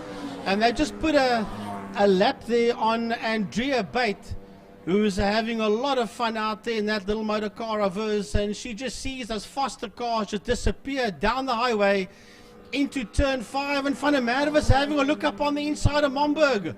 Van der Merwe in turn 5 puts the Porsche ahead there of the Ford Capri of Trevor Momberg as they exit turn 5 Fostron corner, and this will allow Franco Donadio to disappear down the road. Now Momberg comes back at Van der Merwe. Momberg on the inside line, Van der Merwe on the outside line. Momberg's got the line for turn 1, the left-hander, but it is Van der Merwe that hangs on to that second position. A very big blow up down the back straight, Frankie. It looks like it could be the car of Bruce Avon Taplin that he's sponsored by the Killarney Motor Spares. He has pulled off to the side, but he blew up halfway down the back straight. Smoke just bellowed out of that car, and unfortunately that can possibly cause a little bit of problems. It looks like there could be an oil spur down the back straight. And yeah, I see he's off the circuit, but I'm having a look at the circuit. There's a black line on the outside there. I sincerely hope it's not what I think it is, because that's going to incur a little bit of a problem. We still got 3 laps to go, and the marshals will be looking very attentively at that stripe on the back straight, Frankie. Well, we've got the double wave yellow flags going down into turn 5, which means into Fostron, which means that that area, that sector of the track is a no overtaking zone. So whatever you do, you might have lined up somebody to have a dive on the inside going into turn 5 Fostron, but there's no ways that you're allowed to make an overtaking move, and as long as that Toyota is standing there, and that is where it's going to stay until the end of this race, the entire turn 5 will be nullified and void, Francois, for any forms of overtaking whatsoever. Yeah, a pity about that, because that is a favorite place for guys to dive past each other, and some of the cars still making their way down there. As we have a look at the cars going into turn 1, your leaders of your classic cars, Frank and Donadio leading out there. I'm looking to pick up the leaders of the fine cars, and they should be coming into view pretty shortly. And they're making their way now up towards turn number 4. That is Car Care Clinic corner. There we go. Melanie Cook and Dewald Lambert. They've left Robert Descana. He seems to have fallen by the wayside somewhere along the circuit as they make their way down towards turn number 5. That is Melanie Cook and Dewald Lambert. And we've got 2 laps to go now as they make their way. Melanie Cook really doing a sterling job. Now Dewald looks to dive up on the inside. She crosses his bow, slams the door in his face and says to him, I spoke to you early on and I said to you, watch your manners, but he's not listening to the lady. You know the men get obstropolous as he comes through now. Melanie's going to try and force him wide, and she's got a slow marker up in front of her. Dewald's up alongside her. Melanie takes him down towards Cape Town corner. They're side by side now as they go down there. And Melanie late on the brakes, defensive up on the inside. She can force the shutout. She'll dive across his line, exiting turn 1. She'll go up to you bare straight and keep him behind her. Well, crossing the start-finish line to start the last lap, the 3 leaders heading into turn 1, KFM corner. Trevor Momberg sits in 3rd. Eric van der Merwe sits in 2nd. And your leader, Franco Donadio, leads the 3 of them out of turn 1, KFM corner, up towards turn 2, G Energy. They are on their final lap, and with P4 and 5 heading into turn 1 as well. Those are the two. That's the Porsche that's chasing down the Corvette. That is Robin Forbes and Andrew Honeywell. But we stay with our leaders as they work their way through turn 3 into turn number 4 up the KFM straight towards Car Care Clinic corner. And they've got less than a half a lap to do as they're about to pick up the top 2 of the fine cars. But I think those 2 fine cars will be okay. Down the back straight they go. Now will Eric van der Merwe in the Porsche with less than a quarter of a lap to go have a look somewhere, but he cannot. He may not overtake him. He had a look, but he can't overtake him down into turn 5 with the yellow flags there into Fostron. That means as the checkered flag looms, the win will go to Franco Donadio. But Van der Merwe will give it one last squirt, but it's too little, too late for him. He will close up slightly. Donadio brings it home in P1. Van der Merwe crosses the line in P2, and Momberg crosses in P3. Well, only going up towards G Energy corner now is Dewald Lambert. He's leading out over Melanie Cook. So Dewald Lambert leads out the fine cars into G Energy corner. He's got about a 2-car length lead over Melanie. Question is, will she try and squirt back at him and regain the lead? It's a bit of a tall order. She'll have to step on the loud pedal somewhat to close down that gap.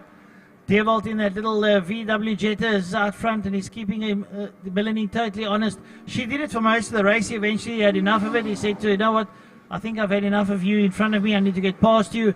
He dived inside her, stayed around the outside, got the inside line coming out of turn 1 and then managed to make it happen. But now they come out of turn 4 to make their way down the back straight. That's Dewald Lambert, part of the Lambert racing stable, that being Arnold, Dewald and Jaco, the 2 sons, and Dewald today campaigning the Jetta. He goes down into Fostron corner ahead there of Melanie Cook. She closes right up there behind him going into Fostron corner. Can Dewald hold sway over Melanie? And she's trying his utmost to come back at him, but he's not going to have any of it. He's going to make sure that she stays behind him. As they come up towards the checkered flag, it's going to be Dewald Lambert who takes it from Melanie Cook. A real fine race between these two, and they absolutely obliterated the rest of the fine car field. Well, not only that, they were the only 2 fine cars that ended on the lead lap together with the other classic cars. So well done there to Dewald Lambert and to Melanie Cook. Right, so that was the second and final race of the Millstock cars, pre-80s and 90s, and the BJ Trust fine cars. We now move on to, it's going to get entertaining now, people. Sit back, Makita, Power Tools, Formula Supercars, and the big old thundering V8 Masters.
Right, folks, for the viewers at home, and there's the track, a little bit of track maintenance down the back straight down towards turn number 5. That the misfortune of Bruce Evan Taplin, the sponsored vehicle there from Killarney Auto Spares. A little bit unfortunate. I'm sure that the spare shop will be able to repair their problem. Although his rates are finished for the day, he's got a lot of time until the next outing to sort that problem out. But unfortunately, the marshal's been put to task again, once again down the back straight. So we ask for you to just bear with us as the necessary cleanup gets done.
Right, while we wait for the marshals to clear up the situation, once again in turn number 5, or heading into turn 5, Fostron corner.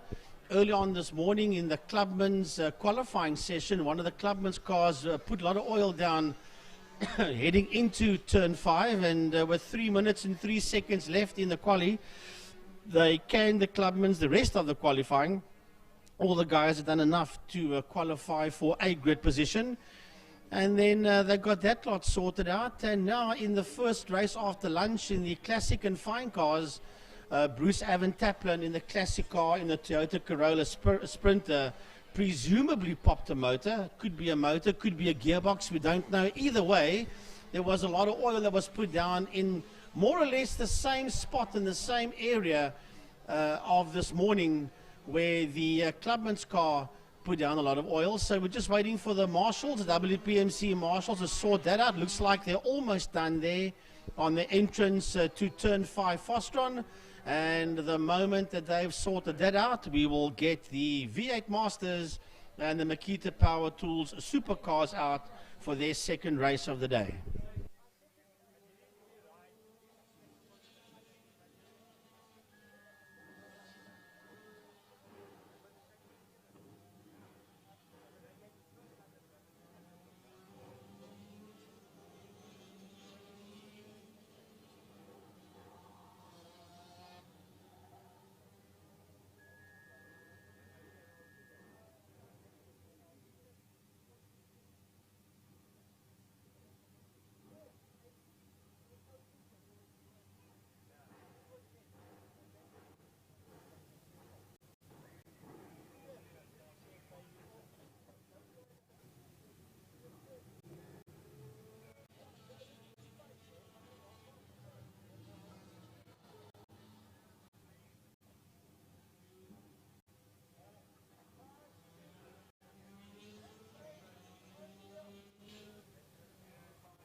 Right, for those of you that have joined us at home today on the IMUSAT live stream, good afternoon and welcome to you. For those that have been with us the whole day, Makita Formula Supercars and V8 Masters race number 1 was a lovely event, a very strong field. In fact, 14 V8 Masters out there. Top 6 invert. Mark Ridgway and Ruby Campos find themselves now on the front row of the grid. Richard Schroeder in the TRS construction car alongside Marcel Angel. And then Fabio Tofani and Sean Moore find themselves in 5th and 6th. Fastest guys out there? Probably on the day, Fabio Tofani. I tell you what, he's always quick. Marcel Angel just there and thereabouts in heat number 1. But Sean Moore had problems in heat number 1. He was going very well. He started off on the second row of the grid and then rolled off the gas and just took it calm from there on out. Let's hope that Sean has, in fact, made it back out on track. Yes, he has. I can see him rolling down the back straight. And Zuri Campos is the first one, the black and orange. And Mark Ridgway. Yep, there's Fabio. So that looks pretty decent. So the 51 up onto the front row of the grid. Mark Ridgway Rui Campos going to be the second. Oh, what a lovely sounding V8 that is. In there behind him, TRS Construction, Richard Schroeder, Rui Campos, the man that's done lots and lots of V8 racing in his time, Campos Transport. And then in there behind him, Marcel Angel, the Autohouse Angel car. And Fabio Tofani, that blue and orange lightning stripe across the roof. Then Sean Moore alongside him. That's the green with the other stripe over the top. Brian Evans and Rob Warrington, one behind the other on the inside of the grid. The 77 and the 41 in there behind one another. Then the first of the silver class cars, Alistair Brown, he was in a class of his own and just ran away from the... In fact, he held on to the back of the gold class cars, and he is definitely the man to catch in the silver class. Jason Ibbotson, Dennis Kaduk, I think Dennis came second, if I remember right. Roderick Simpson, the RAW Projects car, Ian Kaplan, and then Sander Le Bon. That makes up the V8 Masters front six invert grid for race number 2 for the day. Right, we move on to the Makita Power Tools Supercars. A little bit also of an invert there on the front. We see that is Hilton Peters there together with Glenn Phillips. Then we got Ryan McCarthy, and that backs up the front three. We'll let you know how else they've inverted now as the supercars take off the line there. Glenn Phillips and then Ryan McCarthy as they work their way off Alton Stein together there with Craig Massane. So all things inverted. Killarney Brain still brings up the rear section there together with Cedric Le Bon. So they're all in it to win it, so to speak, as they work their way up behind the Masters V8s, making their way around the circuit before they get this race underway. It's a 10-lapper, so anything can happen. 10 long laps, and watch once again as the supercars will go and mix it up with the V8 Masters. Those of you that watched heat number 1, the supercars decided to close the gap notably between themselves and the back of the V8 Masters class, and one or two of the guys got a bit of a tow until they got out into the back main, and then the V8s blasted into the future. But the good old idea of split the two classes by a realistic distance didn't happen in heat number 1. It'll be interesting to see what happens now for heat number 2. If the powers that be say, guys, come on, let's get it right. Let's go back to the way it's supposed to be, with a nice big gap between the two of you, and then nobody can make use of the slipstream of one of the V8 Masters. Pretty interesting stuff that's going to be happening up front in the Formula Supercars, but Francois, Ryan McCarthy, pretty much the guy to catch in the supercars. Yeah, indeed, sir. But now we've got Hilton Peters on the sharp end of the field. If Hilton can upduck and disappear, he's going to be a bit of competition for the likes of Ryan. Glenn Phillips is in there. If Glenn, well, he had a bit of a untoward situation in the first heat. He had to pull off the circuit. Hopefully that problem has been isolated and remedied. And we'll have to have a see if that front three can do well. Craig Massane sitting right behind them. He's not too shabby. You got still Steve Spooner, you got Alton Stein, Craig Massane in there too. I see a notable omission, Moffat not being out there, so that's a bit unfortunate. We'll have to see how that one works out. And hopefully, Moffat is there. Sorry, I see Moffat on the outside. My apologies, he is on the circuit. So hopefully that one will pan out pretty okay. But your guys are coming to the line, Gary. Get them off the line. Keep an eye on third row on the inside of Fabio Tofani, alongside him Sean Moore. Wow, coming off the line pretty decently. That's Rui Campos that's made the move as they work their way down into turn number 1. Going through there with him is the TRS construction car of Richard Schiller. Look at that, Fabio Tofani. He's already up into that in that third position. Up the Joubert straight they go. He's bringing Sean Moore with him. Very, very late on the brakes and being tagged from behind. It's Campos into the back of Tofani. There's lots of dust and smoke. Tofani still on the track on the inside. Let's hope that the guys can see where they are going. Tofani just keeps on rolling that car backwards. And that, I think, was Rui Campos into the back of Fabio Tofani. That takes the probable top contender out for this race. Well, Gary, the way I viewed it, Campos went up at the inside. Defani was busy closing the corner, and then hence they tagged each other. He's going to turn around and get back out there. This should be a spectacular watch as we have a look at the Makita Power Tool Supercars entering turn number 4. Car Care Clinic corner. They come out there. Glenn Phillips leads out there. And Ryan McCarthy has stepped up into second place and is alongside Glenn Phillips. Takes with him Moffat as they make their way down into turn number 5, Fostron corner, side by side, and still Phillips holds sway over the lead. Coming out there, Glenn Phillips leads out. He's got Ryan McCarthy with him. This is a bit of a challenge for Ryan. Up behind him has got Moffat, and then it's Hilton Peters. It's a four-way tussle. McCarthy steps out up onto the inside of Phillips. He looks down the inside. He's going to be exceptionally late in the brakes. He's known for that, and slides up on the inside. Phillips dives up in the inside of Moffat and closes the door in his face. Well, the gloves are off, the fight is on, and they make their way up towards G Energy corner. A lovely dice going on there at the front of the supercar back, but look at that. Richard Schroeder losing out that second position. It was a battle for the two of them running side by side down into turn 3. Mark Ridgway ahead there, and Sean Moore and Richard Schroeder battling it out as they went down into turn number 3. Well, Moore's now got himself up into that second position, and now can he break away from Schroeder? Having said that, not only can he break away from Schroeder, but Mark Ridgway has got the bit between the teeth. He's up dusting and moving it up pretty quickly. Marcel Angel's got himself up into that 5th position, but that's about as good as it gets for him. Alistair Brown once again leading out the Silvers. Right, so Ryan McCarthy leads out the supercars down towards Fostron corner. Glenn Phillips drafts him. Phillips looks up towards the inside. Phillips dives up on the inside and takes it. So Glenn Phillips goes up in front of Ryan McCarthy. This is what Ryan wanted, a little bit of a tussle. McCarthy pulls the switch back and comes up alongside Phillips. Now they're side by side going down the main straight. Oh, there's a big off. It's Mark Ridgway. Sorry, Francois. He went off over the curbstones on the exit of KFM corner, and he just kept the hammer down. It's a very rough section to get back on the track. I'm surprised he hasn't smashed the suspension. It looks like it's still going.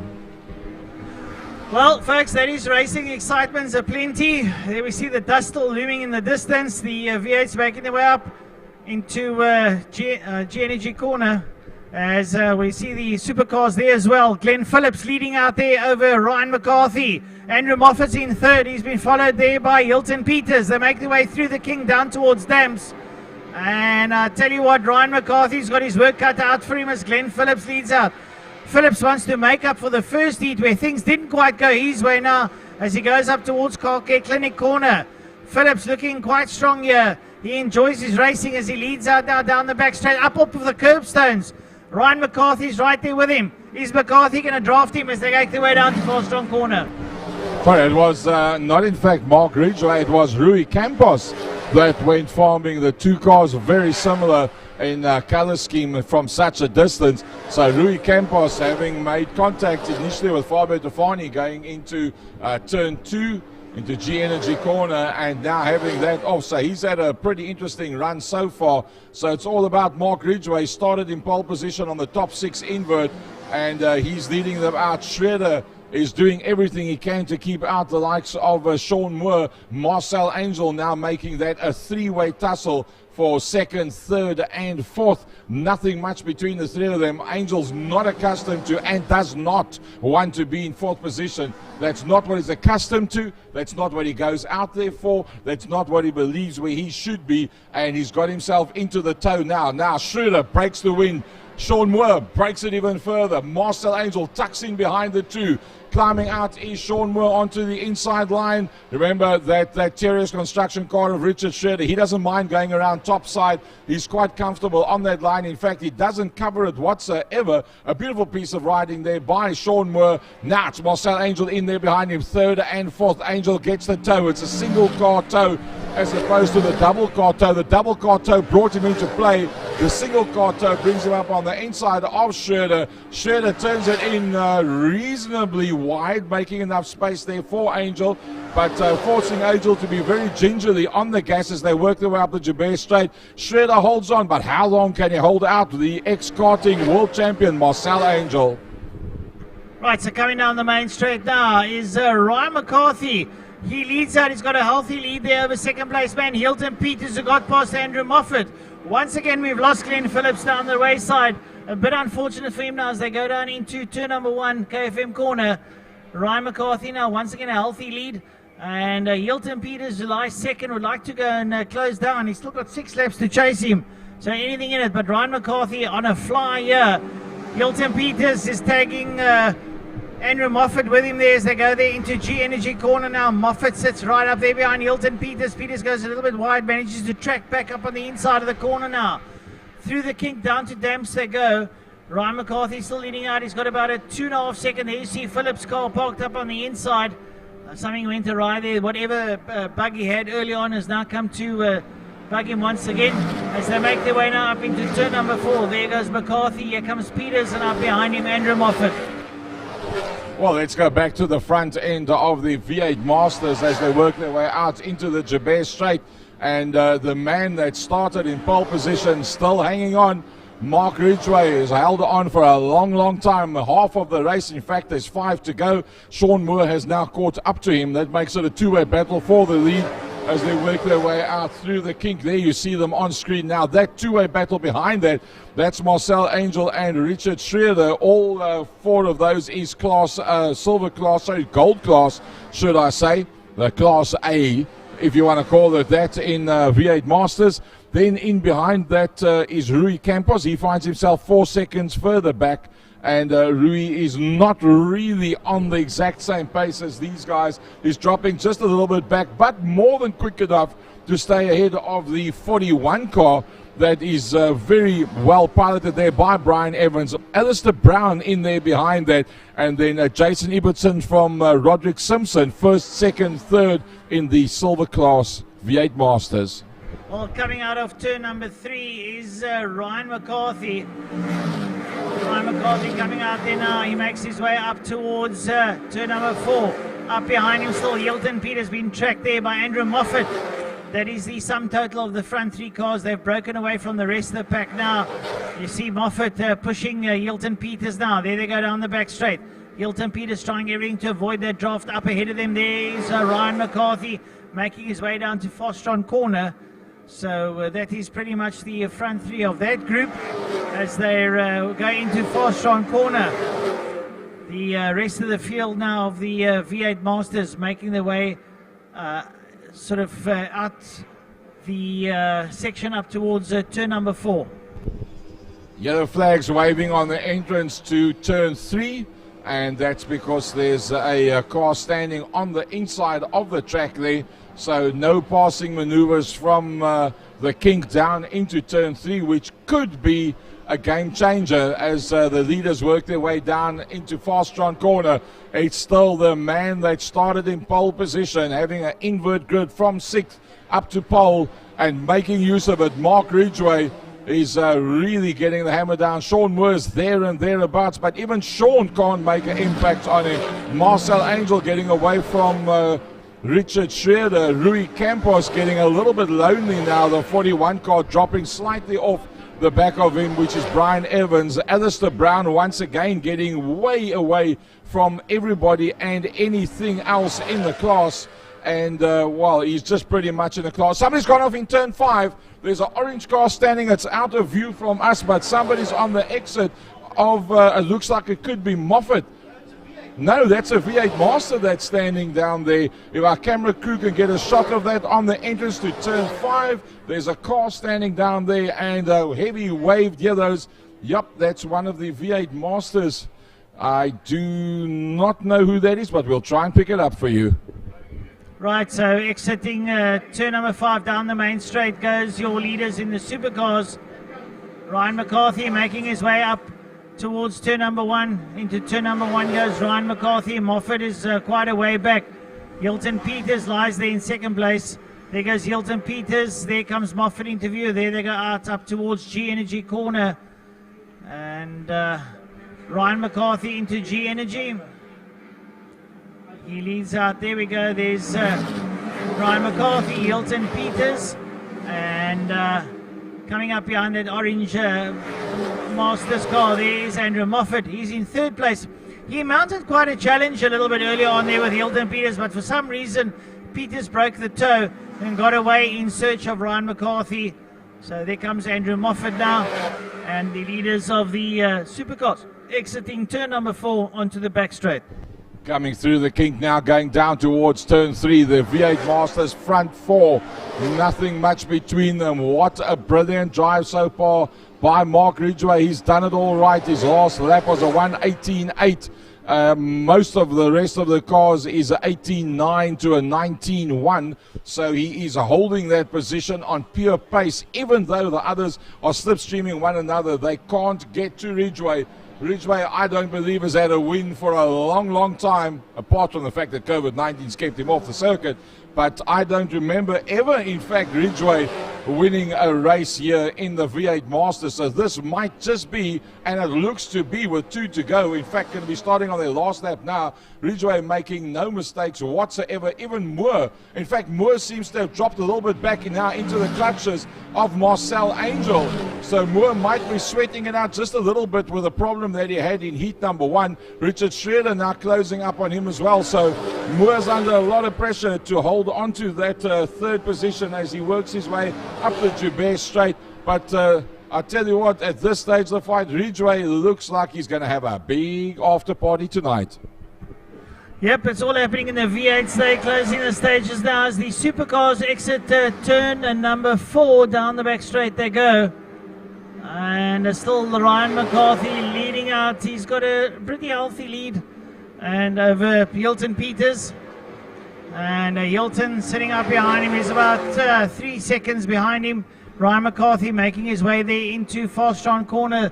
The two of them are substantial way ahead there of Andrew Moffat in third, as Ryan McCarthy exits turn number 5 Fastron corner. Ahead there of one of the V8s that went awry a little bit earlier.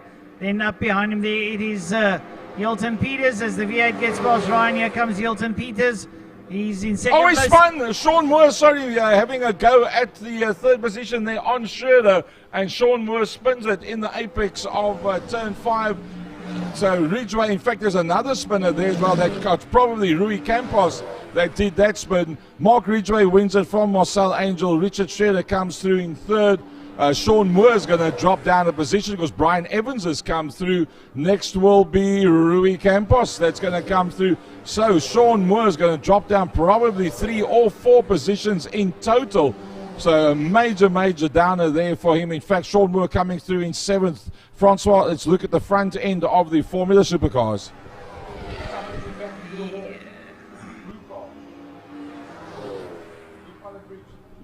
Somebody's just backed off. One of the supercars has gone backwards into the wall just after the turn 5 exit before you go into the new pit complex as well.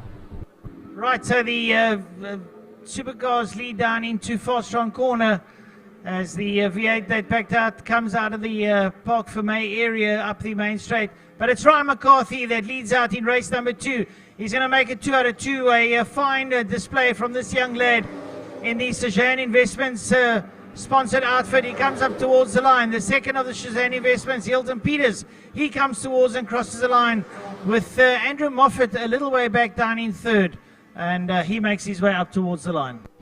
So it was Roderick Simpson that swapped ends and reversed it towards the tyre barrier and dropped down a couple of places. The gold class in the V8 Masters, Mark Ridgway from Marcel Angel, Richard Schroeder and Brian Evans. That was 1st to 4th over the line.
Two different worlds.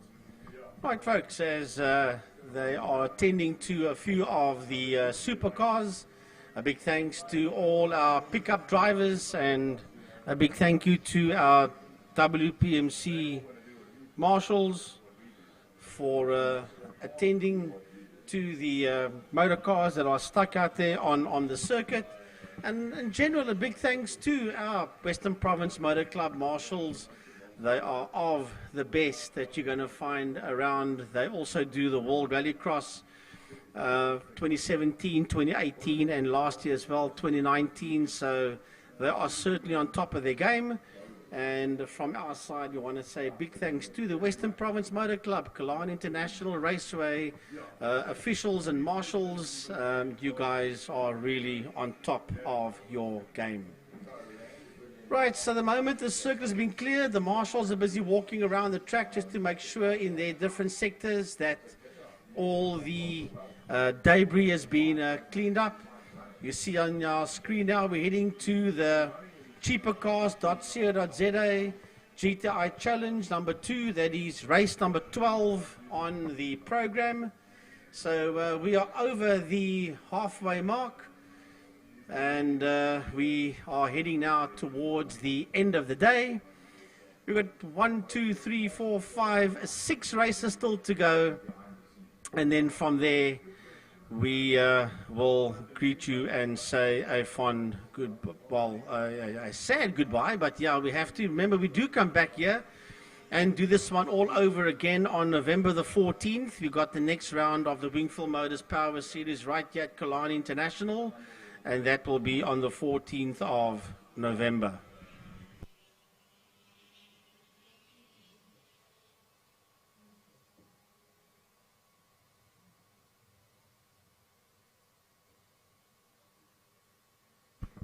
Right, that's just a shot there of Killarney International Raceway. The supercar's been taken back to the pit area, and the cameraman just panning around. A couple of supercars, Makita Power Tools supercars that's been taken back to the pit area.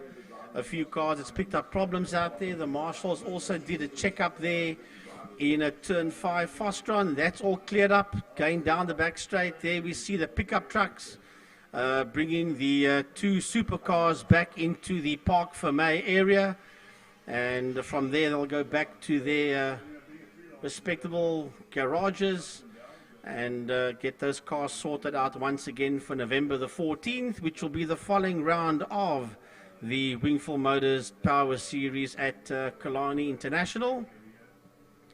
Next weekend at Killarney International, we've got short circuit motorcycle racing, and Francois Butler will be in charge of that one. And we're going to bring his son in for a go. It'll be his second time. Jared Butler will be doing commentary. He's done one stint, I think it was last year, if I'm not mistaken, at short circuit, and the feedback that was given to us for a total rookie, not half bad at all. So certainly a young man to look for in the future for as long as he's around, because just like all the other young guns in Cape Town, they all head overseas to go and make some money there, and he's also planning to do so. We had an interview today and we're led to believe that it went extremely well. Francois was telling me early on, so that's all great news for the young man. But next up will be the cheapercars.co.za GTI Challenge race number 2, and this is where all the action is going to be as the challenge cars roll out onto the circuit. Here we go, the challenge cars rolling out onto the track. Man, it's going to be a humdinger up front. Umpi Swart did extremely well out there in race number 1. You'll expect all the karting boys to come through. Charles Visser was in that group as well, together with Jason Kutsia. So all the karting boys are busy working their way through to challenge Class C. Class A, well, the entire GTI Challenge category for that matter. Eden Thompson came first overall in Class B. Class C was a bit of a mix-up. We lost a few cars out there in Class C. And, geez, it went all a bit haywire at the end of the day. And it was the likes of John Henry Vaughan They did extremely well in the Class C side of GTI Challenge.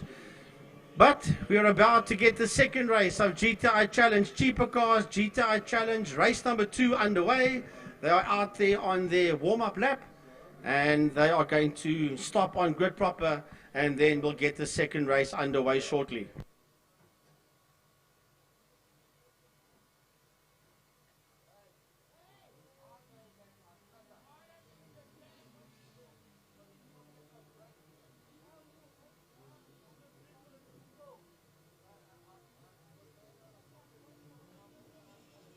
And then a shout out to Emil Brandt, that's our radio man here at Killarney.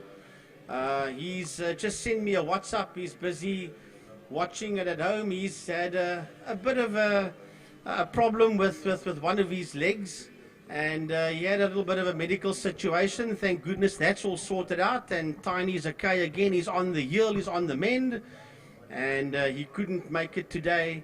But his heart is definitely here, his soul and his spirit is here with us, even though he's not here with us physically. But he is at home in Brackenfell, and he is watching the GTI Challenge race number 2 with us. So Tiny, we do miss you here today at the track, and we're looking forward to see you back here again with us on November the 14th. Right, the GTI Challenge Class A guys, line up. And Oompie Swart and Jason Coetzee, look at this for a karting lineup. Oompie Swart, Jason Coetzee, and Charles Visser. It don't get much better than that, that's for sure. Then you throw Colin Meader, Dylan Jabé, and Mario Roux into the picture as well, and you've got 6 top Class A cars. Class B in pole position, Eden Thompson. On his outside, Chris Roberts. Behind him, it is Ian Cup. Jock Geldenhuys, Brett van der Skyf moving forward. There's Mark Thompson coming through, Grant Kluter and Wayne Field. Those are your Class B cars. Pole position for Class C is Dario Busi, as the red flag has still been held up here. The 5-second paddleboard will be moved out the way. Nathan Victor is the other man that sits on the front row of Class C with Dario Busi. Right, we're going to get them going shortly. 2-minute board has been shown. 1-minute board gets displayed. The red flag has moved out the way. The 5-second paddle will come up now. There we go, 5 seconds out the way.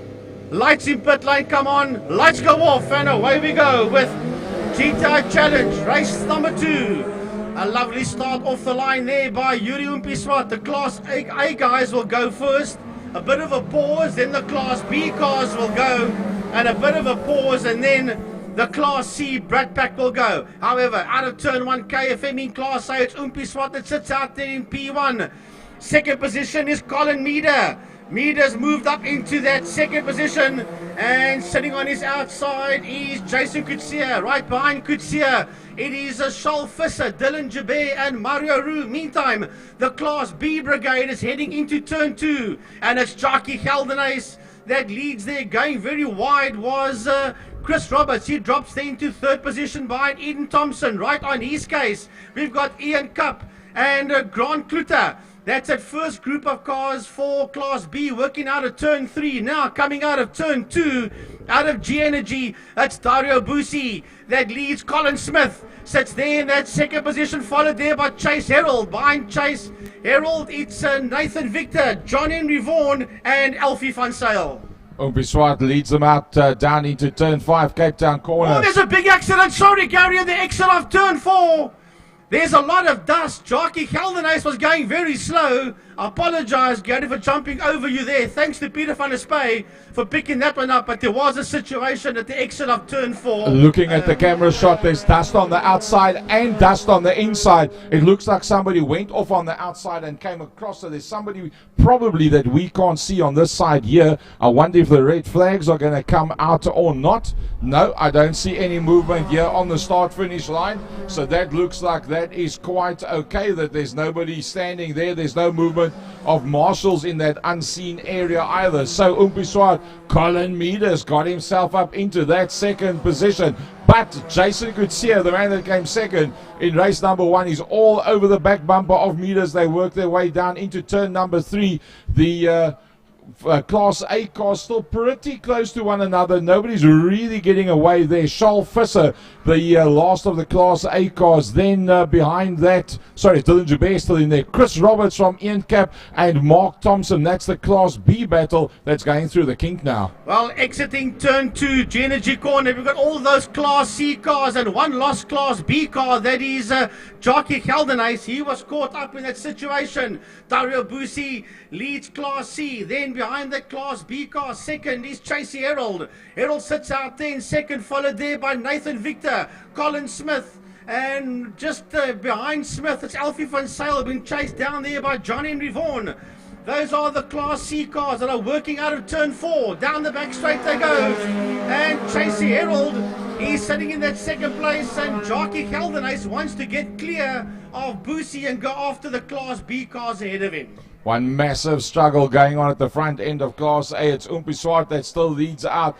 But Jason Kutsia and Colin Meader very, very close to one another. Then in behind that is Charles Visser in the Charles electrical car that's lying there in fourth. Then it's Dylan Joubert in fifth position. But apart from Umpi Swart that's getting away a little bit at the front from Jason Kutsia, I believe Jason Kutsia, Colin Meader is probably going to be in a battle that's not going to come to an end very quickly. A 126.294 by Charles Visser in that second position. Maybe Umpi's not going to have it all his own way and get away any further.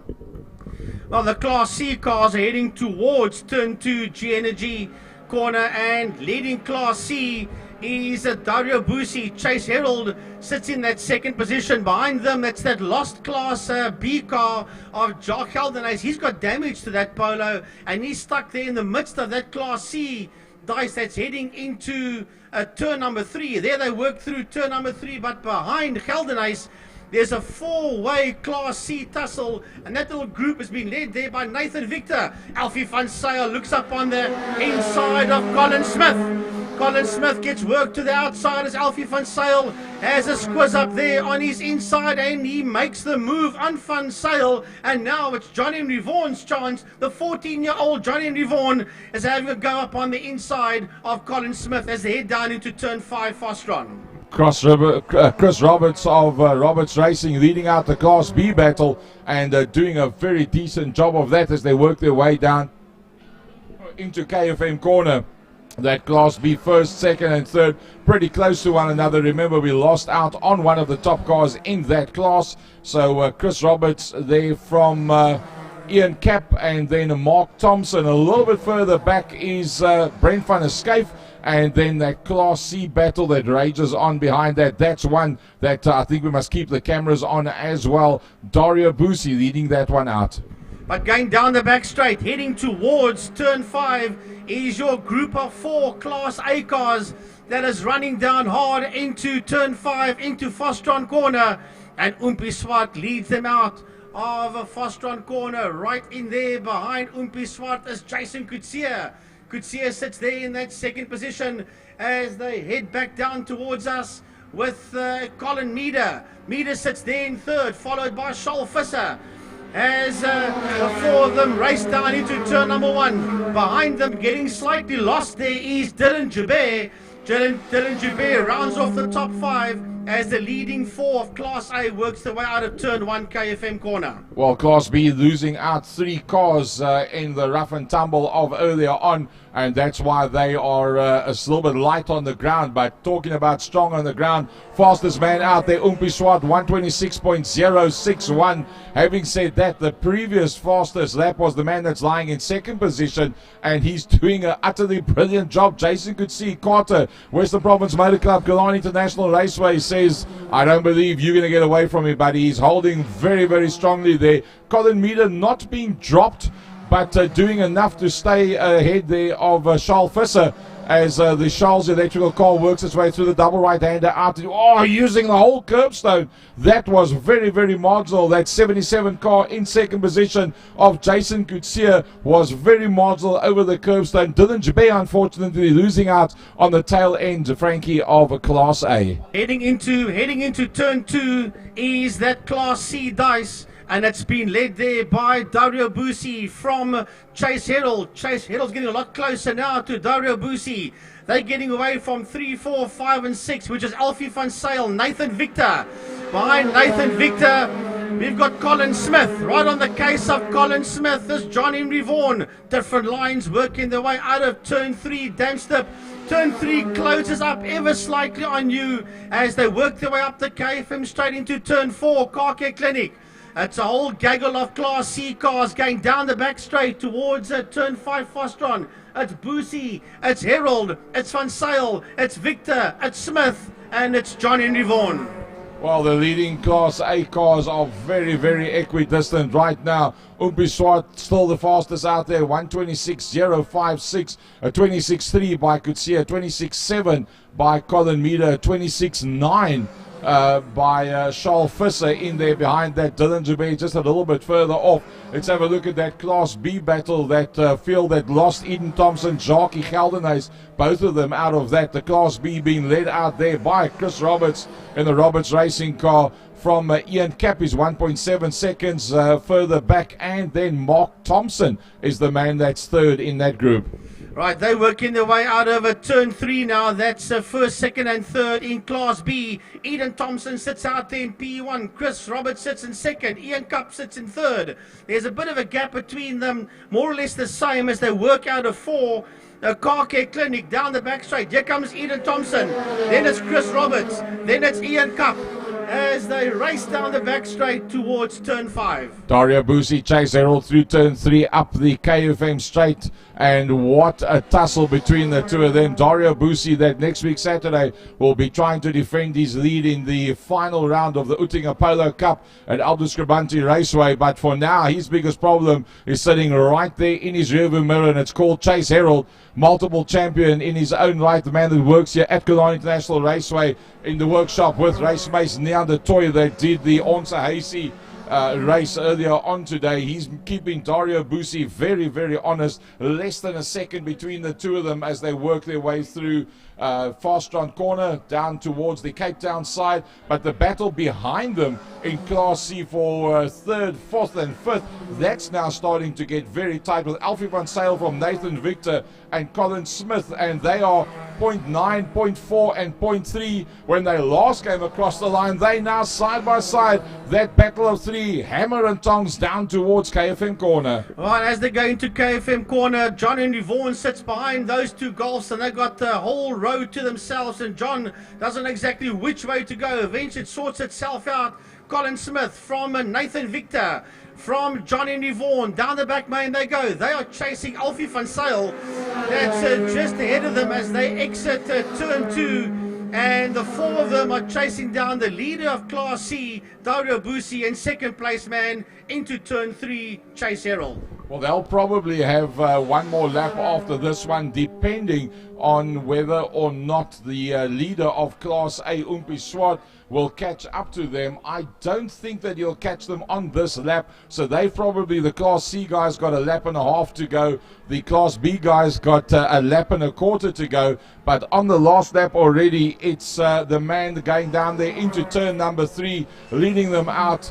And I tell you what, Umpi Swart's done a brilliant job. It was a tight battle all the way through. He hasn't had it all his own way. A very, very good race day in general for Jason Kutsia. Probably the best that he's ever had in this class. Looking very, very strong, looking very smooth as well. Beating out Colin Meader, who's now pulled away from Kutsia.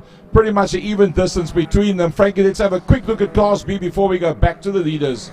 Well, the leaders are on their last lap in the final corner as they head towards the checkered flag. And it is Umpi Swart that's going to bring this one home.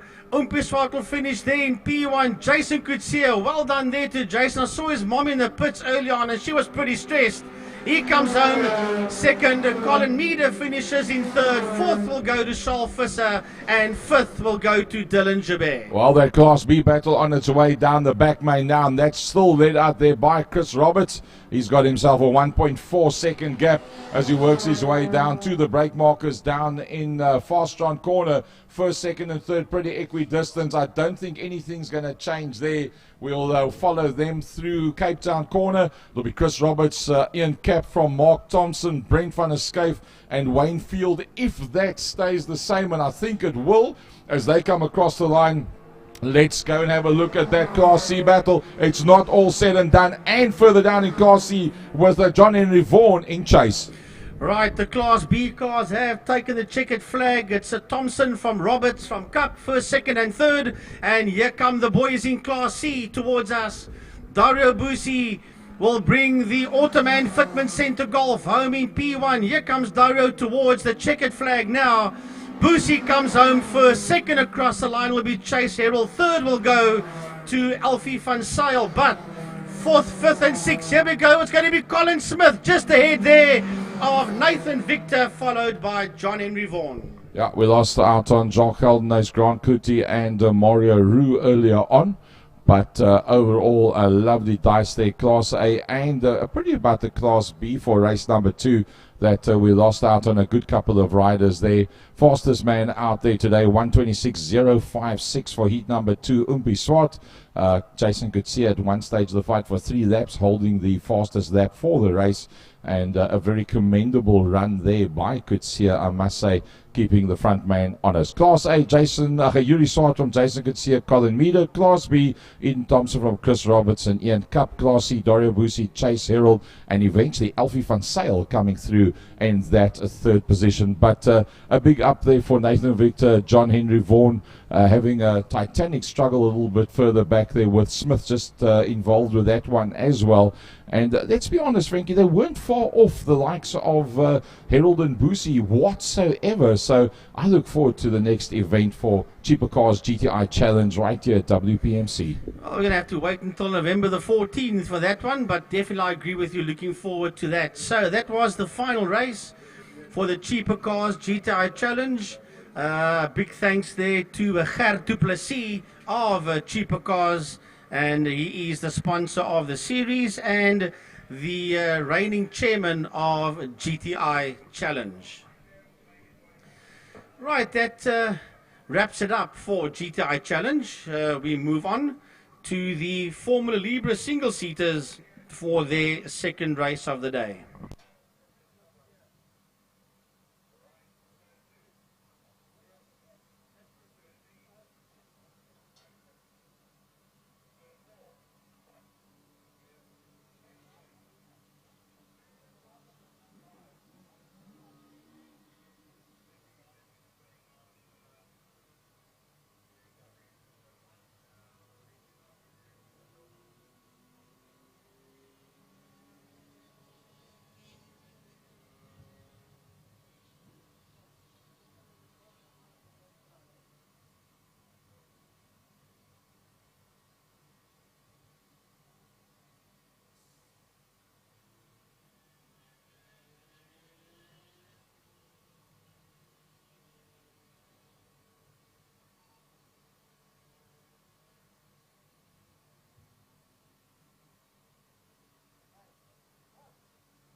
Well, folks, have a look. There's a replay of the incident in the V8 Masters that happened in turn 2 in G Energy corner, as Fabio Tofani found himself heading in the right direction, but going backwards. There's that V8 that spun off in turn 5 in Fostron corner, as a replay of the fine and classic cars, a few Porsches, or at least one Porsche getting it wrong there in Fostron corner, regained and rejoined the circuit very quickly, and a couple of supercars. That's Calendar Brain that went farming there in turn 5.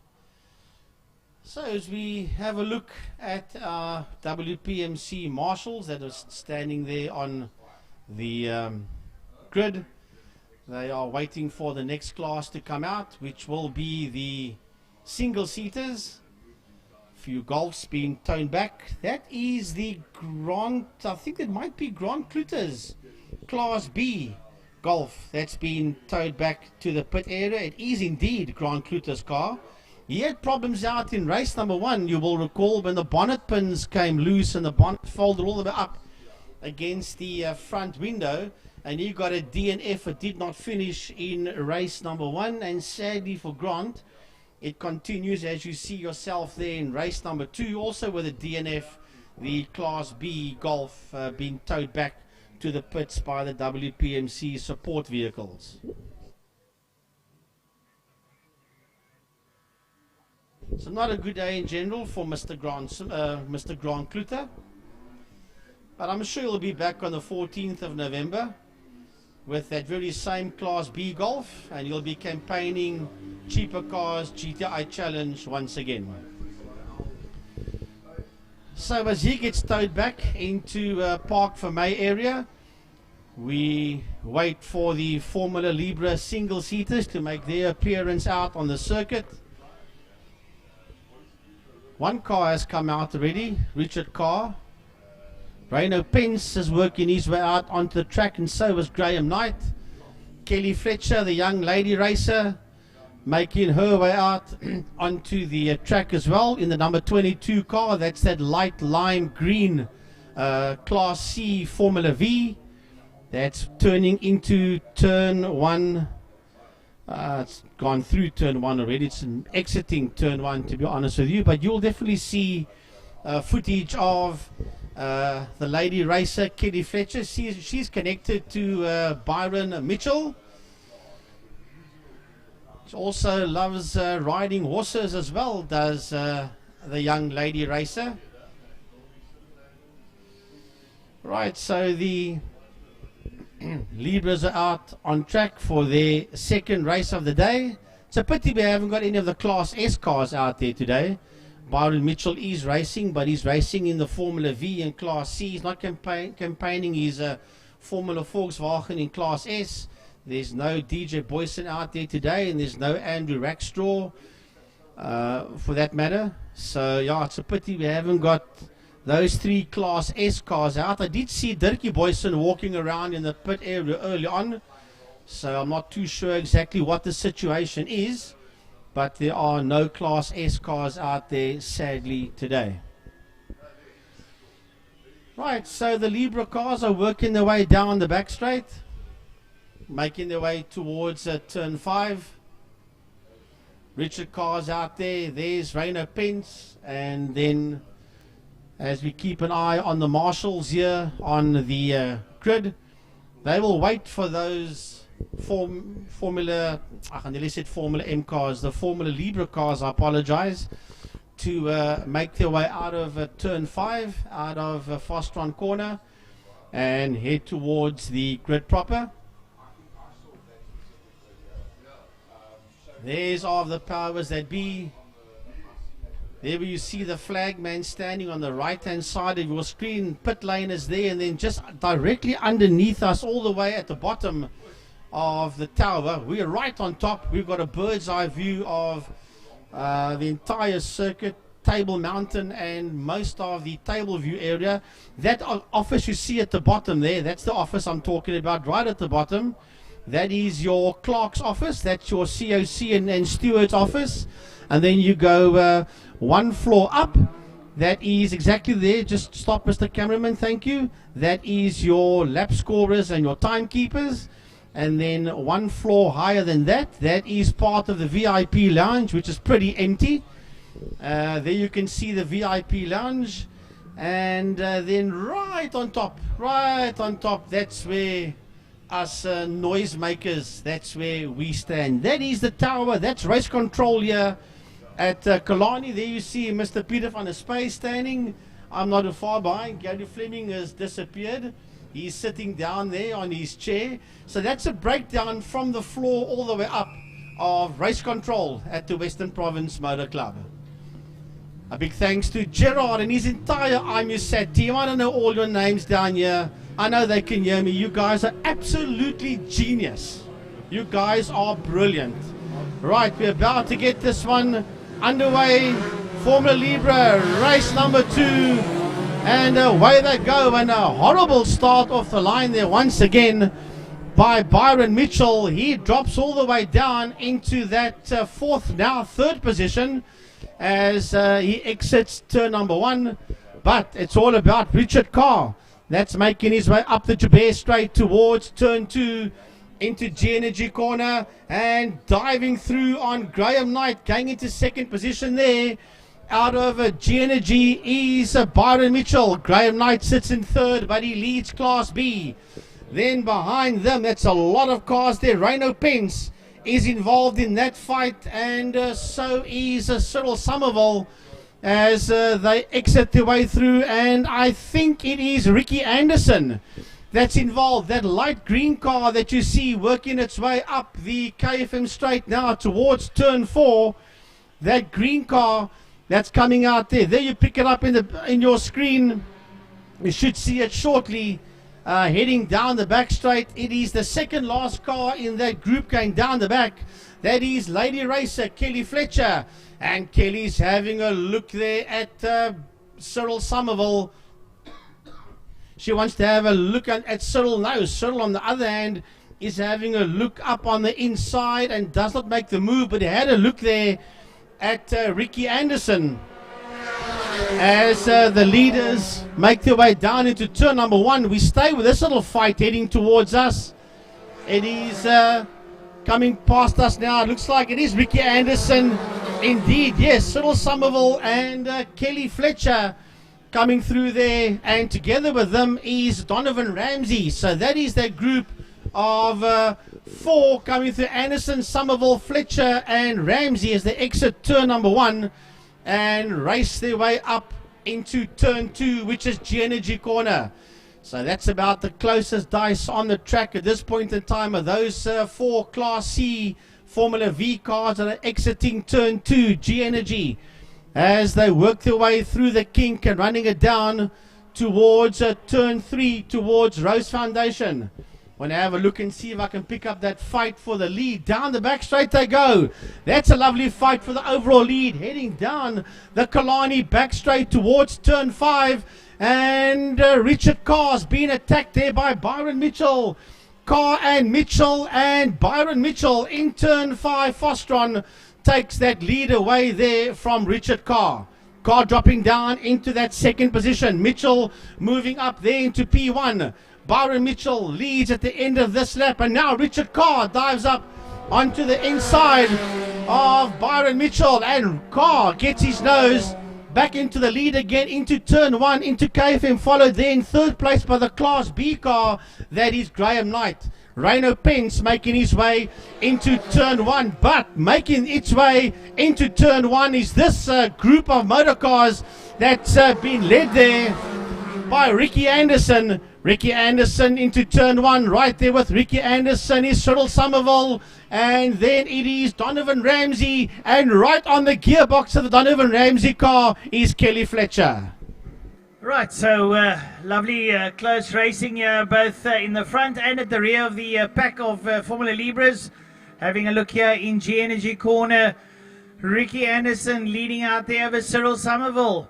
And Donovan Ramsey's got Kelly Fletcher clambering all over the back of him there as they make their way to the kink and down towards Damstip. Have a look at this tussle here. Ricky Anderson's got Cyril Somerville, the oldest man in the field there, right up behind him. And then Donovan Ramsey's got the young lady Kelly Fletcher having a look up on the inside, but she changes her mind now. She ducks up behind him now into the double right-hander of Car Care Clinic corner. They're going to make their way down the back straight now, and still that leading out there is Ricky Anderson. Cyril Somerville sits there with the red car up behind him. Here comes Kelly Fletcher. She's having a look at Donovan Ramsey. She gets a bit of a drive going down into Fostron corner, changes her mind, brakes a little bit earlier. It won't be too long before she gets the empty of those brakes. And they make their way now out of Fostron corner. Anderson's got Somerville having a look. Cyril Somerville sitting right there up behind Ricky Anderson. Anderson having a good drive of it as he makes his way down towards KFM corner and breaks nice and look at Kelly Fletcher. She's having a look up on the inside and she's going to make it stick. The lady gets past Donovan Ramsey and says, you know what, I don't have to be at the back of the field. I have actually led this pack before. And looks like she's going to step up the ante a little bit on the way to G Energy. Well, race after race meeting, Kelly's getting quicker and quicker now. Donovan Ramsey says, I'm going to have a look up on the inside. She covers the line out of turn 2, G Energy. But ahead of the two of them, Ricky Anderson and Cyril Somerville have pulled the pin there on Fletcher and Ramsey as they work their way out of turn 3. The leaders, I'm trying to find exactly where they are on track. Here they come towards us out of turn 5. They are side by side. It is a heck of a fight up front, heading down into turn number 1. Byron Mitchell on the inside. Richard Carr on the outside. My goodness, there's nothing much, Francois, between Mitchell and Carr, and it's Carr that leads them out of turn 1 KFM. Yeah, Richard Carr got a good drive coming out of 5. Now they're up the Uber straight. He leads out over Byron Mitchell. Byron is certainly not going to rest on his laurels here. He's going to want to come back at him. They've still got 4 laps to go. Into G Energy corner they go now, and Byron Mitchell just slightly off the ante there now. Comes back at Cyril Somerville through the king. Tries to have a dive at him, going there into Damps, working their way through. And now we have a look at that dice going into turn number 1. That is going to be between Ricky Anderson and Cyril Somerville. There they're coming to turn number 1 now, side by side. Somerville looking to go around the outside. He's going to get the drive up to the Uber straight ahead of Ricky Anderson. Cyril Somerville timed that to perfection now as he leads up ahead there of Ricky Anderson. Anderson's going to want to come back at him there. He slows down, looks up on the inside. Still Kelly Fletcher leading out over Donovan Ramsey. Kelly Fletcher maybe just up the ante a bit and going to have a look, see if she can close down on the back of Ricky Anderson. Ricky up behind Cyril Somerville now, going into Damstep at the moment. Well, heading down the main straight and going down into turn 1 is this fight for the lead. It's this massive fight for the lead heading into turn number 1. And once again, it's Richard Carr that sits about a car length ahead there of Byron Mitchell in that second position. Out of turn 1 KFM. They work their way up the Jabez straight towards turn 2 into G Energy corner. These two Formula Vs go on the brakes, turn it into G Energy, the right-hander.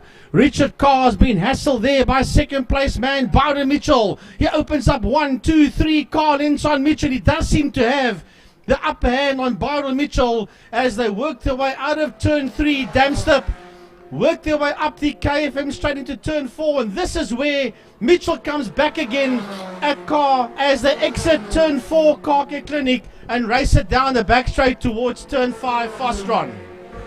So coming out of turn number 1, going up towards G Energy corner now, it is Cyril Somerville. Somerville's got the upper hand there now on Ricky Anderson, and he's pulling away from him. Somerville's got a healthy lead over Ricky Anderson. Up behind Ricky Anderson though, it's Kelly Fletcher, who's stretching her legs over Donovan Ramsey. So Kelly Fletcher really getting the hang of this one, going into G Energy corner, taking good lines. Frankie, if I went out there now to have a dice against Kelly Fletcher, I might have my book handed to me on this one. Yeah, I think Fletcher, while she's driving away there from Ramsey into turn 3, but working the way out of turn 1, that's a fight that's been going on from the get-go. And that is all about Richard Carr and Byron Mitchell as they head into turn number 2. Into G Energy corner they go, turn 2. And under braking, it is Mitchell that sails in there on the gearbox of the Richard Carr effect. But Richard Carr, between turn 1 and turn 4, seems to have the upper hand there on Mitchell, and then racing down the back main towards turn 5. That's where Byron Mitchell comes back at him again. It's round about there where Byron Mitchell starts closing the gap there on Richard Carr as they exit the double right-hander turn 4. There you see, this is down that back straight towards turn 5 where Byron Mitchell picks up the draft, the slipstream, of Richard Carr, and he tucks in right there on his back wheel. Now we'll have a look up on the inside. No, he is close enough, but he runs out of road as they turn right, Francois, into turn number 5 and work their way back towards us out of Fostron. Well, keep an eye there on Byron Mitchell up behind Richard Carr. He's going to draft him coming down towards KFM. He's got to get close enough. Otherwise he's going to pick up Swill as he makes his way down towards turn number 1. And he's going to look if he's going to be late on the brakes. Carr's up for the fight. He runs defensive and he keeps Mitchell up behind him now. Mitchell trying everything to close down on Richard Carr. They've got it on their final lap now. They've got a lap to go. So if Mitchell's going to pull the pin, it's going to have to be now as they lead their way into G Energy Corner. Well, we're on the last lap of 8 as they work their way out of turn number 2. They finish sector 1 as they start sector 2, heading through the kink into turn 3, into a dam step. Now, if Byron Mitchell wants to do anything, it is more or less halfway up the KFM straight, where he does tend to close up onto the back of Richard Carr's vehicle. Working their way into turn 4, the double right-hander, Car Care Clinic, down the back straight. When they get into turn number 5, he's going to have to be a whole lot closer to make the move on the last lap. Is Byron Mitchell. Down the back straight they go for the final time. He's getting closer and closer and closer. He sails in onto the back wheels there of Carr. Is he going to make a move? Only if he's close enough. He's not close enough, Francois. Bring the two of them to the flag. Right, so he comes up now. He's still sitting up behind Carr. It's a drag up towards the line. Checkered flag beckons, but it looks like Richard Carr's done enough. Carr comes up towards the line. He's going to take race number 2 there from Byron Mitchell. A lovely scuffle there. Having a look down into turn number 5, I think it's a lowly Graham Knight who sits there in the LF Transformers car. He is in 3rd position. He's the only one in Class B. He leads out as he comes towards the line. Graham will be happy with his performance today as he crosses the line. So we have to look there. Now we pick up on the back straight down towards turn number 5. It is Reno Pence who leads out of closing down Cyril Somerville. Somerville is closing down on Pence. He has picked up an immense amount of speed into turn number 5. There we go. There's Reno Pence. There's Cyril Somerville. This one could go down to the wire here, and that's going to be for P4. Reno Pence comes out of Fostron corner. There comes Cyril Somerville. Somerville's got good drive. I think Reno Pence might have done enough as they come up towards the flag. We look down out of the commentary box and checkered flag beckons. It's going to be Reno Pence. Pence takes it from Somerville 4 and 5. And coming up towards the line will be Ricky Anderson. Here we see Ricky Anderson coming up towards the line. Kelly Fletcher staving off the attention of Donovan Ramsey. Kelly Fletcher's going to do enough to hold off Donovan Ramsey, and a great drive by the lady racer over the newcomer. Fantastic driving, and what a great race.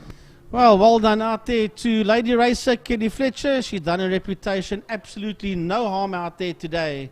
And race event after race event, she's getting better and better and better out there in the single-seater category. Well, that concludes the Formula Libres for today. One more car race before we head into the boys with 2 wheels. Mike's Place, Clubman's Regional Saloon Cars, race number 2. And I've got bad news for all our Francois, i.e. Trappies van Tonder fans out there. You're not going to believe it, Francois, Gary. The gearbox has gone again. And he has picked up other problems as well. And now he's asking for a Kit Kat. he wants a chocolate. So is that now the birth of a new name, Mr. Kit Kat? I don't know. Just guessing. No, nothing could ever take beat Trappies. No, that is classic, absolutely classic. Yeah, what I do feel for Francois van Tonder, KPL Drivers Chairman, really, how much bad luck can one person have with the same problem coming back again and again? So sadly, Trappies will be out of this one. Hopefully everybody else will be in it. I saw Cody Alberts make his way down Park Lane into the pre-race paddock. So they will all be in the pre-race paddock behind race control. And then from there, they will be let out on the circuit. The others are standing opposite in the Jabé pit complex. And they will also be released out onto the track shortly. Marshals will We're doing a quick circuit inspection.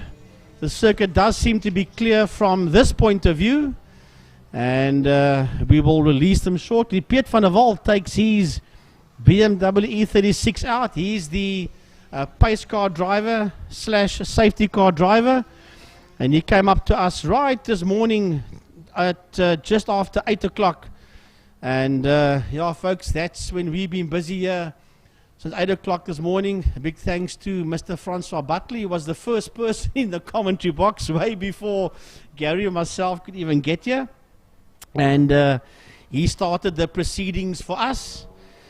Piet van der Walt's sponsors on that E36 is Emergency Glass Repair, that is Piet van der Walt.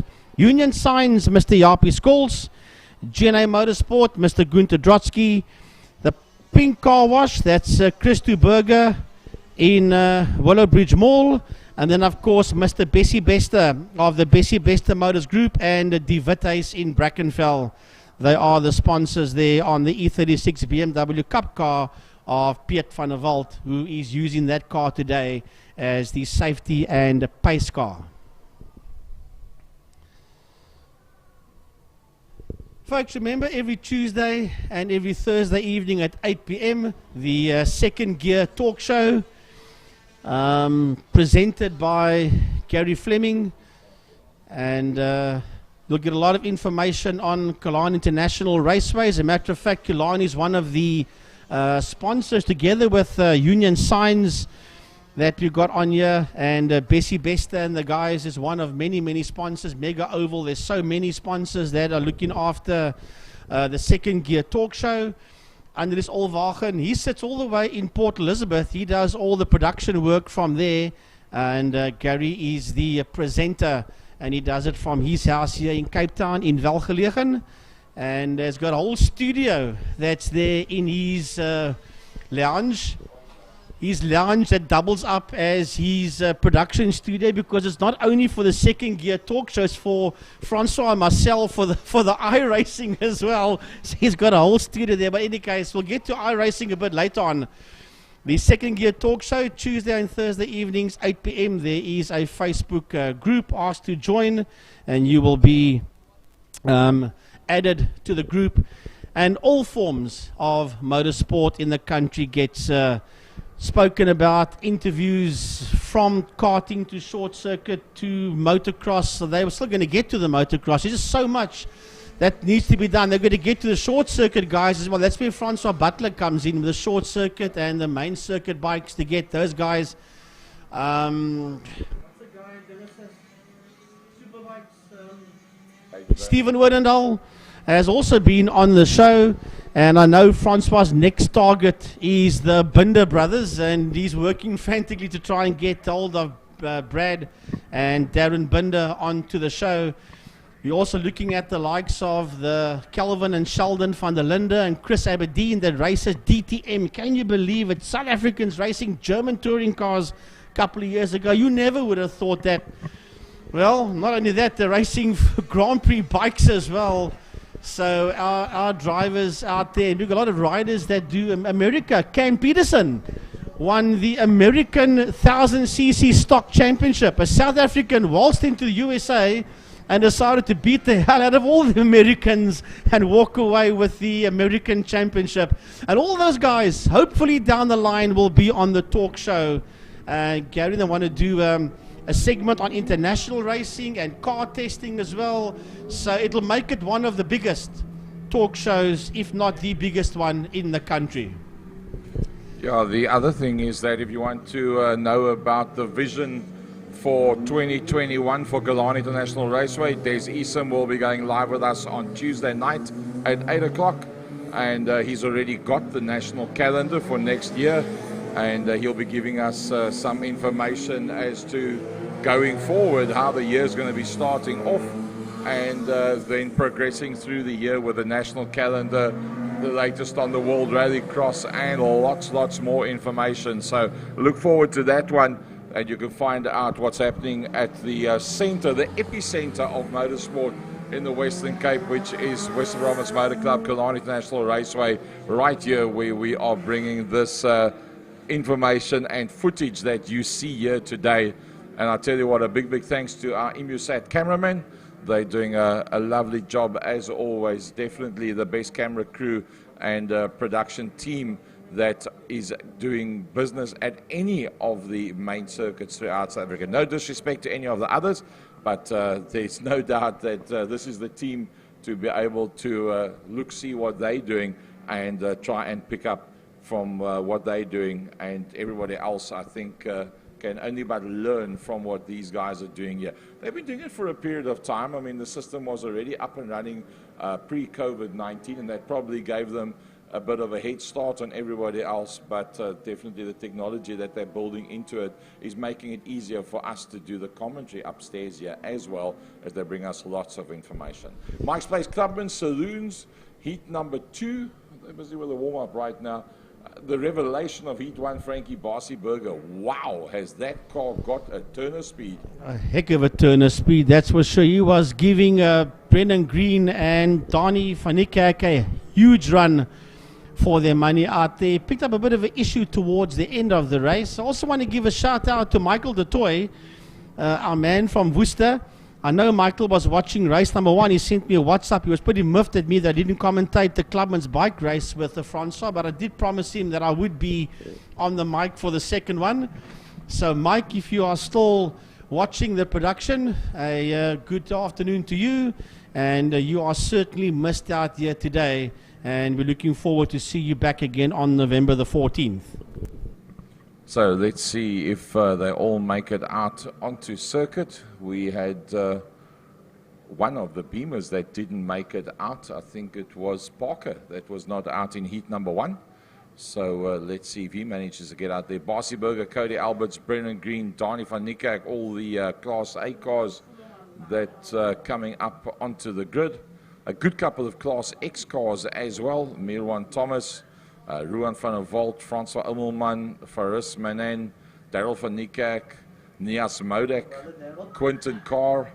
All of these guys, all Class X entries. So nice to see that there's lots of new car driver combinations coming through. But interesting to see who comes up onto the front row of the grid. The Piet van der Walt emergency glass E36 BMW with Piet behind the steering wheel, sitting waiting, good to go. They probably got the commentary going there on their radio as well in the car. They'll be able to hear us. Cody Alberts moves up onto the front row of the grid once again with the BMW, Intermark graphics and Style Easy, the A100, and then Bessie Bester Motors on the side of that. See Paul Minnick moves up with a Class B car. Nice to see that he's in there. Mansour Parker should be moving in here as well in the not too distant future. A good couple of the Class A cars moving up through the grid right now. See Brennan Green's going to be coming through as well. Baby Jake's in the 42 car. Icon Civils, the 5 Series Beamer. He's got the door open, just getting a bit of cool air into that motor car. Here comes Brennan Green, waiting for the leading Class B car, the Helderberg Nissan Maxima of Wayne Wilson. Here comes the Westcar Bakwerker, Brennan Green, or something similar. So Bossy Burger and Cody Alberts, 2 of the younger lads out there on the front row of the grid. Then it's Brennan Green and Donnie van Niekerk. And Paul Minnick, the first of the Class B cars, Frankie, on the 3rd row of the grid.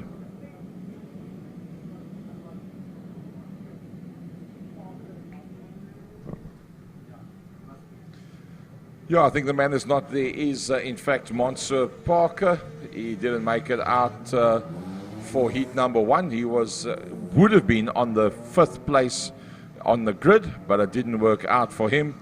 So the first of the Class Bs in the 3 Series Beamers, Anwar Levy, Sulaiman Effendi, Baby Jakes in the 5 Series, Wayne Wilson, the winner of Class B heat number 1 in the G Energy Helderberg Nissan Maxima. See a little bit further down, Kiara van Niekerk and Gary Smith and Melanie Spur all there in Class E. The 3 of them all pulling away together. It was nice to see Kiara up here in the commentary box earlier on. She always pops in to come and say hi. And she loves her racing. Says it's just not enough kilowatts underfoot. She needs more. The Class C battle, would be Trappies van Tonde, Shane Smith, Willem Swart. Unfortunately, as we heard earlier on, Trappies again, second time around, bye-bye gearbox. So there's a bit of expensive repairs to be done on that one. He's not going to be out for this heat number 2. Right, so Piet van der Walt is making his way into turn 3 already with the pace car as the clubmans work their way through turn 2, G-Energy corner. And Piet will slow it all down between turn 4 and 5. And then Barcy and Cody Alberts will close up onto the back of the pace car and bring this 30-odd field of Mike's Place, Clubman's, regional saloon cars with them. And then from there we will have 8 laps of action. Race number 1, our monitor showed us 6 laps, but I think we might be slightly back onto time again. So it is a 8-lapper, this one, as Pieter slowed it all the way down. Piet van der Walt, he's looking in that rearview mirror of that E36 BMW, waiting here for Barcy Burger and Cody Alberts to slide in on his back bumper. He'll maintain a bit of a gap because he needs to pull into pit lane and give the Clubman's field enough room to operate in without him being in their way before he pulls off into the pit lane. So Piet van der Walt knowing exactly what he has to do as he leads his field of 30-odd Clubmans into turn number 5. And Gary, as Van der Walt leads him through turn number 5, we are all systems go. What a lovely picture. We always love to see these big fields of cars work their way down into the last corner, and you just get that, even though there's nobody or hardly anybody around the circuit, just that feeling of excitement amongst these guys as they work their way up towards the line. If you're towards the front end of the pack, you know if you make a mistake, something's going to hit you very hard that's coming along at top speed and can't see through the smoke. So the guys on the second row of the grid are accustomed to being on the front row of the grid. Weska Bakwacker, Baron Green, and then also Dani van Niekerk. They hold the lights very, very long. They're almost on the start-finish line by the time they go through. Suleiman Effendi doing a very nice job there with Levy leading out that Class B battle ahead of Wayne Wilson as they go into turn number 1. Looks like everybody's going to make it through there pretty decently out into the Jabez Straight. They go, who's going to lead it out? That's super duper quick. Golf 2 leads out there. The Eagle Oven entry of Barcy Burger. Brendan Green pulls in there as well. Oh, puff of smoke as he gets back onto the gas. That's the worst we've seen that motor smoke so far. Brendan Green, Weska Bakwacker in second. Then Cody Alberts in the 100 car, starting both races right on the front row of the grid. He's got Dani van Niekerk in there behind him, and Suleiman Effendi looks like he's the next man coming through there. It's either him or Levy. Those two cars look almost exactly the same. So it's Levy's the next one in there, and that head of the G-Energy Nissan Maxima. Oh, I think he got it a bit sideways as he went there into the corner. Let's see. Yep, he comes out the other side. Then that's ahead of Paul Minnick and Baby Jakes. Then it's Suleiman Effendi is the next one coming through behind that. Well, it's a whole lot of them. They're just pouring down this Killarney back straight, one after one, 30-odd Mike's Place Clubman's regional saloon cars into Fostron corner. The leaders making their way out of Fostron. Lap number 1 is almost done and dusted, and leading the field to complete lap number 1 is Barcy Burger from Brennan Green in that second position, followed there by Dani van Niekerk, Cody Alberts and Wayne Wilson. That's a top 5. That's working their way out of turn 1 KFM corner. Then we've got a bit of a gap before the next group comes through, and that pack's been led there by Baby Jakes. Baby Jakes has got Anwar Levy and Suleiman Effendi up on the inside of Levy. Suleiman Effendi very quick, makes his own way through there on Levy, and lurking in there behind them is that white Golf of Paul Minnick. Dani van Niekerk surprisingly not making any inroads into our lead cars as they work their way through turn 3 up the KFM straight past the main grandstand, the totally empty grandstand. Oh, what a horrible sight that is. Hopefully by the time we have our next meeting that'll be a different scenario, but that group of Class A cars very close. Barcy Burger, Brennan Green, Donnie van Niekerk and Cody Alberts. Then the leading Class B G Energy Nissan Maxima from Baby Jakes. Then it's Levy, Effendi, Minnick is the next one coming through as they work their way down the back main. Right down the back main, there's little dices that's beginning to develop all the way down the field. Melanie Spur making her way down the back main, and so as Voter Ruus. They are from Car Care Clinic coming out of turn 4. That's sponsored there by Car Care Clinic as the leaders work their way back into turn number 1, into KFM corner. Smoke coming out that exhaust pipe of that Golf 2 of race leader Bossy Burger. Burger working his way out of KFM corner up the Jabez straight towards turn number 2, G Energy. He's got Brennan Green, Donnie van Niekerk and Cody Alberts right there with them. The 4 of them racing down out of G Energy corner. Then it's the G Energy Maxima of Wayne Wilson. Right behind him it's Suleiman Effendi. Behind Suleiman Effendi it's a 5 Series BMW of Baby Jakes as the leaders exit turn 3. Anwar Lever, the next one coming through behind that. But the further down the Class X cars, there's a couple of them spread out. Ruan van der Walt in 20th position, one of the leading Class X cars, and if he finishes this race, he'll then also qualify to go probably around about... Oh, Wayne Wilson! That was as close as you get to losing it and throwing it at the scenery over the top of the curbstones, leading Class B Nissan Maxima as he came out of turn 4, right on top of the curbstone. The back wheels dropped off on the outside of the curb. He just kept the hammer down, saved himself from disaster by millimeters. Oh, his heart must be in his throat. Well, down the back main, this whole gaggle of cars go. We've got 2 lady racers in there. We've got Melanie Spur, and not a far behind her, it is Kiara van Niekerk of Wingfield Motors and Best Price for My Car. There are the 2 lady racers working their way out of turn number 5 as the leaders are heading into G Energy corner. Through turn 2, that front 4 cars work their way out of G Energy. Bossy Burger, Brennan Green, Donnie van Niekerk and Cody Alberts. They are the top 4. That's making their way now into turn number 3. Behind them, heading towards turn number 3, is the Maxima and the BMW of Wayne Wilson and Suleiman Effendi as the 2 of them exit G Energy corner, and chasing them down hard is the 5 Series BMW of Baby Jakes. Well, I tell you what, those 3 Series BMWs are becoming more and more popular as a car of choice with a lot of the races, and I must say Suleiman Effendi all over the back now of the man that looked like out and out winner for the last couple of meetings with the Nissan Maxima. It's becoming a completely different story now with Suleiman Effendi with just 0.4 of a second between himself and Wayne Wilson as they work their way through the turn 5 Cape Town corner. Out into the main straight they go. Now having a look on that inside line, closing it off with the G Energy Maxima is Wayne Wilson. Suleiman Effendi on the outside of him as they race down towards turn number 1. It's going to have to close that line off, so definitely feeling the pressure from Effendi, and Effendi I think is pretty much the max, the equivalent of that Nissan Maxima. Bossy Burger rolls off the track and parks it, so that smoke was a telltale sign of bad things to come. Well, I'm having a look at this group of 4 cars that's now making its way towards G Energy corner.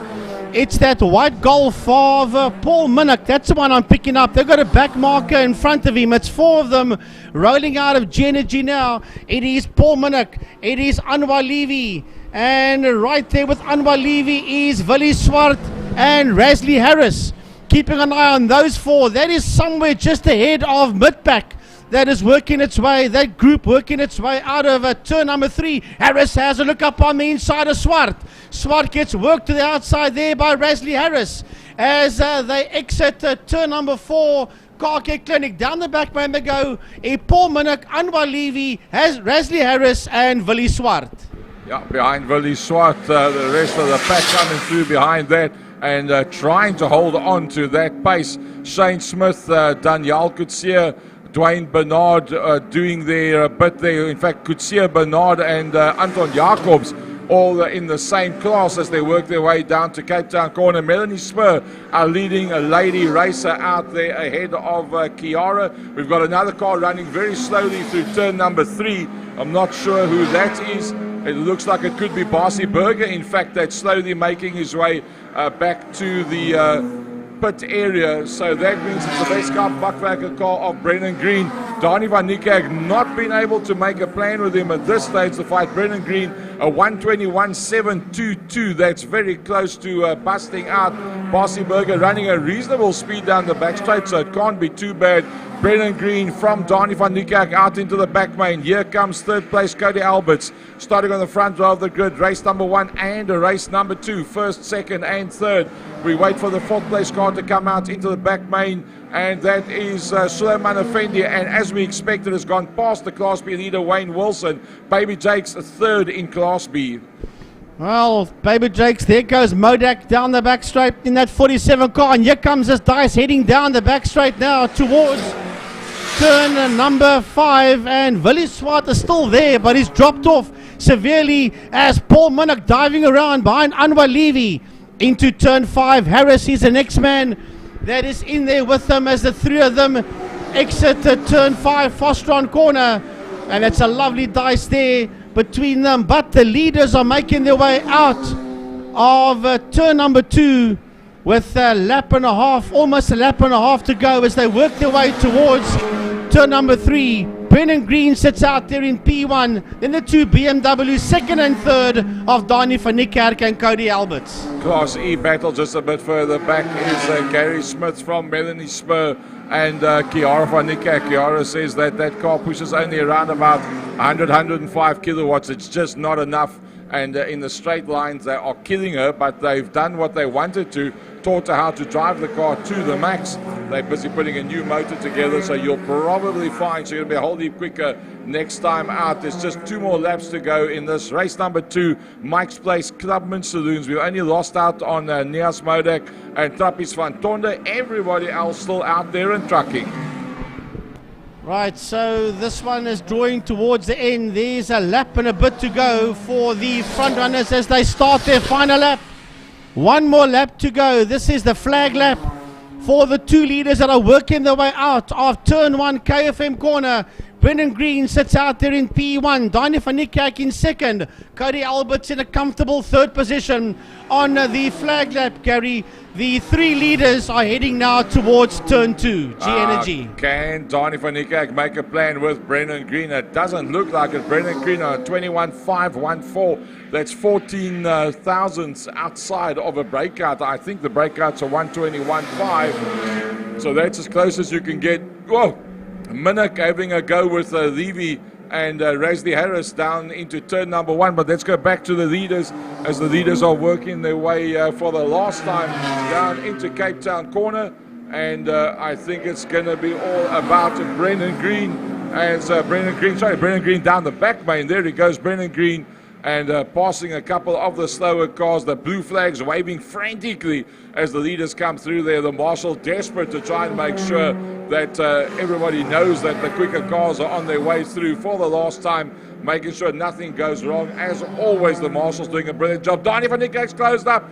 Donnie van Niekerk's closed up a long, long way, but it's not enough. Brendan Green from Donnie van Niekerk first and second over the line, and the 2 of them have really pulled away. Cody Alberts comes through in a third position. You will probably find that the next one through is going to be Suleiman Effendi from Wayne Wilson. Yep, here he comes. What a drive. Suleiman Effendi, very quick from Wayne Wilson. First time he's been beaten in a long time. 3rd in Class B, 6th out on track. He then goes to Wilson. Suleiman Effendi crosses the line there. Wayne Wilson finishes his race as well, and so does Baby Jakes. And this dice coming towards us. Paul Minnock will win this one with Anwar Levy finishing in there just behind him. And then the Rasley Harris Golf not too far behind them. Shane Smith will bring that BMW across the line. Daniel Kutsia will finish his race, and Gary Smith and a dice to the line with Anton Jacobs And they are virtually side by side. The battle of the lady races will be won by Melanie Spur, but she's not in the same class as Kiara. Kiara's in a much lower class than Mel Spur. Here comes Melanie Spur across the line, and there goes Kiara van Niekerk. Only 2 cars between Mel Spur and Kiara van Niekerk. Melanie Spur Class E, and in fact Kiara Class E as well. So, so they are in the same class, yeah, okay. I think there was 1 car between the 2 of them. I think there was 1 car in front of the 2 of them at the time that they came across. I think they ended up 2nd and 3rd in class, if I got that one correct. Class A, Brendan Green, Donnie van Niekerk, Cody Alberts. Class B, Suleiman Effendi, Wayne Wilson, Baby Jakes. Class C, Resdy Harris from Shane Smith, Daniel Kutsia, and Anton Jacobs through there in a Class D. And then Class E, Melanie Spur from Kiara van Niekerk. Class F, Dylan Nell leading out on that one. Barsiberger not finishing it. Francois van Tonder not starting it. Nias Modak not starting that one either. Sure. That was very, very good, I must say. Mike's Place, Clubman's Saloons. Gary Smith was the other one that we were thinking of. Gary Smith, Class E, but having done a 1 minute 29.636. Definitely going to come up a couple of positions in the rankings, that's for sure.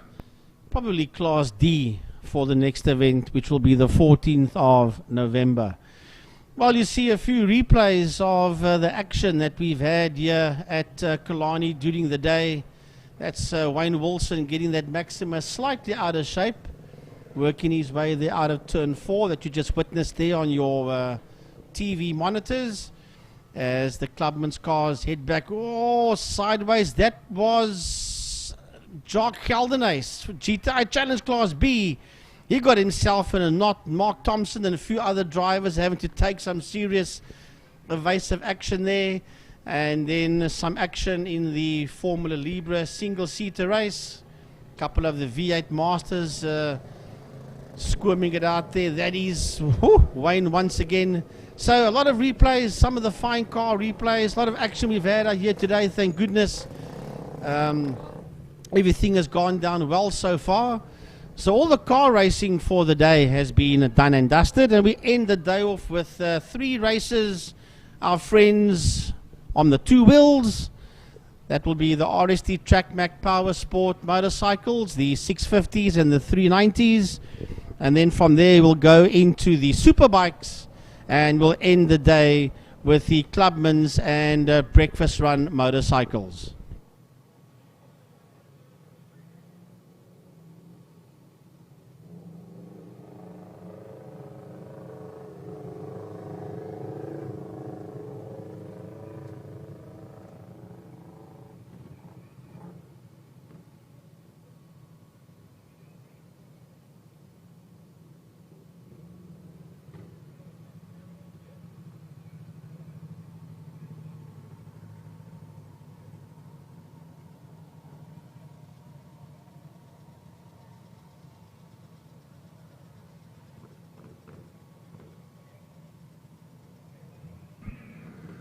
Right, to the viewers, excuse me, the viewers at home and those at the track here that are working. Thanks to RST TrackMac for sponsoring the Power Sport Motorcycle Race 2, Class A and B. That's the 650s and the 300s.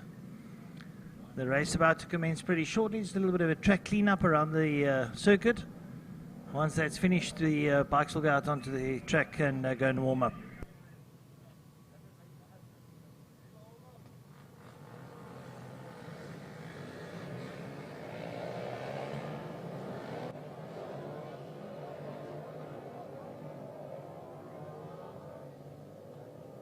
Well, it's a gurgle of 2-cylinder and single-cylinder bikes that roll out onto the circuit out of pit lane there on your TV screen. The 650s and the 300s. Another exciting race looms in the offing here. Let's see how this one pans out. There was a lovely tussle there between the juniors and the 300s. Slade van Niekerk, David Lindemann and Jason Lineker. They had a good tussle. Let's see if any other tussles can emanate from this race.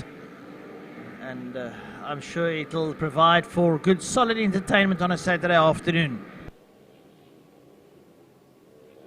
Thanks again to our corporate sponsor, Wingfield Motors, for sponsoring the Power Series. All the other class sponsors that have been out here today. Without sponsors, we cannot have it possible. And we thank them for a couple of the other sponsors for hopping on board to sponsor the live broadcast. Oh, and as I say that, good old-fashioned Dave Abrams, the motorcyclist extraordinaire, joins me up in the commentary box to come and view the motorcycles. Dave, welcome. Hi, good to be here again. And I must say, I've been watching the car racing as well on our live stream.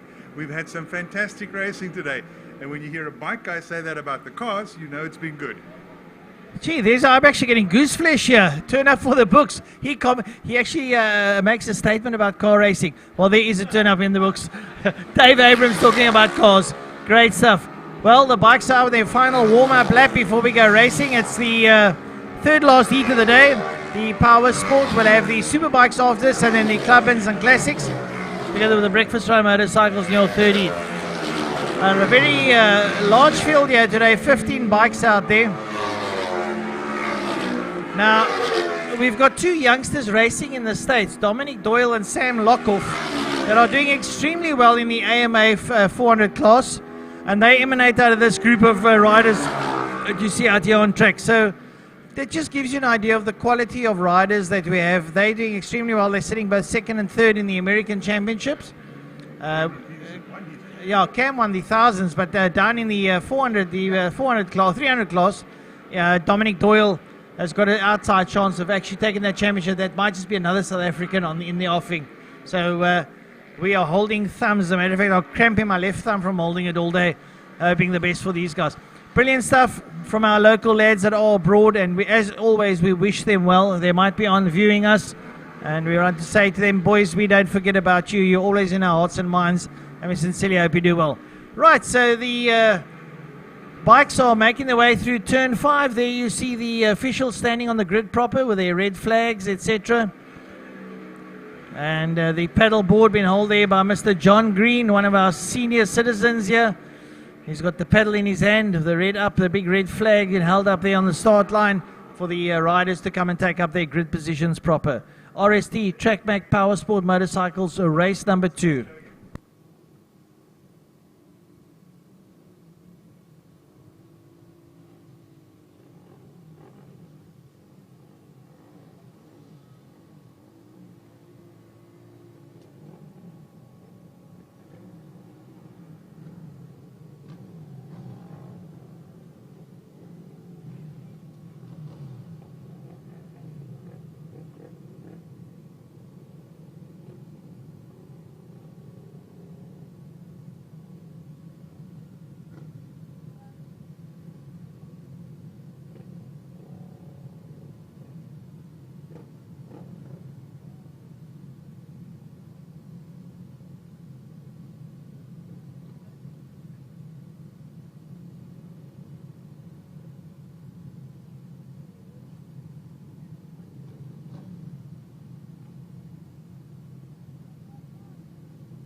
Right, so the bikes are down the line. Trevor Westman on the Rockstar Kawasaki holds the pole position, the red bike.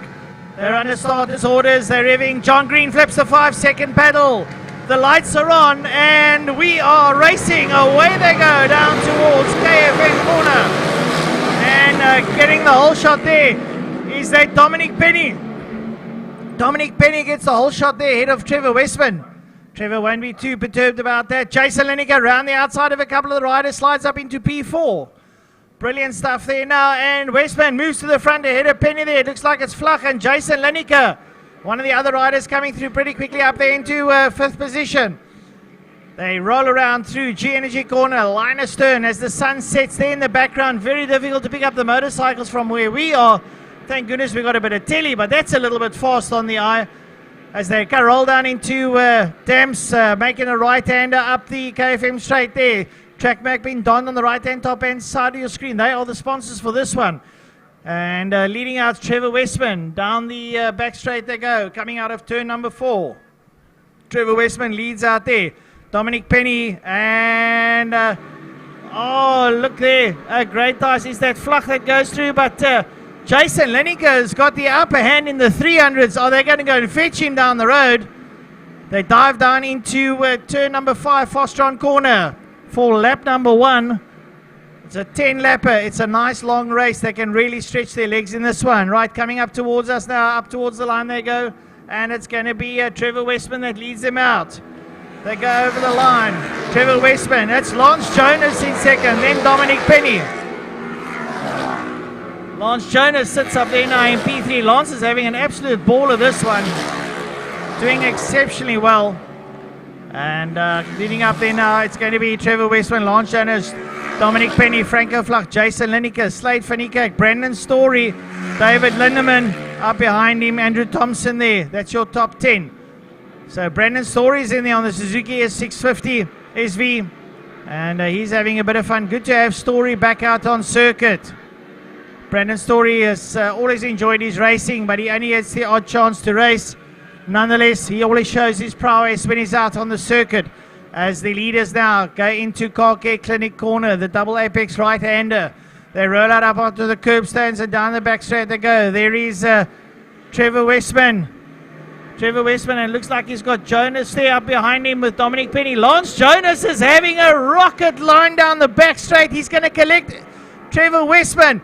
Westy says to him, Uncle Lance, you'll have to stay there, really, because you know what, this is age over prowess. We know how it is, but what a squabble Lance Jonas is having there with Trevor Westman. He's having an absolute ball as they come down towards the line now. Lance Jonas up on the inside.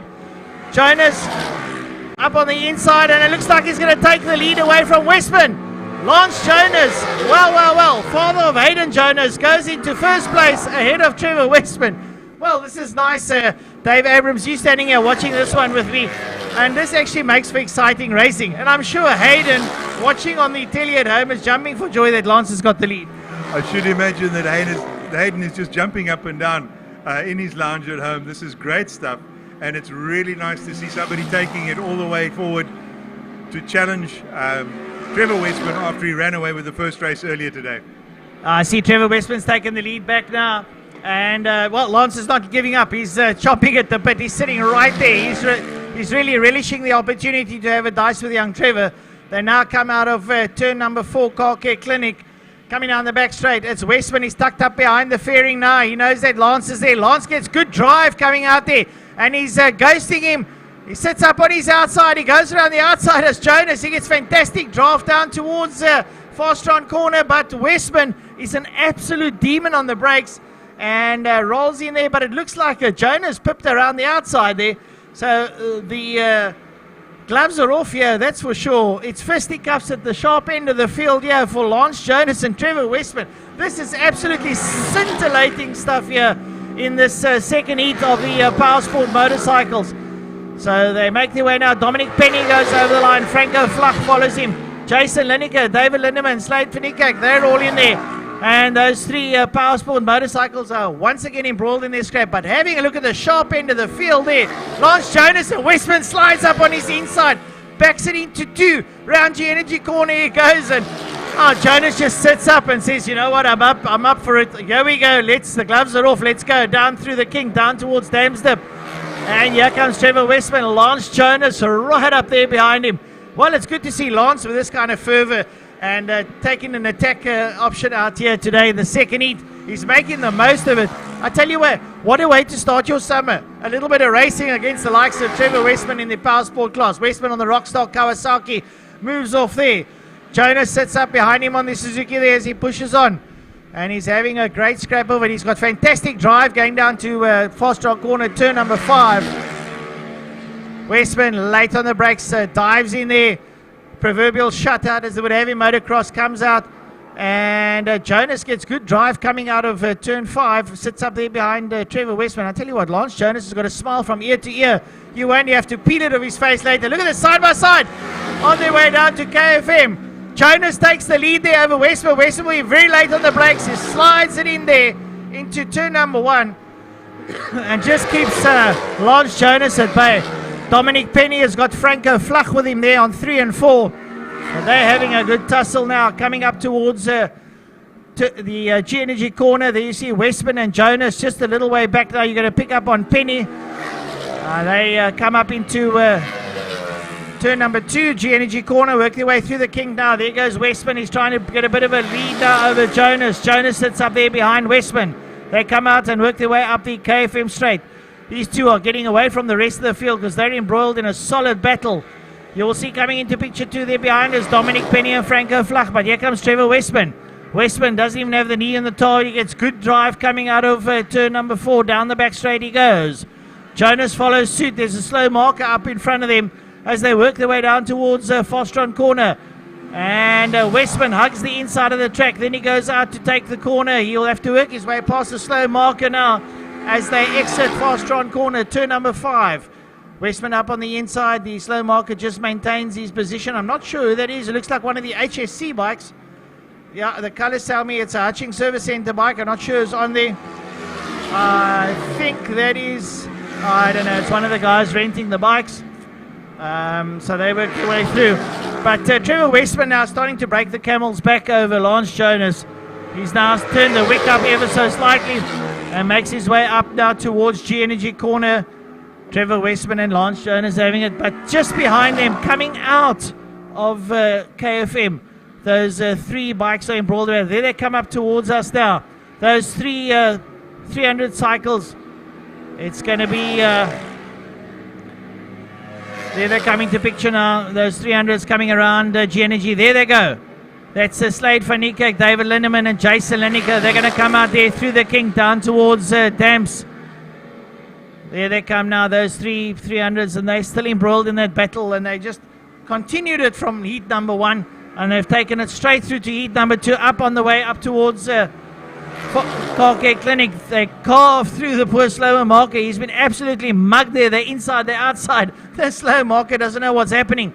Down the back straight they go. It's David Lindeman that leads out there over Lineker, and then it's Slade van Niekerk. Lindeman is down the road. He's cracking on the pace, trying to get away from the other 2 now as they make their way down to Fostron corner. Well, Lineker was ahead, but they caught him.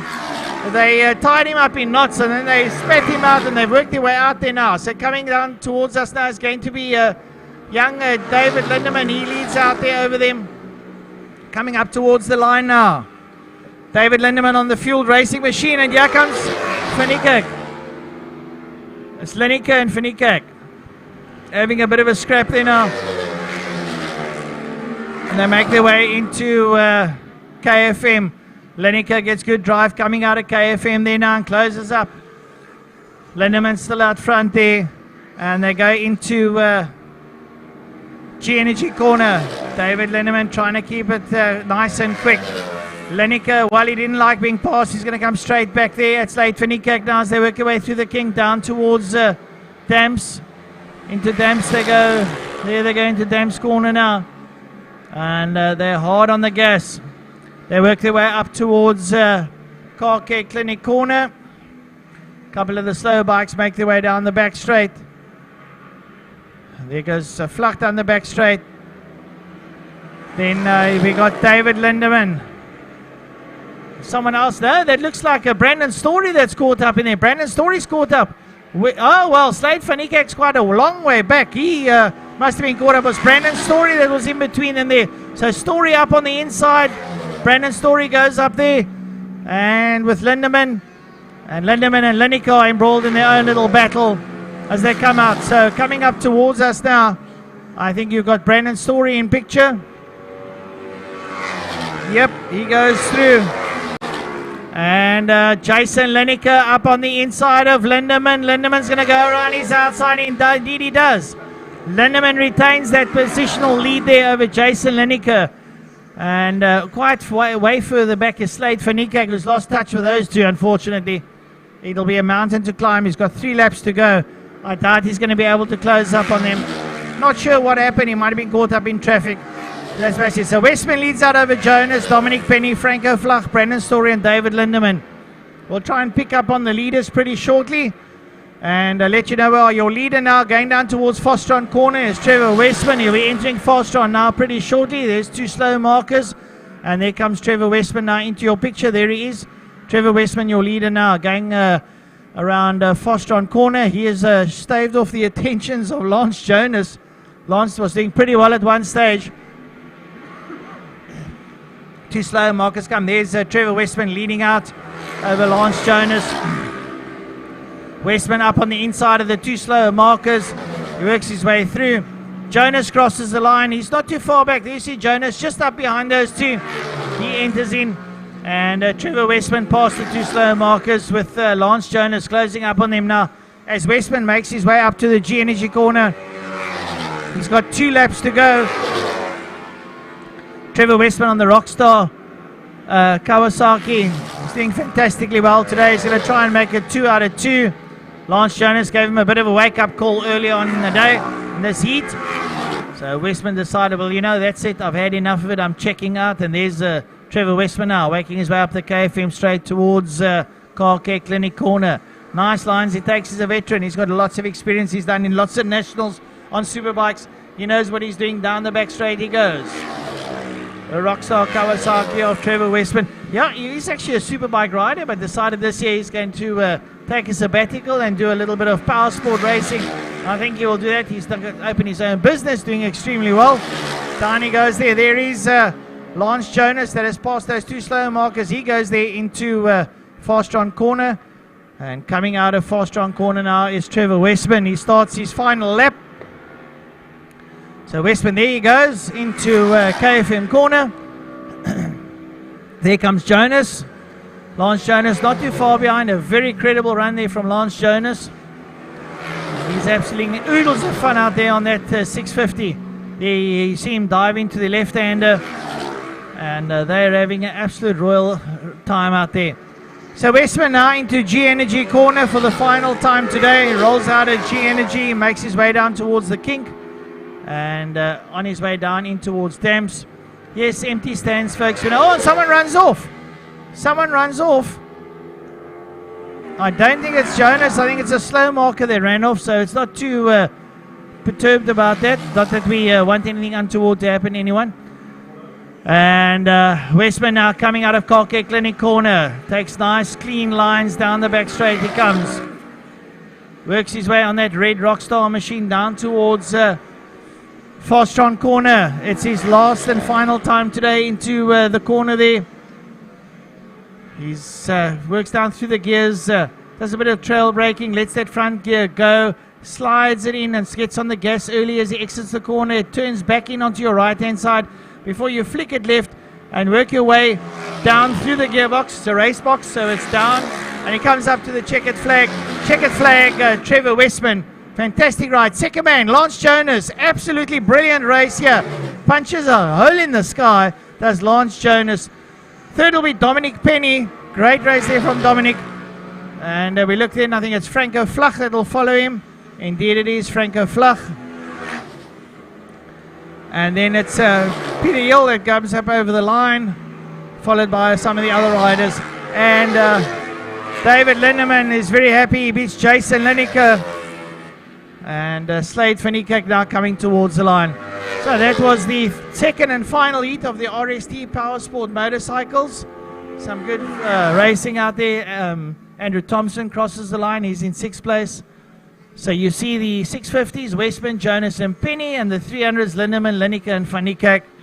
So lots of excitement out there for the riders.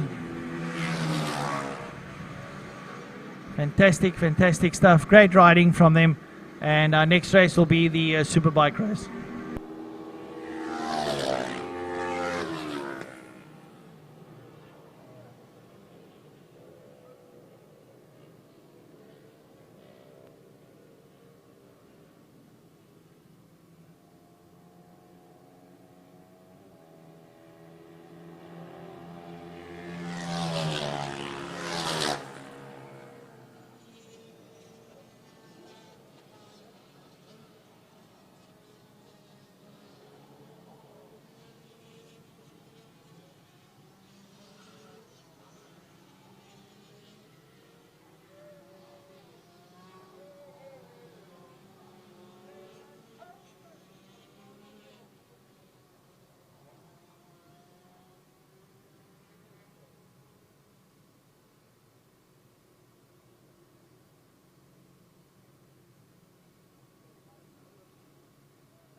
Well, we want to thank our team at IMUSET for bringing you the live coverage of the Power Series here at Killarney. Fantastic job that they're doing, together with our corporate sponsor, Wingfield Motors and Best Price for My Car, together with the all the other sponsors, Bijou Fine, Bijou Trustees, Makita Power Tools, cheapercars.co.za, Mike's Place, and RST TrackMac, together with RST Suzuki South, and Onsa Hasey, with a couple of the other sponsors as well. Lovely to have them all on board here today, and without them the racing wouldn't be possible. I'm just looking around at this time of the afternoon. It feels like I'm alone at the moment because there's nobody out there. The stands, the mound are all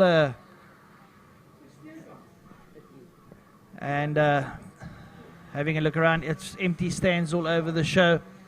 And as the races conclude, so the drivers just pack up and go home. So it's getting pretty empty here at the circuit, to say the least. Pretty, we don't have a camera that can show you all the little facets like the pit lane and the pit boxes, etc. So we're just waiting for a little bit of a track cleanup before the super bikes come out. I still see some of the riders standing around, so they're waiting for a certain command before they take the circuit once again. Join us again here at the main circuit on the 14th of November. Next Saturday is short circuit racing. Unfortunately, that won't be live streamed. Then we'll have karting. I doubt the karting will be live streamed, though the national was live streamed by Jan Hudson and his crew. That was quite a phenomenal stint that we did, both Frank Edis and myself. Very exciting racing. A couple of local lads were crowned champions here in the Western Cape. Notably there in the Junior Max category, young Tate Bishop. Lots of trying and eventually made it. So it was there, the camera having a look at pit lane. Still some of the cars in pits. You can see there some of the pits already closed. A lovely shot there as the camera man and the producer pan down pit lane. There you can see the Cody Alberts BM stuck in the pit lane. And they finished racing for the day, so they'll be having a cup of coffee before they wind up. There comes David McFadden. David McFadden comes out of his pit, down pit lane. He won the first race. Let's see how he does as the bikers now exit onto the circuit proper for the second and final heat of the RST Suzuki South Superbikes, the second last race of the day. This one should be a crackerjack affair, and they'll have a quick warm-up lap before they get stuck into each other and take the gloves off and have a good old-fashioned stock race around the circuit. So we're all ready and waiting and chomping at the bit to bring you live commentary on this, the second and heat of the Suzuki South Superbikes here at Killarney International Raceway in Cape Town.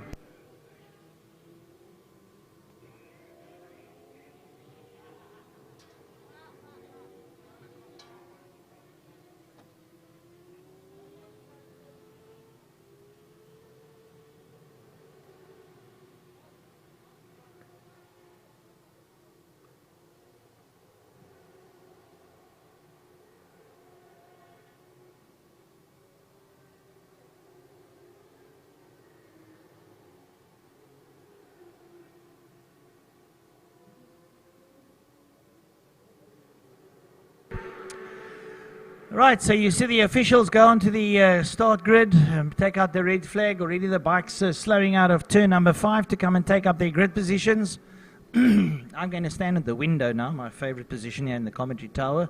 For those that don't know, in the live feed, you might hear a bit of the motorcycles. So they roll up here now, and Ronald Slamet rolls up to the line. He's going to take up P3. Slamet's on P3. Kevin Steyman this time on P2. As David McFadden on the 69 R1 Yamaha rolls up onto P1, the RPM motorcycles. Sitting on the second row there in the middle is Malcolm Rapson with Robert Craig. Up on his inside, the first the 600, Jared Schultz sitting on P4. Then it's going to be Jock Ackerman. And they're going to be getting ready. They're under starters orders. Jonathan Schwerin sits here on the fourth row with Peter Haupt. And the rest of the field all ready to rumble. 2 600s at the back there. 5-second board up. The lights on. I want you to get a feel of this, folks. Listen to the motorcycles. Lights off and away they go. down towards KFM corner. And David McFadden gets an electric hole shot there. Jared Schultz and Kieran Snyman go in, and it looks like Schultz rolls up on the inside on the 600. A fantastic maneuver and a great start there from the young gun as they work their way up the UB straight now. Snyman bullets past Schultz. Schultz hits the front brakes and lifts the back wheel in the air, and that's a 600 in third place for the Liter bikes as they roll out now. Down they go through the King, down towards Dams. And McFadden leads out. Snyman's there with him. And sitting in third place, it's going to be Jared Schultz, and up behind him, the Red Baron, Ronald Slammer, as they make their way up the KFM straight down towards Car Care Clinic corner. Into the double right hander, they roll knee down on the tar, elbow on the tar now as they lean out on the right hand, and McFadden gets onto the gas and blows down the back straight. Slammer Schultz, and here comes Slammer past Schultz. And Jock Ackerman is in there with Robert Craig and Malcolm Rapson. And behind them is Brett Roberts. They go down into Fast-Strong corner, turn number 5, roll out at turn number 5 now. McFadden cracks up the handle and he winds it up and he stomps on that gearbox as he comes up towards the line, Gary. Well, a brilliant first lap there by David McFadden from pole position. I tell you what, it doesn't get any better than that. Kieran Snyman having a pretty nice ride there. Slam it there and thereabouts as well. Nice to see that the nimble little 600s are always in there playing at the same time, not getting dropped whatsoever. And I must say the likes of Ronald Slammett doing a very, very decent job. And then also a little bit further down, I see Brett Roberts is also out there on the Yamaha R600. And just ahead of him is Connor Hagen. And normally you would expect a slightly bigger gap than what there is. So the boys on the 600 are really winding it up and making sure that the 1 liter boys don't dust them just like that. Down the back straight they come now. David McFadden leads out. Kieran Slammer is trying everything to hang on to the back end of McFadden. Here comes Ronald Slammer. Slammer brings to him Jared Schultz. And it's Jacques Ackerman, Robert Craig, Malcolm Rapson. Up behind Rapson there, it's Connor Hagen. Hagen leads out over Brett Roberts. And then up behind them, it's Peter Hout with Jonathan Schwerin on the big 1 liter BMW bringing up the rear. So brilliant stuff here now as the leaders roll up over the line. As McFadden leads out with Kieran Stayman up behind him. Stayman trying everything to see if he can hang on to the master. And he closes right up on the back of McFadden. But I can assure you that McFadden's enjoying this. Well, Jacques Ackerman, the best of the masters out there from Robert Craig and Malcolm Rapson. Nothing much between them. So I tell you what, low flying 111.686 on the Missile Motorcycles Kawasaki ZX 1 liter. Kieran Snyman in that second position, just 0.3 of a second off McFadden. Well, initially McFadden in pole position off the line looked like he was going to be the man to catch. Well, he's the man to catch, but Kieran Snyman is the guy that you got to try and keep behind you, because that black and pink leathers must be getting closer and closer. They come back into sight. Snyman's on it. Kieran Snyman is on it down the back main. McFadden will be able to hear that Kawasaki ZX liter bike in there behind the Yummy R1. Kieran Snyman a little bit hot there into turn number 5. Manages to gather it there.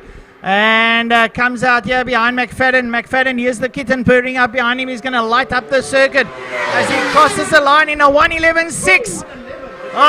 Here we go. McFadden is turning up the wick and Snyman's going with him. Ronald Slammett is doing exceptionally well. He's not too far behind Slammett on a 1.128. Not doing exceptionally bad now. And McFadden climbs on the gas and he locks up the front as the back wheel lifts up going into turn 2. This is phenomenal stuff, folks, to see the riders really climbing out of their leathers. Well, I tell you what, it doesn't get any quicker than that. 3 1 liter bikes, a 600, and then behind that in 5th, 6th and 7th out there on track, as always, close to one another. Jacques Ackerman, Robert Craig and Malcolm Rapson. 2 Kawasaki's, a 1 GSX R1000. But between the old guys, we call them old guys, but they're not actually that old yet. They're still pretty quick out there. 1 minute 14.7, 1 minute 14.5, 1 minute 14.7 between the old lads. But that 1 minute 11.683 of David McFadden leading out, going down into Cape Town corner. Out of Fastron they come. Kieran Snyman's closing up. Kieran Snyman's hard on the gas. He leans that bike over. He's definitely closed up a long, long way. He got good drive out of Cape Town corner. That is 0.2 of a second between them. Hangs the leg out right onto the back of McFadden. Well, is McFadden going any slower? Snyman going faster? Well, an 11.6 and an 11.7, 1/10. That's the difference between what you saw before and what you see now. Kieran Snyman now under braking has to make sure he doesn't run into the back of McFadden. That's how close he is. Getting away from Ronald Slammer, just doing a pretty decent job, was getting away from Jared Schultz. But Francois, look at that, going through turn 3, G&G corner, all three of the Masters wheel to wheel. The Masters are doing pretty well, but it's out front, it's the king of Killarney, McFlash, David McFadden leading out there now, but Kieran Snyman really doing a brilliant job trying to hold on. He gets a bit of a wheelie. You want to keep that wheel on the floor because you don't want to lose traction now. Down towards turn number 5, it's McFadden. He rolls there into Fastron corner. Kieran Snyman and coming down now towards Fastron corner are the 3 Masters, as they will go down towards turn number 5. 3 Masters going down into turn number 5 as McFadden leads out over Snyman. McFadden with the fastest lap, a 1:11.4. He's going down to the 1:11, folks. Those tyres are coming into their own now, and McFadden is saying, Kieran, if you want to play, boy, come play with the big boys, because this is how we roll. Let's have a look at the 3 Masters riders going down into KFM corner. A lovely piece of riding there by all 3 of them. Nothing much in it. Jacques Ackerman on the ZXR10 Kawasaki South machine. Robert Craig in there, literally 0.2 of a second with the Mad Max machine. Also ZX10R, and then the lone Suzuki JSX R1000 of Malcolm Rapsam. He prefers that bike 5 laps in.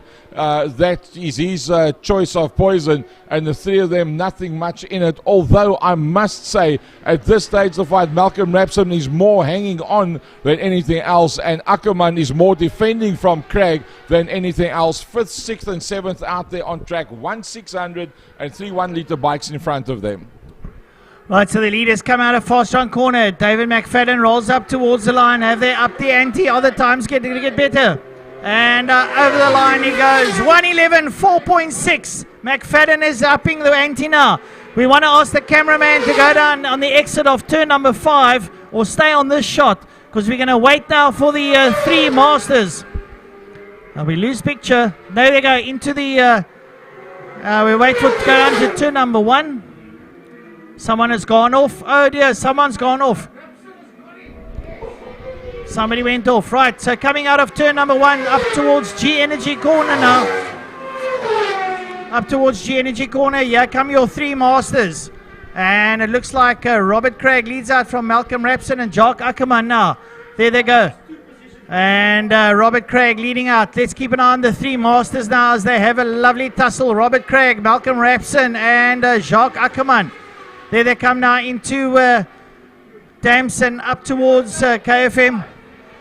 There was a rider that went down in turn 5. Is the yellow flag waving? But keep an eye on this one, Gary. Robert Craig, who was 3rd in this pack, is now 1st in this pack, and still the meat in the sandwich is Malcolm Rapson. Yeah, I tell you what, Rapson's done a pretty decent job out there. Ackerman dropping down as the 3 of them tussle it out. 0.2, 0.3 of a second between them. Nothing much in it whatsoever. There is somebody that's down on the exit of 5, but the driver, I believe, is sitting on top of the tires as we watch the 3 Masters come out into the front main. Well, our leading 2 are busy working their way now through the turn 2 and through the kink down towards turn number 3. But David McFadden has now made a difference. He's broken away from Kieran Snyman. So it looks like I think he's broken the toe, and slowly but surely he's getting away from Kieran Snyman. Yeah, we got 2 riders. We've got Peter Haupt and Johnny Schwerin down in turn 5. Someone's got backup on their bike. And bike number 8, Connor Hagen, is in the pits. Well, they're feeling the pain, yeah, I can tell you. But your leaders now going into Fastron corner. David McFadden in Fastron corner. He's still leading out. We got 3 laps to go. McFadden coming up towards the commentary box down the main straight. He has got a bit of a lead now over Kieran Snyman. Snyman not letting go as they cross the line. McFadden crosses the line. A 1:11.6 now he does. He's got down to 1:11.4. So they're maintaining the ante here. And Gary, it's very exciting to see 2-litre bikes at this kind of pace. Look, he's undoubtedly not lifting off whatsoever. McFadden just 2:10 slower than his best lap ever with just 2 to go. So he's very aware of Q and Snyman in there behind him with the Missile Motorcycle ZX10. And although he's got a reasonable gap, it's probably about a second at this stage of the fight. It's not enough to be able to just take it a bit easier and to be within 2/10 of your fastest lap, and that was lap number 2, and you are now 2 laps to go. That means after 5 laps, wear and tear, temperature, etc., you are still running just as fast as you can go. But with Q and Snyman in the house, there's no other way. It's full or nothing. You're not going to get away with it easy. Slamit not that far off, but not on the same pace as them today. Slamit down the back straight now as they exit turn number 5. And coming up towards us now. There we go. And past Peter out goes David McFadden. McFadden crosses the line. He does a 1:11.7.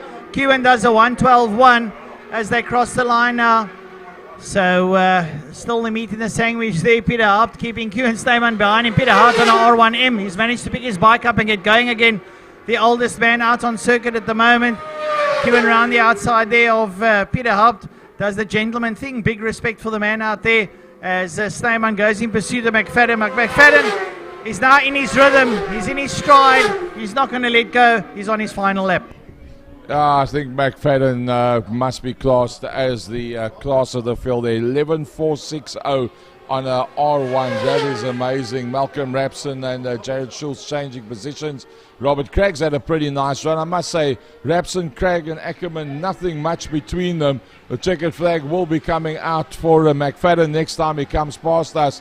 McFadden on the yummy R1 for the last time through turn number 5, Cape Town corner. And on his way up, Francois, towards the line. Take them across. Right, so David McFadden, 69, Yamaha R1M from RPM Motorcycles, crosses the line. He takes heat number 2 there from Q and Snyman on the Missile Motorcycles machine. Peter Up crosses the line after taking the tumble, brought it together there. Now we wait for the rest of the field. Here comes Ronald with the Red Baron, slam it up towards the line. A very credible third for the day. He crosses the line. He's got nothing to worry about there. Jared Schultz on the first of the 600s. What a lovely ride from the young lad there on the ASAP machine. He does exceptionally well. He's also on an R6. Wait for the rest of the field to cross the line. And here's the first of the Masters. Malcolm Rapson ahead of there, Robert Craig. And then Jock Ackerman, the 3 Masters. So they're 1, 2 and 3 in the Masters. The 4th Master is Peter Haupt, who's a little bit further away down the line. Folks, that was absolutely exceptional. Brilliant lightning stuff. Brett Roberts crosses the line there for the second of the 600s. So brilliant stuff there from the lads. We move on to the final race today, which is the Clubman Classics and Breakfast Run Motorcycles. Absolutely electrifying stuff. Second last race of the day.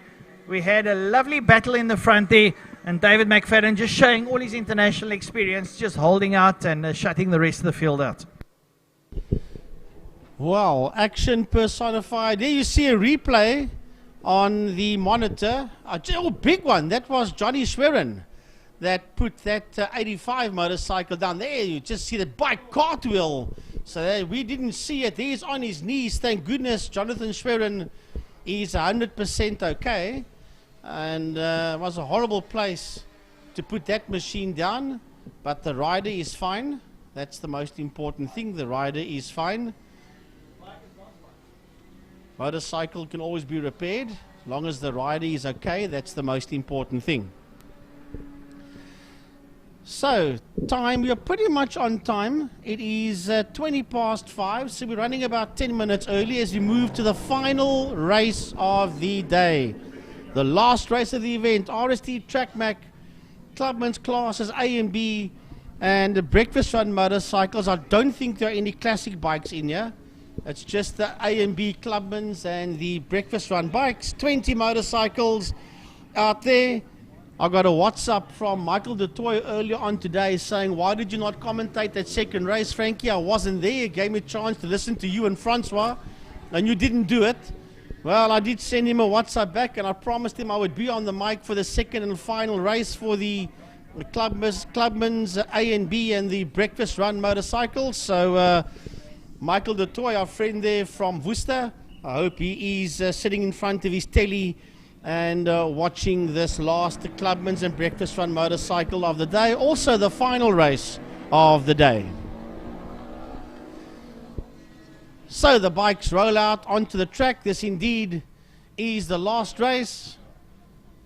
Wait for them all to work their way out onto the track. A big thanks to the IMUSAT team. I didn't get all their names today. Gareth and the entire IMUSAT team that sits 2 floors below us. They listened to Gary and to Francois and myself shout in their ears the whole day. And wherever we ask them to go, they go there. And they've been giving us, as per normal, brilliant camera work from the IMUSAT team. A big thanks to our photographers out on the circuit as well.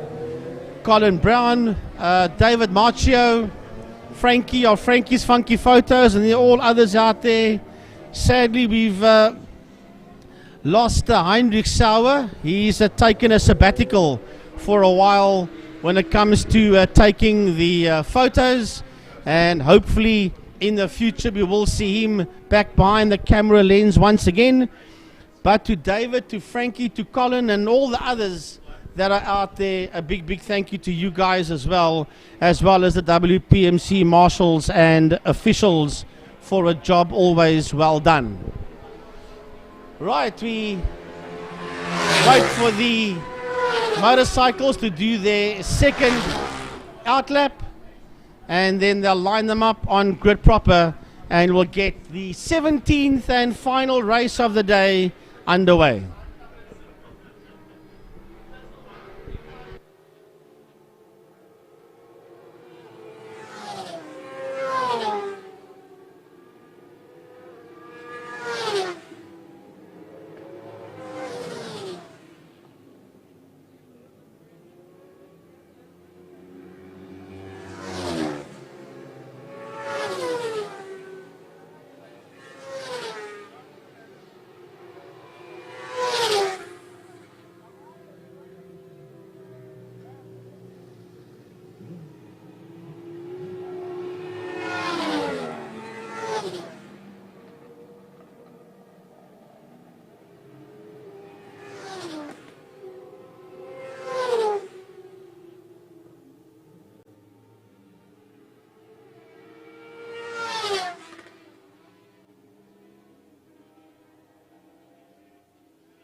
Well, I just received the WhatsApp photo of Michael there in Worcester. He's got his TV on big, and he's watching and he's studying, so he can't be here physically, but he's watching the racing and studying the whole damn thing. Willem Binnendal rolls up onto P1. Michael Hunter sits there in that third position as we wait for all the motorcycles to roll onto the grid.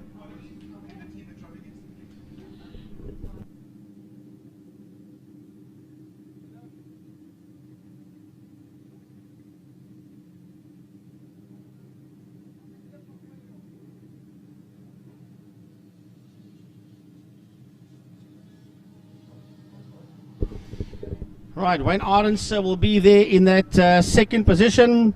Then Paul Rulu and Dion Ebel, they are on that second row of the grid. They are in P4 and 5. P6 seems to be left open.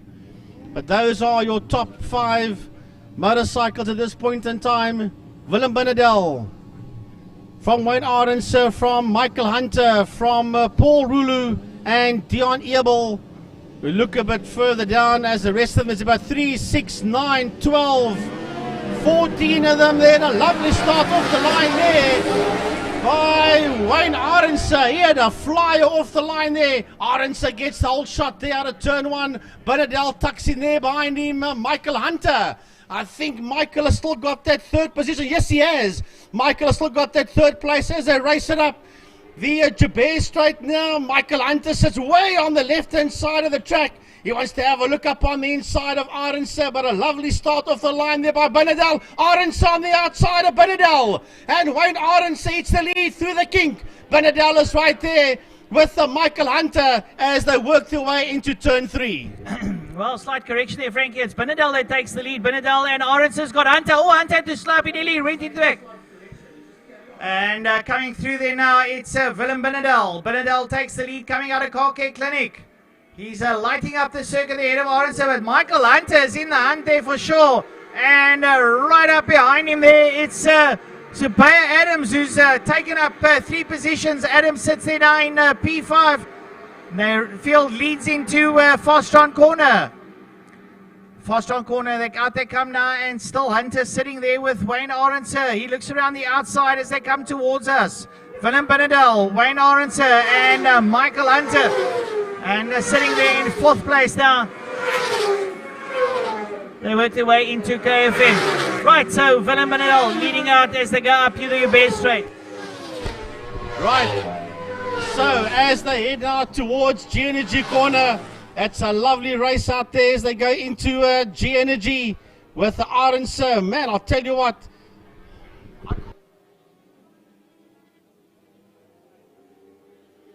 Right, so Benadel sitting there in P1 as they work their way out of turn number 3. He is pulling the pin on everybody. Benadel working his way down into turn number 4, Car Care Clinic. Down the back main he goes. Well, he just let rip, and Benadel is disappearing down the highway. Arendse sitting there in that 2nd position, being chased down there by Hunter as they race down into turn 5. Well, behind him Zubaya Adams and Paul Rulu just lighting up the circuit there behind Zubaya Adams. Paul Rulu pulls up there. Right, so leading out here now, it's Willem Benadel. Benadel's got behind him, it's going to be Wayne Arendse. Wayne Arendse, Michael Hunter's tracking him. And here comes Paul Rulu. Rulu up on the inside of Zubaya Adams.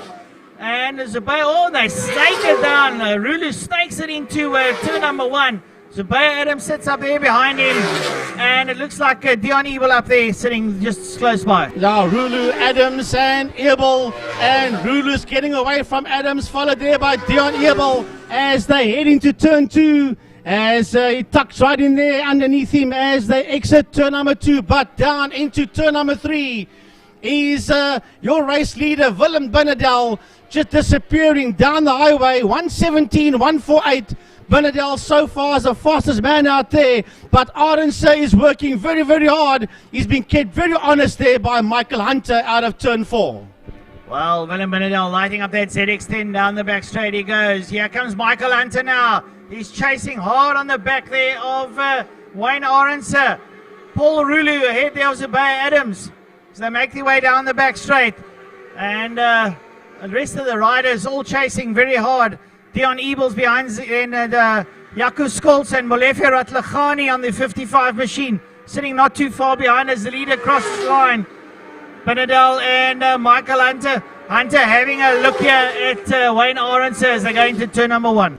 Well, down into turn 1, that fight is very much on for that 2nd and 3rd positions with Rulu, Adams, Ebel, and then Jaco Skolts. He's the next man that's working his way through turn number 1. But this fight is very on here for that 2nd position. Down into turn number 2 they go. Wayne Arendse and Michael Hunter. And with the two of them having this hell of a fight with each other, that is allowing Benadel to disappear further down the road. Benadel has got a massive, massive lead on them as he works his way into turn 4. Right, leading now out of turn 4 is Willem Benadel. As we see the rest of the riders there, you see Michael Hunter up behind Wayne Arendse as they come through the 2nd of the double apex right-hander down the back straight they go. Benadel's left him. Hunter sits right up back. There's Benadel down the road. Hunter drafting Arendse down towards turn number 5, and coming up behind them is going to be Zubair Adams. He's trying to close down on them. It's Paul Rulu, actually, sorry, my apologies. Paul Rulu, who sits there in P4, Zubair Adams and Dion Ebel up behind them. So they come there out of turn number 5, and this time Hunter's looking up on the inside. He's not close enough to mount a challenge. And right up behind them, Paul Rulu. But keep an eye there on Rulu. He's getting closer to that Arendse Hunter fight. It's going to be a 3-way fight for second and third as they work their way up the Joubert Straight towards G-Energy corner. Michael Hunter late on the brakes as they head into G-Energy, and surely they are bogging each other down because the 15 motorcycler Paul Rulu is on a roll as they work their way through the kink and down into turn 3 Damstep. Rulu's got missile lock on the two of them as they work out of 3. Well, there you can see Arendse and Hunter, and up behind them Paul Rulu. Up behind Paul Rulu you've got Dion Ebel now as they lead out into the double right-hander here. Arendse trying everything to keep Hunter at bay. But Hunter's on the hunt, to say it proverbially, excuse the pun, now as they go down the back straight. Michael Hunter, Paul Rulu gets on the gas of that Ninja now and pushes hard. Dion Ebel sits there on the Honda up behind them. And Zubair Adams on the Suzuki follows suit as they make their way down towards turn number 5, Fostron corner. Your leader crosses the line now. And then coming up towards us is the Wayne Arendse, Michael Hunter scrap, so to say. And Hunter not close enough to draft him now as they make their way down towards KFM. Right, heading down into turn number 1. Here comes Ebel. Now right behind Ebel. I'm watching this fight coming towards us. And Jaco Scholz is leading this one from Rathlagani and Donovan Stevens. And Stevens sits right on the outside of Rathlagani as they exit turn number 1. And this group has been led there by Jaco Scholz. Well, as we watch there now, we see that scrap that Frankie was talking about coming up towards the turn number 2 now. Into turn number 2 they come, and there you go. There's Jaco Scholz, there's Molefe Rathlagani on the yellow bike sitting there. Make their way around through the king down towards Dams. Lovely, lovely, lovely battles here, plenty on this circuit with 3 laps still in it as they work their way through Dams up the straight. That is Jaco Scholz, Molefe Rathlagani and Donovan Stevens. Scholz leads out, Rathlagani sits up there behind him, and there's going to be Donovan Stevens up behind them as they work their way down the back straight. The leader crosses the line now, and coming out of turn number 5 is still that battle for second place between Wayne Arendse and Michael Hunter. And Paul Rulu, like Frankie said earlier, is creeping closer. Yeah, and he has now a full almost 12 seconds. He's Benadal ahead of this fight between second and third place man Arendse and Hunter as they work their way up the Joubert Straight towards turn 2 into G-Energy corner. They go now. Paul Rulu sits out there in P4. He's getting a whole lot closer as they exit turn number 4. So is Dion Ebel, for that matter. He is getting ever so closer to Rulu, but there's still a big gap between himself and Rulu ahead of him as that whole lot works their way out of 3 up the KFM straight towards turn 4 Car Care Clinic. So still Wayne Arendse keeping Michael Hunter and Paul Rulu up behind him down the back straight. They go for the second last time today. And already the leader is coming out of turn number 5. But going down into that corner now, you see Wayne Arendse there with Michael Hunter. Look at Paul Rulu screaming down the back straight. There's Zubair Adams is up behind him. Into turn 5 they go. Wayne Arendse leads out there with Michael Hunter up behind him. Hunter trying to creep closer, gets good drive coming out of 5. He gets good drive, he goes up there behind Wayne Arendse. Can he draft him going down to turn 1? We'll have to wait and see. Nope, he's not close enough, but look how close Paul Rulu has got. And we're now on our final lap. Yeah, this is the last lap. We will stay with our leaders on the last lap. They've got just under a half a lap to go as we pick them up through Car Care Clinic corner, turn number 4. We've got a back marker that's making his way down the back straight. Here they go. Benadal's picked up another 2 back markers. He is running as hard as he can down into turn 5 towards the checkered flag. He's more than 12 seconds ahead of the scrap that's raging for second and third position. So there he goes down the back main. And second and third is still Arendse and Hunter. We'll see them come into view now. They're working their way through turn number 4. There they go, down the back main. And Hunter still trying to close up. And Rulu is getting closer. But the checkered flag comes out. And Willem Binnendal will bring it home in P1. Binnendal, there you see him cross the line in P1. He takes 2 out of 2, but we wait for that scrap coming out of turn number 5. It looks like Wayne Arendse has done enough to keep Michael Hunter at bay. Wayne Arendse comes towards the line in second place. He'll be followed by Michael Hunter. And a very credible 4th place there from Paul Rulu. And Dion Erbel will be the next man across the line. There he comes. And he will round off that top 5. Well,